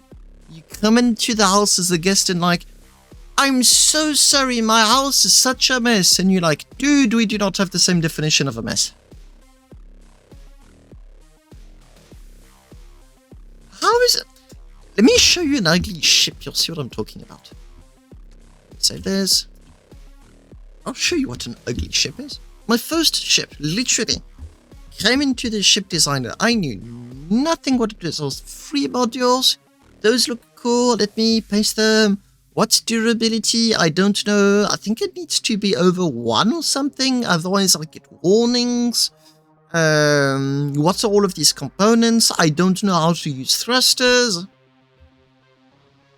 So before I go into the ship, I'm just going to show you something. Pre-made preprints, tutorials. Nope. This one. By the way. I did not know how to design a cockpit. Zip.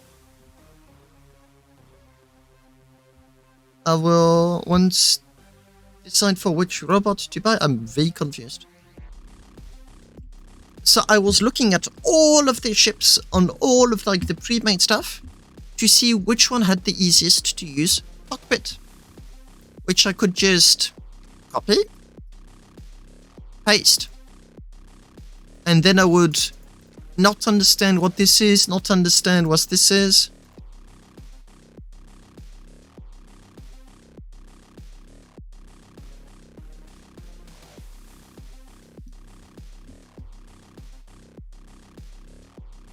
What's the thing with the robots? I don't understand. I'm so confused. Anyway, that was my attempt at like understanding how to design. Open. No. Let me show you. No. Whee! Down, down, down, down, down, down, down. I did so many designs. You mean a Roomba?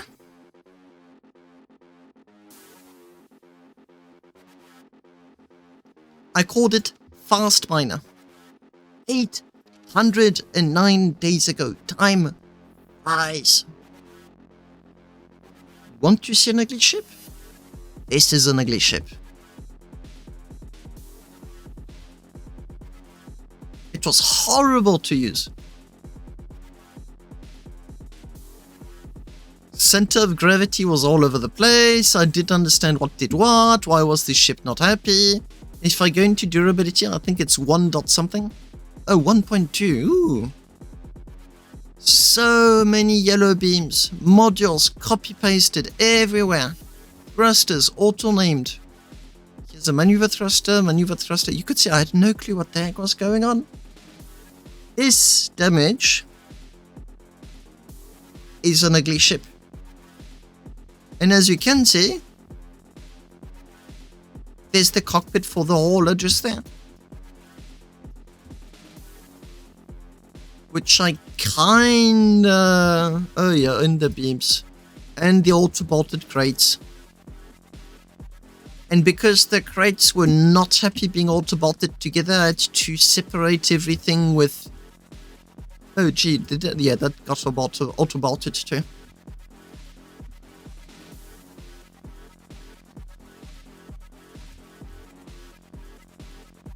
That's an ugly ship.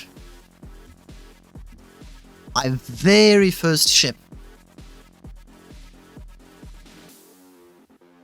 Oh gee, I really hadn't figured out how power generation worked at all.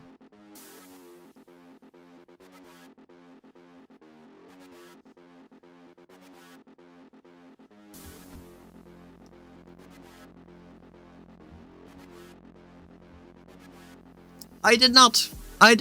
I jumped into the ship designer because it really was something that appealed to me.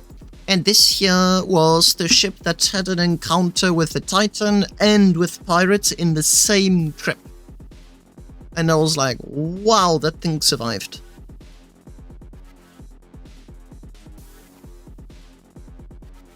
I've got a lot of love for my own ship too, but I recognize an ugly ship when I see one.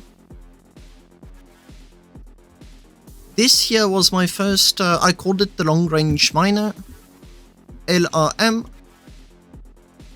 And it had this external cage to kind of protect you from ramming stuff. Which, to be fair, did work. The autocannons were a very late addition. The first version didn't have any of that. And as you can see, this just here, is in fact the nose of the Osiris. It's the levers, the buttons, and everything. And a very fun fact about this ship is that it has 288 crates, of which 144 are unusable. Because I forgot to cable and pipe those, the top crates. So the bottom ones are, the top ones are not. Yes, it is. This is the ancestor of the mouse. Before the mouse was the LRM, Long Range Miner. Oh, I did not do... Oh, wow. I didn't realize I did that. Actually, wonder about the thruster names. And you can see this was like propellant all over the place. Let me see. I'm actually curious about the thruster names. Yep, auto named. Auto named. I assure you this was auto. Wait. 1, 2, 4. 14, 5. 5. Oh! Two. There's also 2.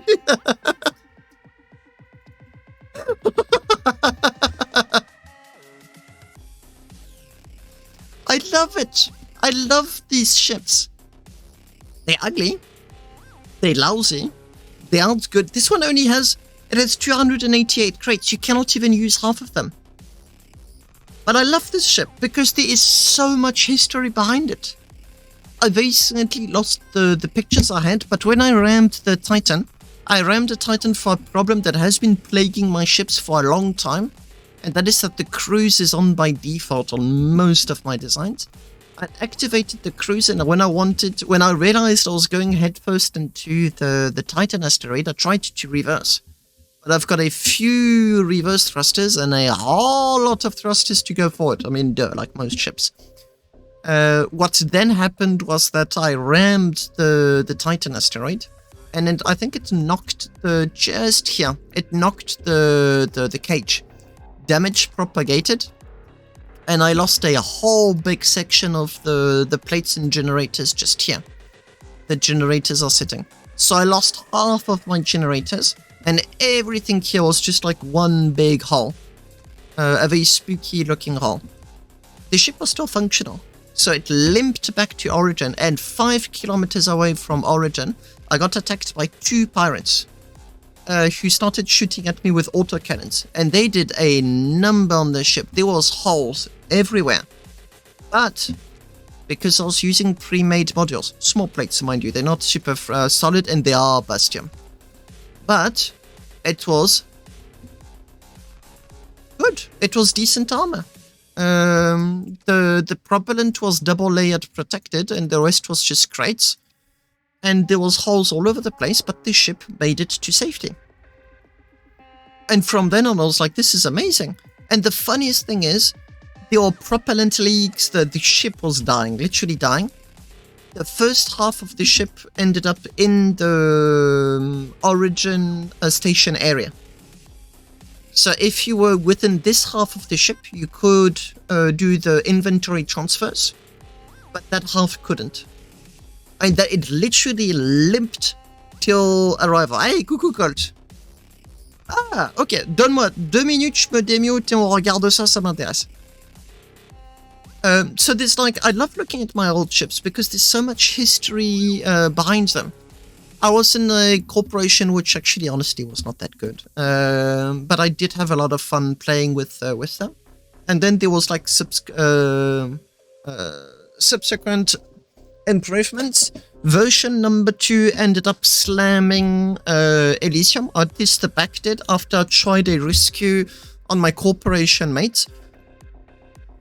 So you can already see the improvements. This one was designed to have tripods, because it was meant to go into more dangerous areas. So you can see a bigger emphasis on armor. Although the plates are still very small, you see bigger plates appearing. More thrusters, you see a whole other roll. You can actually see the design is getting much closer to what the mouse was then going to become.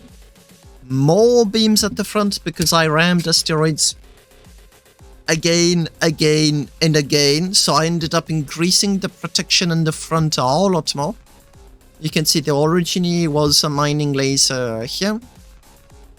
Lots of cables going everywhere to allow for the damn it.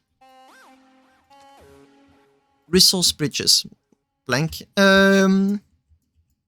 Yep, I'd still not figured out that I had 144 missing crates. So those crates are still disconnected. I think I figured it out in the 3rd version, maybe? Open or manage. And what's interesting is that before doing the mouse, I then did combat ships that used this chassis called the Raiders. They did see combat, and they really did a number on pirates, because it looked like a mining ship, but it was not. So this is version number 3, and this one was the most complete of the LRMs. I started promoting the ship. You see there's a little bit more work on making it nicer looking. This one, a few corporation members ended up using it. Same amount of everything. More and more and more thrusters. Is it still auto-named? Huh?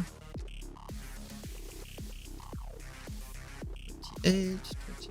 No, these ones were hand-named, so I grew wiser. Some more thrusters. Yeah, and there you go. Here, this time I had noticed that there was an issue. Crafting tables on the top. And at which point, the designs branch. So rather than going straight, I'm just going to show the raider directly, like not version 1.2.3 in the variants. So this is the combat ship that it became. So I flattened it. And this is all combat in the very early days of Starbase, when there wasn't things such as meta. So it was designed to be transporting a crew. Blue, white and red, because we were trolling at the time, just indicating that we were French. Way more thrusters and a crap ton of guns. 30 autocannons. It actually survived a 2 versus 1 against pirates that thought it was a mining ship. So they attacked it and got a beating as a consequence. And yeah, it was ultimately designed to be a raiding ship, a long-range raiding ship. So go out, find a mining ship and destroy it, or escort a mining ship and make sure that it reaches destination. It did have like a triple cockpit. Yeah, see, internal cockpit, outer cockpit, and then additional glass at the front. So impossible to see anything at night. The reflections were horrible, but it had a very resistant cockpit. And then came the mouse much later. You see, like there's more stuff going on. This one's 1 and 2 were ones that I used, and here comes the mouse 3 much later. I'm just cruising through. I'm not going to be showing all of the ships one by one. And here comes the mouse, which was the first ship that I'd started selling. I think it was less than 1 million credits at the time. 850,000 if I recall correctly. And this ship was my first true ship, in a sense. I had so much fun in this ship. And those autocannons did see action. I got stream sniped. The autocannons were put to good use.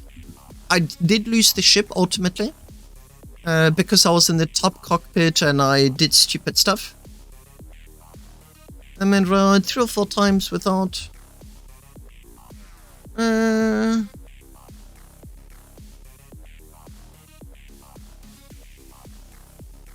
No, you learned a lot. No, I don't agree.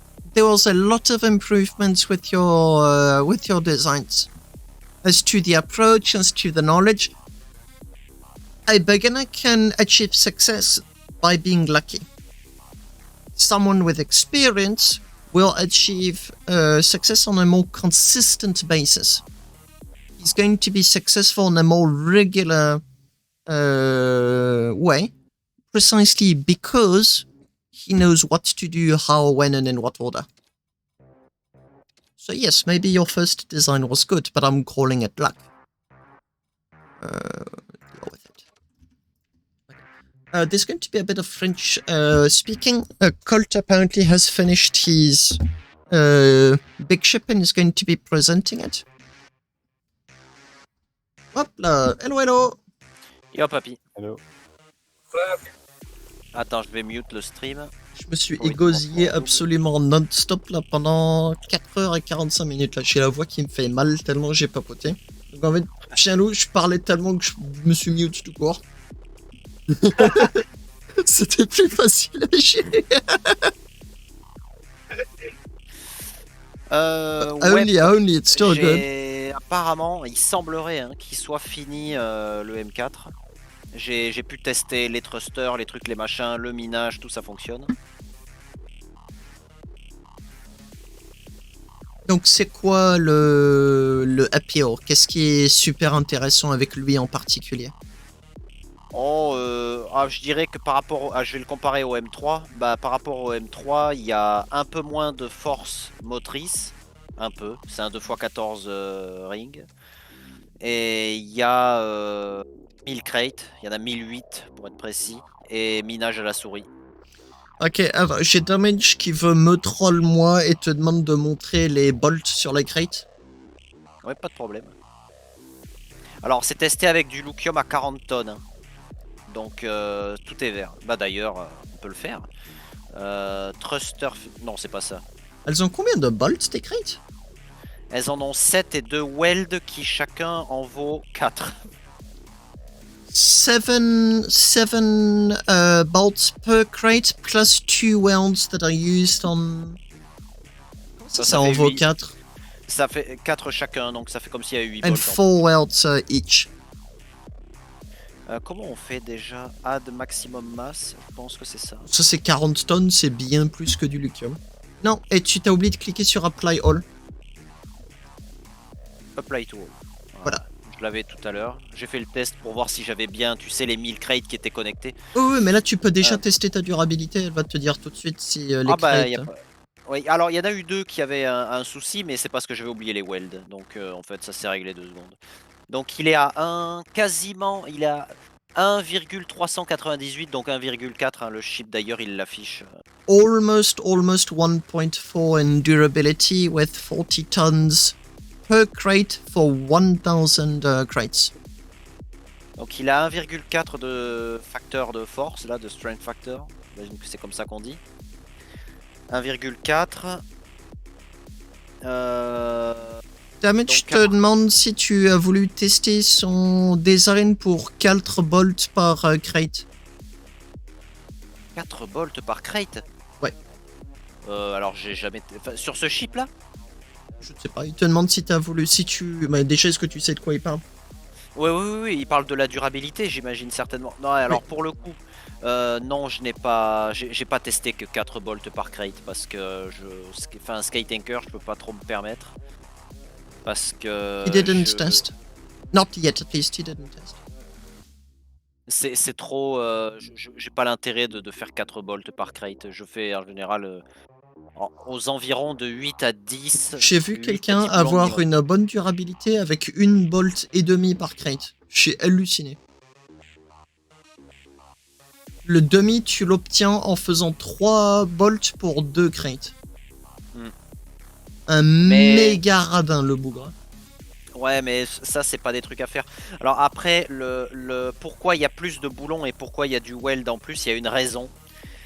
C'est que pour des histoires de voxel qui m'ont été bien utiles, j'ai pas eu le choix que d'optimiser. Parce que quand même, un double plasma de 14 rings avec 1000 crates, plus 16 lasers de minage, 9 collecteurs, 1 AS, pas mal de thrusters de freinage quand même. Et il y en a quand même beaucoup des box de freinage. Il y en a, comme dans le Sky Tanker M3.1. Donc il y en a le double par rapport au M1, M2 et M3 de base. Donc c'était d'autant plus nécessaire que ce chip là allait supposément être plus massif. Donc il y a quand même, voilà quoi, c'était nécessaire d'optimiser un petit peu au niveau du voxel. Et donc il y a une beam à cheval sur 2 crates comme ceci. Donc c'est pas trop recommandé. Il vaut mieux être sur le centre masse, le centre de la crate, tout simplement pour des raisons de méca, quoi, de la pure méca. Sauf que là, c'est sur le côté, donc il vaut mieux multiplier les éléments qui permettent d'augmenter la durabilité du truc comme ça, quoi. Donc c'est quand même pas trop mal. Comment on peut voir ça? Je vais virer les trucs. Les devices, la machinerie, voilà, on voit bien. Et si je fais un clic droit, il y a quand même des tensions. Mais bon, ça n'a jamais vraiment posé problème. Ça reste globalement, ça passe. C'est parce qu'il n'y a pas assez de beam transversal, mais c'est pas trop gênant. Ça n'a jamais vraiment gêné. Donc voilà, et le chip fonctionne sans souci. Il y a eu quelques petits couacs que j'ai réglés. Bon, c'était des purs problèmes de connexion. Et aussi parce que j'avais des noms qui étaient enregistrés dans mon ordinateur de vol. Main Flight Computer là. Et donc ça m'avait fait quelques soucis. Donc c'était vraiment des trucs qui étaient purement de ma faute et non celle du chip. On va mettre le mining mode. Et on va attendre que ça chauffe.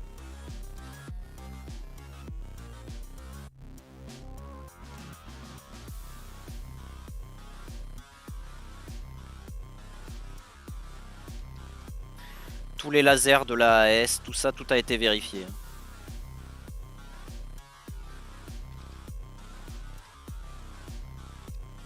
T'es toujours là, Pi? Oui, oui, je suis un peu distrait en même temps, mais oui, oui, oui. Ouais, ouais. Toujours C'est là comme en train de regarder. Comme j'entendais plus personne parler. Donc après, c'est un chip qui se veut être absolument pas RP. Parce qu'il n'y a pas la place, tout simplement. Qui dit RP dit plate, et qui dit plate dit voxel, donc c'est mort. Donc Tu me c'est diras, très, il a quand même clairement ta patte, hein, malgré le fait que tu dis ça.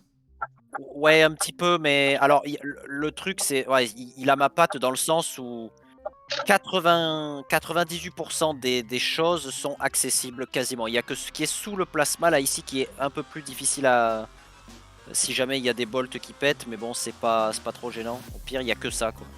Tout le reste est comme toujours Et le ultra quoi, Derek, faudrait accessible, que je ultra fasse une vidéo dépannable. entière sur le sujet à un On moment. peut aller partout, on peut ramper partout, on peut tout reboulonner soi-même. C'est peut-être un peu plus compliqué pour les thrusters de manœuvre et encore je suis même pas sûr, tu vois. Je suis même pas sûr. Ah si, ici, ouais, pour accéder au hardpoint ici, il faudrait peut-être éventuellement déwelder cette beam et la remettre, et ce qui empêche pas derrière de reboulonner le thruster. Donc c'est bon, c'est des petits détails, hein, mais bon. C'est vraiment une des rares fois où je me prive un peu de ce côté ultra dépannable. Là, il y a quelques petites zones, mais bon, tu me diras, déjà pour dépanner ça, même ça, c'est compliqué.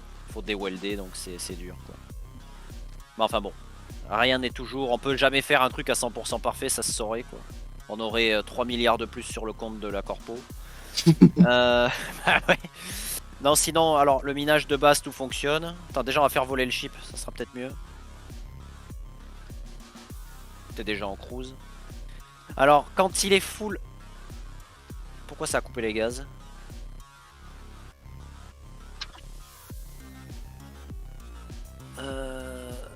C'est un peu étrange. Chez Damage qui est en train de dire qu'à utiliser les plasmas qui n'ont pas les pieds, tels que tu les as utilisés, Ouais. t'aurais pu économiser en voxel, volé. Oui, oui, c'est clair.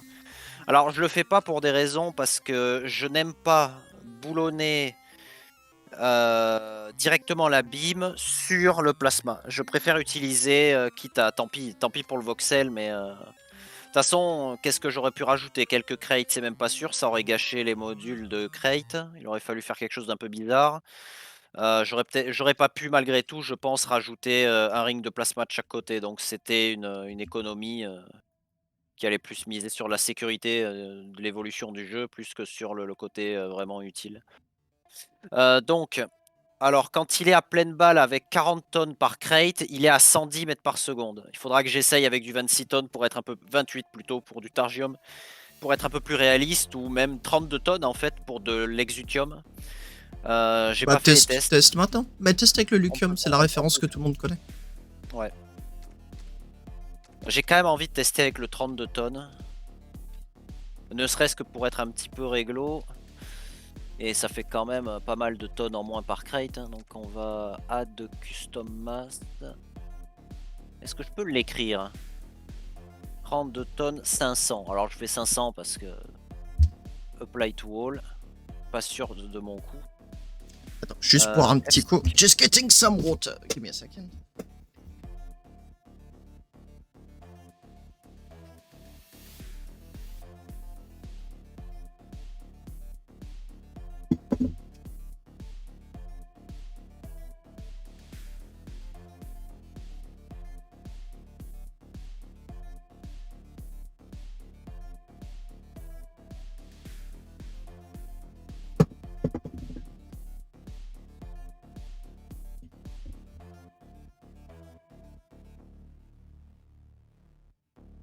I also reloaded the cat pistol in order to make sure that Mamba stays nice and well educated. Ah, flûte.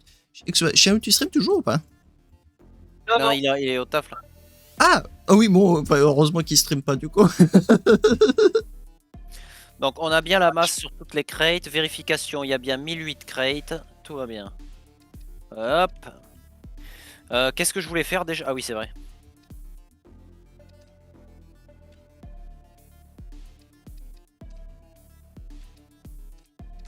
Alors. D'ailleurs, il va falloir que je l'enlève ce truc là, il sert plus à rien. Alors, ça va mettre du temps à l'atteindre. Un peu. Moi, je pense que je viens enfin de comprendre comment est-ce que ces maudits railings étaient censés être utilisés depuis si longtemps. Et les résultats sont pas dégueux. Pas dégueux du tout.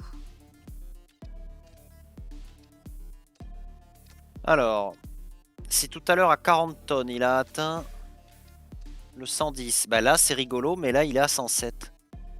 108, 110, ouais, allez, 110. Ouais, mais là, les plasmas sont pas chauds. 112. Si, mais en fait, il faut du temps. Quand il est chargé comme ça, surtout un chip qui est aussi massif que lui, parce que lui, voilà, 120, là, on arrive sur 120. He's testing the max speed of his ship. Allez, 120. Il est à 120, full exutium. Bon, on a fait ce test, on va essayer avec le lucium maintenant, je pense que ça devrait aller mieux. Ouais, Bon, moi j'y go. À toute, Paro. À mon avis, ça va être du... Ça risque d'être du... Alors, 20... Je crois que c'est 26 300, quelque chose comme ça, le lucium. On va pas chipoter, mais...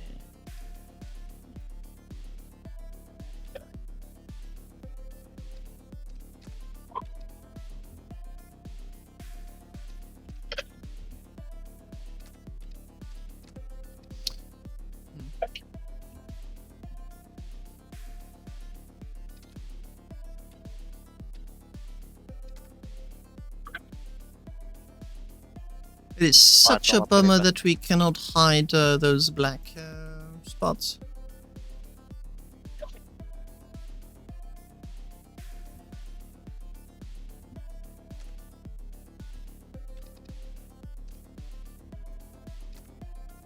Allez, c'est parti, à nouveau. Oula. Alors, déjà, ça a l'air d'accélérer beaucoup plus vite. En même temps, là, on a encore gratté de la masse.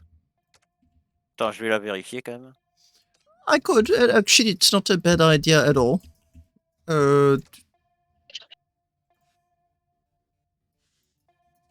Donc, on a bien la bonne masse.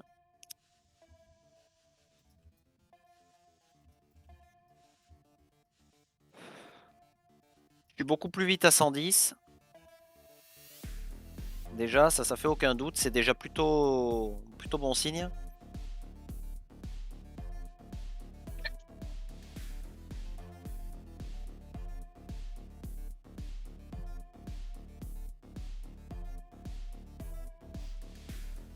I agree. But what I could do is do the same thing for the lander that you already recommended to me, which is to flip the railings in order to hide most of that black stuff. Like, there is absolutely no need for those ones to be visible. Donc, on est à 130 Happy. 130 full lucium. Tu utilises quoi comme speedometer, Domaine, je demande? C'est le nouveau speedometer et qui n'est pas stabilisé. So, the game speedometer, but without averaging or anything. Just the raw values. Là, on va faire on va sortir de la belle parce que là, j'y vois rien.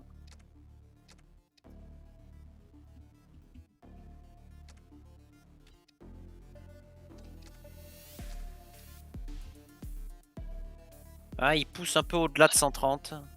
Un petit peu, ouais, bref, c'est négligeable.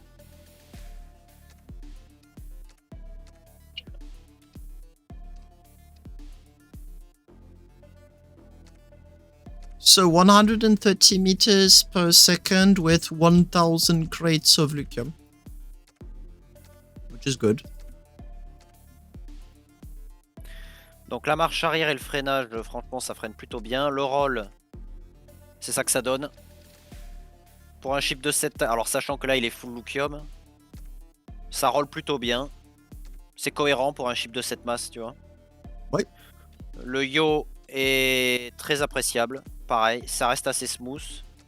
Smoothie. Je voudrais un smoothie, s'il vous plaît. Ouais. Et le pitch est un peu plus violent, à peine un peu, ce qui est normal. Voilà. Non, le chip est maniable, hein. Ensuite, en minage, bah, il mine, quoi. Et voilà, le minage à la souris fonctionne, il n'y a pas de problème.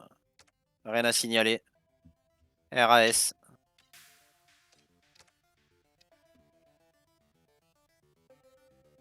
Voilà, c'est en quelque sorte. Alors, j'irai Il pas y a dire le que c'est quand même damage qui tant souhaite mieux. savoir si le plasma thrusters est contrôlé par le FCU.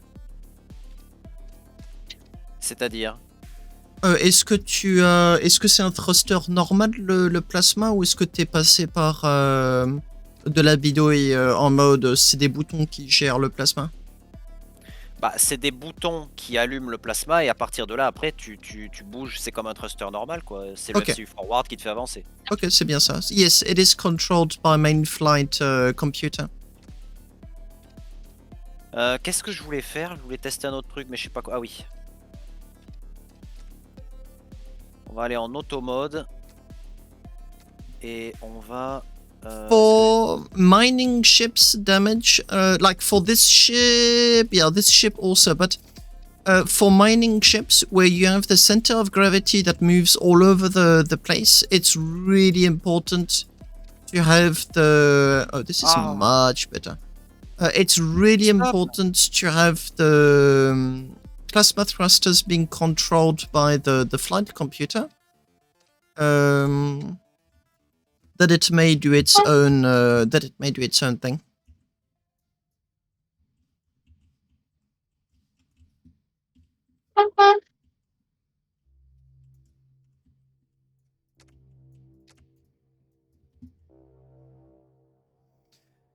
Should be off in mining to save a lot of yes, but you can turn it on or off independently. Et pour l'autonomie, Happy, il y a plus de 3 heures de vol avec le propellante, sachant que je suis tombé à 12 propellantes. Ah, attends, Et ok, je vois un truc. He doesn't need to because he is using big generators. Because he's using big generators, he's got access to the exorium fuel tank. And because he's doing that, he could leave his ship on for hours. It's actually a good point. Il y a Kampf qui dit qu'il faudrait que tu rajoutes une tasse de café quelque part dans ton ship. ah, il manque plus que ça. Et un peu de peinture, peut-être. Là, ici, je vois que c'est resté en blanc. Ça. To be considered. Donc voilà, c'est ok. Un défi qui a été fait en total en 8 heures de designer. Tout le ship? Ouais, tout le chip, de A à Z. Le seul truc qui a été copié-collé, c'est les YOLOL qui ont été un peu rebidouillés derrière parce qu'il n'y a pas tous les YOLOL qu'il y a dans le M3. 8 hours of work. He got the entire ship up and running within 8 hours. Like using pre-existing modules, obviously, but still. Bah, en gros, il y a que deux choses qui ont été faites. Il y a que l'avant du chip, le cockpit, tu vois, avec les anneaux de minage. Et les YOLOL. C'est les seules choses qui ont été prises d'ailleurs. Tout le reste a été fait à la main sur place, les modules de crate, les thrusters de manœuvre, les plasmas. Les générateurs eux-mêmes n'ont pas été réutilisés depuis le M1 ou le M2. Tout a été refait à la main. Les propellantes, tout a été refait. Tout. C'est pas les mêmes... comment on appelle ça? C'est pas les mêmes heatsink, tout est différent. Même la bench a été refaite sur place, alors que j'ai un module, mais en fait le problème c'est que je l'ai fait avec un personnage qui n'avait pas les modules. C'est malin. Donc j'ai dû tout refaire. Bon après c'est pas grave, hein. Je pouvais me débrouiller quoi, mais ouais, en 8 heures à peine. De toute façon j'ai commencé hier dans la nuit, vers minuit, plus quelle heure, et puis après là j'y m'y suis mis un petit peu 2 heures hier, et puis un petit peu là, et puis voilà. Un instant. And damage, I completely agree with that statement. 100, This is actually starting to be really good looking. Sorry, I was saying, got distracted. I completely agree with the software worker. In my case, what I'm going to be doing is that the plasmas are going to be turned off when I'm going to be taxiing at the Oscon, if the ship is finished, if I get permission to do so. Ship is a little bit wide, so I may not get the permission. Fingers crossed, but the ship is big. And, but in my case, it's because the plasmas push back on stuff. Merci, Derek. Ship is getting somewhere. I'm really pleased with how it looks. It was worth it to spend so much time nitpicking on details to get it to be where it is at right now. Still not like satisfied with absolutely everything, but hey, I mean, one thing at a time.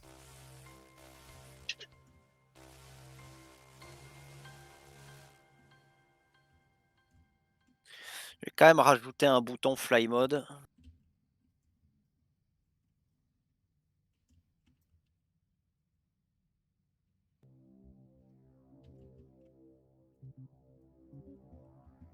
Merde. So yeah, we'll see how it goes. If ever everything goes as it wishes, I'll be the one taxiing everyone. If it doesn't, well, so be it. I'll still be exposing the ship with the others.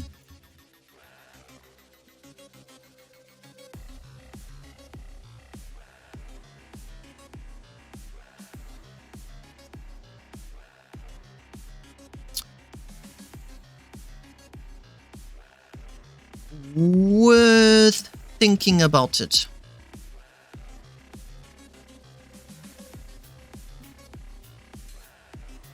Alors que je regarde un petit peu comment c'est foutu dans le...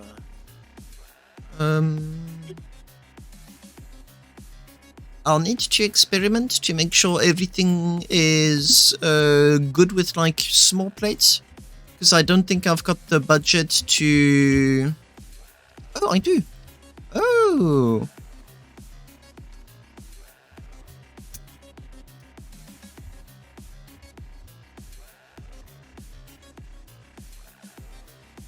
It's worth thinking about it. My only concern is that I may not be able to remove said plates should there ever be an issue. And by issue, I mean like the usual lag you get at the Oscon. I'm going to set this dude here.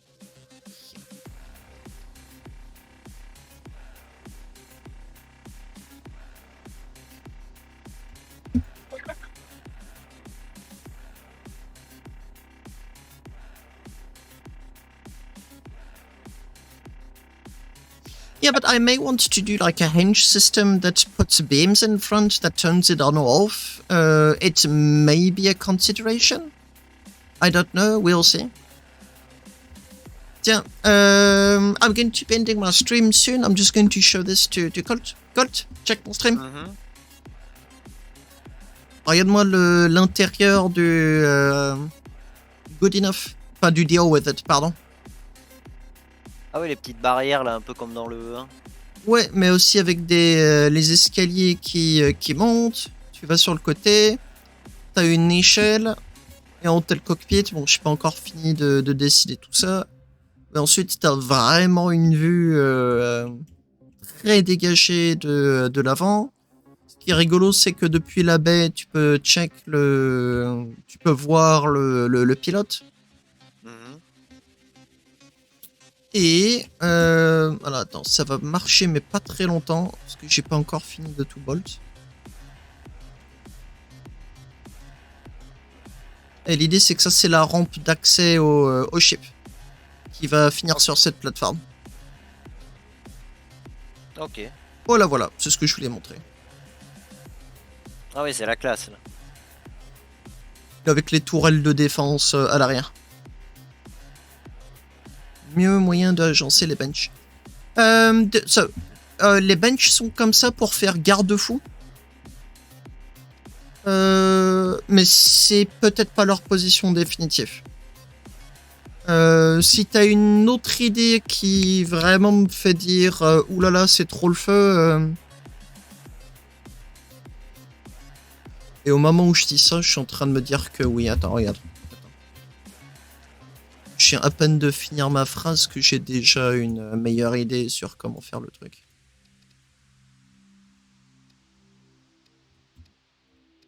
Ah, là, sac à puce. Alors, les lumières, elles vont se mettre juste là. Oups. Tout le long. C'est prévu pour. Et là aussi.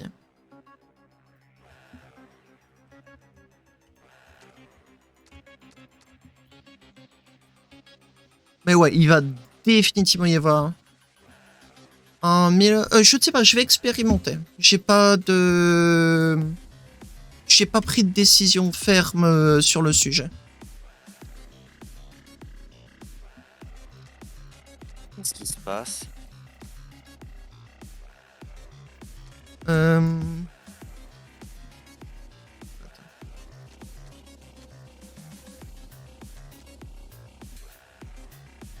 Je suis coincé. Comment ça? Je peux plus bouger. Dans What? le jeu là.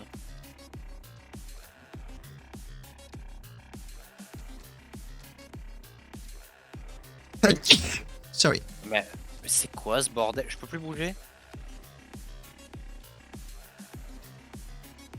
J'ai déjà eu ce bug une fois. Main menu. Je me souviens plus du tout de comment est-ce que je les fixe.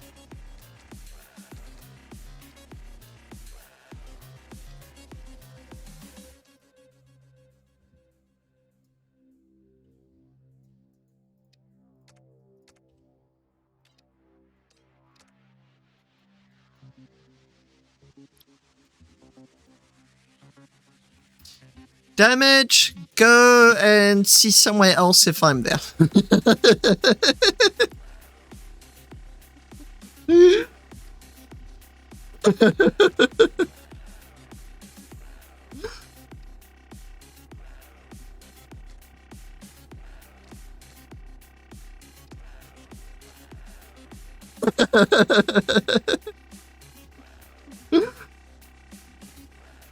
It's a very fun French pseudo insult, like a fake insult. No, that's not our word.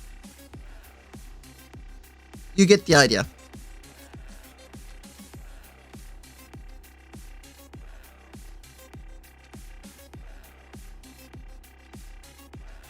Oh, come on, what is your problem?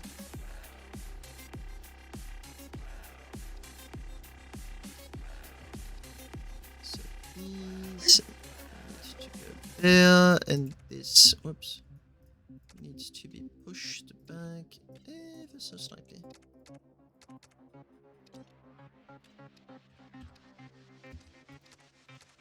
And now you come right back. No, right back here.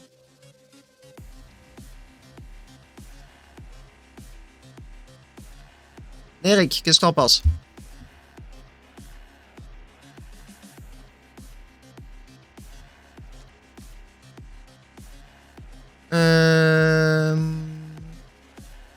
That's why I hide them. But the ratings, it's impossible. Hey, Spider, how you doing?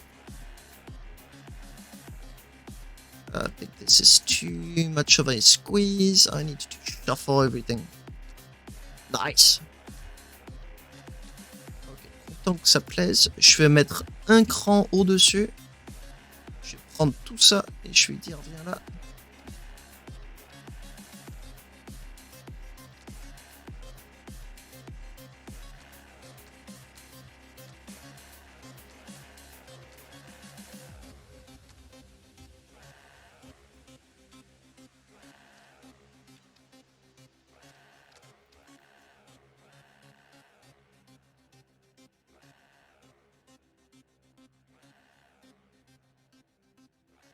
I can fill the bolts with pipes and no damage. No. You need a point in life when you understand that anything pushed too much, V simply becomes a fanatical religion of sorts. And I think you are way past the point where this isn't anything short of pure fanatism.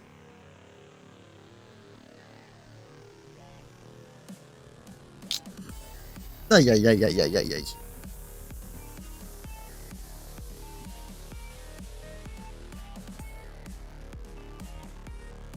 I recall there is a decal. Did I misremember?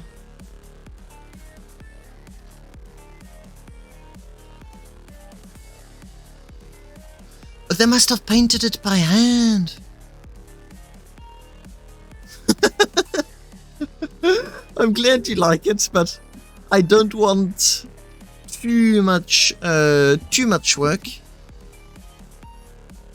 Wait, I think I've got an idea. Plate. Triangle plates. Taking this one.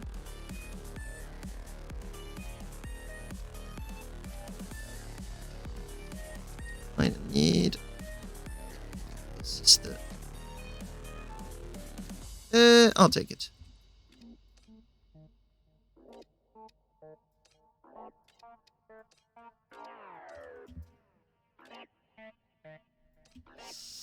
Ah! You.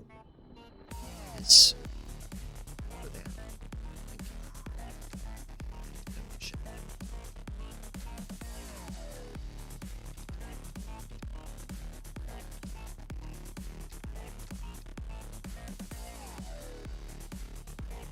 Curious to see. I'm going to need some filling, like stuff that just makes the ship more appealing to look at in general. Haven't quite decided yet what to put where. I'm just very curious if this is going to be as nice as I hope it's going to be, or is it going to be a waste of time? Yes, yellow and black. I know, Spider, but in the meantime, that ship is going to have to do with what it has.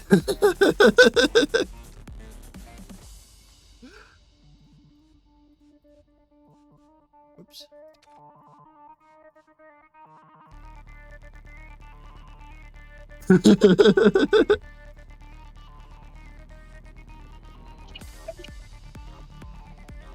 But I'm challenging myself to make... I want to light up. Yeah, let's go with that. Ok, c'est réglé. Donc, il y a un fly mode maintenant sur le ship, c'est mieux. Le ship a du mal en fait à partir de l'automode à rester stable. Si les mecs mettent le curseur à fond à 100%, le ship va souffrir un peu. Donc j'ai préféré mettre un fly mode, un peu comme sur le R4. Et voilà. Là par contre, là c'est fini. Il n'y a plus rien à faire à part jouer avec.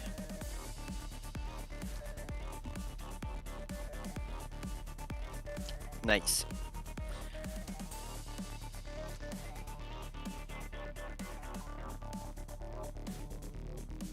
Ultime sauvegarde et création du ship.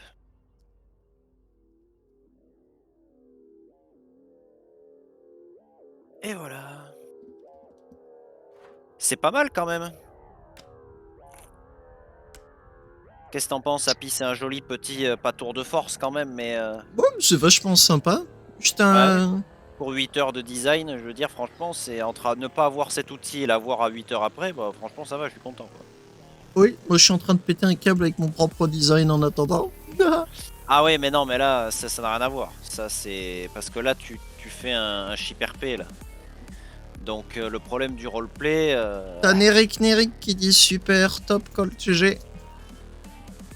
Ouais, bah merci les gars. Ah mais rappelle-toi quand j'ai fait le mini station là, laisse tomber, j'avais passé 2 mois dessus à faire des plates dans tous les sens, donc ouais non, laisse tomber. C'est vraiment très dur, très dur. Moi, je travaille un peu comme un architecte parce que là, je fais un peu la même chose avec le C1. Bon, ça va être du petit RP, hein, du très petit RP. Je vais pas non plus atteindre le niveau de Duratec, mais ça va être, c'est un chip qui traîne avec 6 plasmas, des petits plasmas. C'est encore une fois de l'esthétique et non pas de la, voilà. Mais ouais, le Skytanker C1, ça fait des mois qu'il est en réserve et il est d'un côté, c'est marrant le designer parce que d'un côté tu as un plasma, à côté en vrac tu vas avoir un sas rotatif. Ensuite à côté il y a un bureau, ensuite il y a des tables et des chaises, ensuite il y a une furnace, enfin il y a que des trucs comme ça dans tous les sens, il n'y a rien qui est monté. C'est un gros patchwork de je sais pas trop quoi. Attends, je suis en train d'essayer de tenter une expérimentation.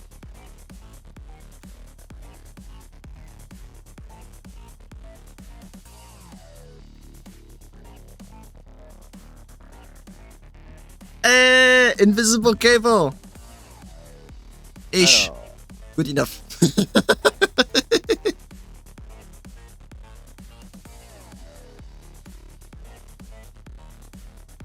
Oh, come on, Spider!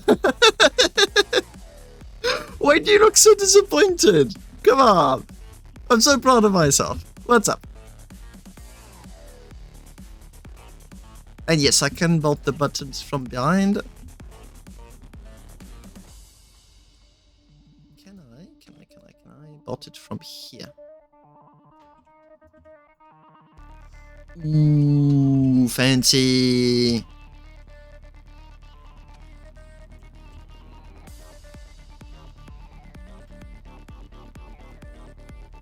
Skytanker M4, je vais l'appeler comment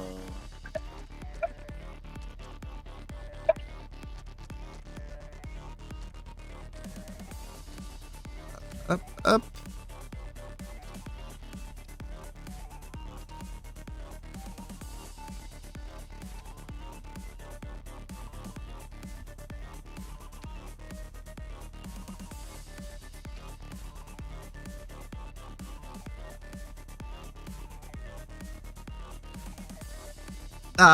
It's sticking out a little bit. Okay, I'm just going to test if the door still works the way... Yes, Autobot. Your nemesis. Your kryptonite.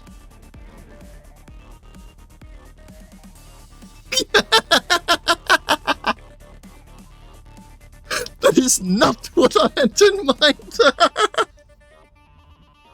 Sick! Oh, that is so cool! I mean, you can't, like... it opens once, I suppose. Oh, that's so cool! Okay, was not expecting that.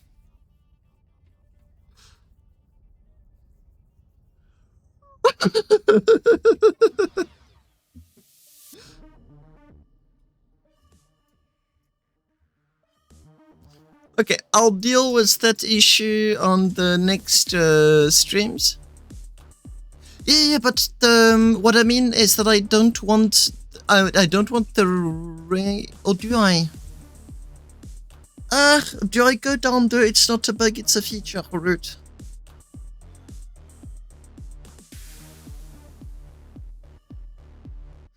I'm tempted. Or do I use 2 ratings? Like double rating.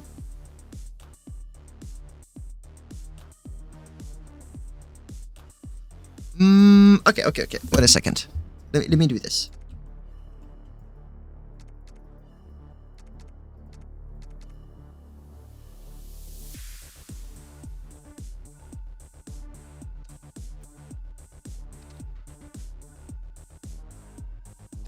Nope.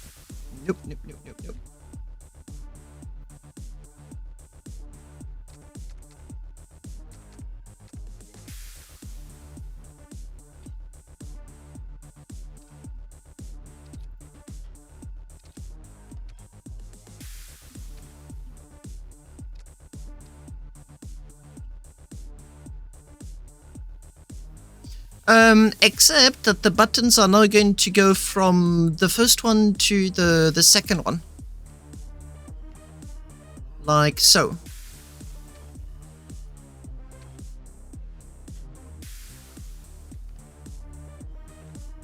So obviously need to do the same thing with the pipes and the cables.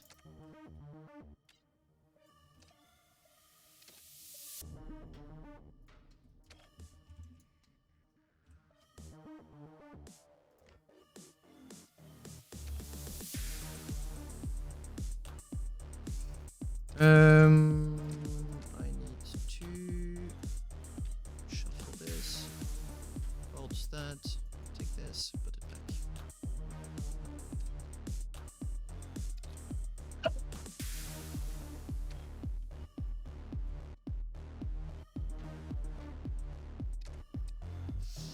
And right click, right click, right click.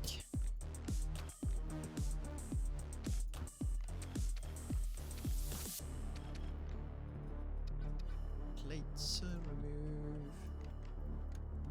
Whoops.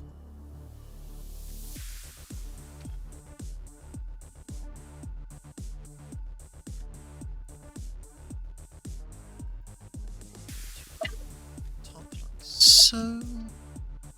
Take you there.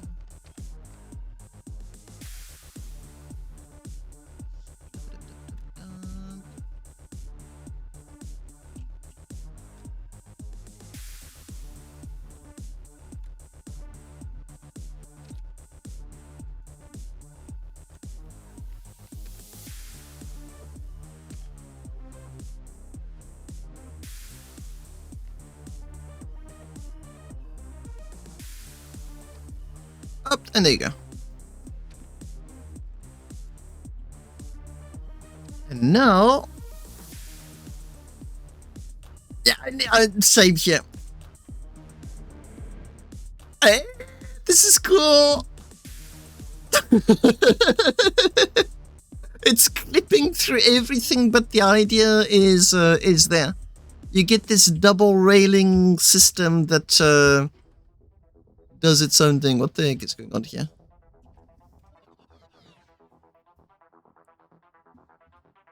But Ok, vérification. I get. I'm just going to leave myself with some to do, and the to do is going to be to take this, put it a little bit more in the center.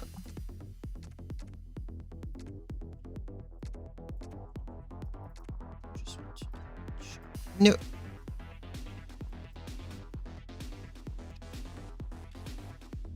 Let me paint this.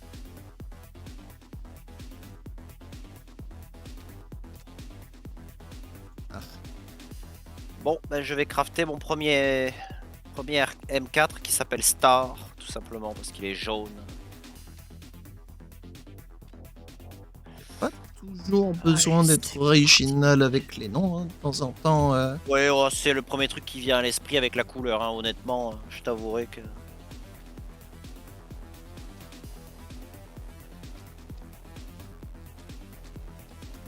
Je suis littéralement en train de crafter... Shorter. Decorative plates, railings, 70 cm.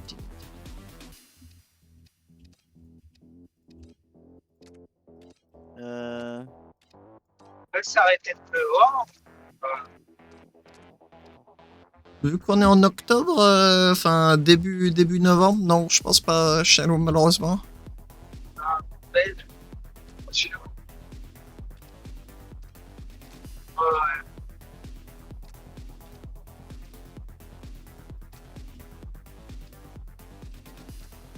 Oh la vache, qu'est-ce que c'est long à crafter. And there you have it, like a double railing thingamajig. I think I'll need to find a better idea than these. Those maybe put somewhere else. Like I'll keep the concept. Okay, there's plenty of things that haven't been welded. But yeah, I think the ship is looking better, much better than it did at the beginning of the stream. There's a cool concept, like I'm satisfied with the access. I would have preferred this to be glass, but hey. Can't always have it your way, sadly, I think.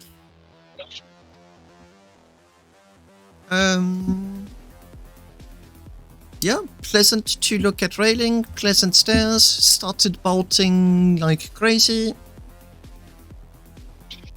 There's still a lot of work to do, but with each passing stream I'm getting more and more confident that this ship is hopefully going to be the taxi at the Oscar. A lot of work before I get there. I'm going to stop my stream here, because if I do not, I'm going to be putting in another 2 hours. It's almost 1 AM. I've got European viewers that need to go to bed. Me too. Need to eat. Working tomorrow. And my voice is breaking. This stream was awesome. Thanks a lot for watching it, guys. And see you next time. Bye-bye, guys. Actually, we'll be using my end button this time. There you go. I've got an ending button. My balls finally dropped it. Yes, actually, they dropped so low, I cannot find them anymore. If you can please help me find them. Much appreciated. Bunyan Eric, good night, Spider. Bye-bye. Oh, he caused chaos. You can watch the replay. Buddy and Mamba. Troublemakers. Bye-bye.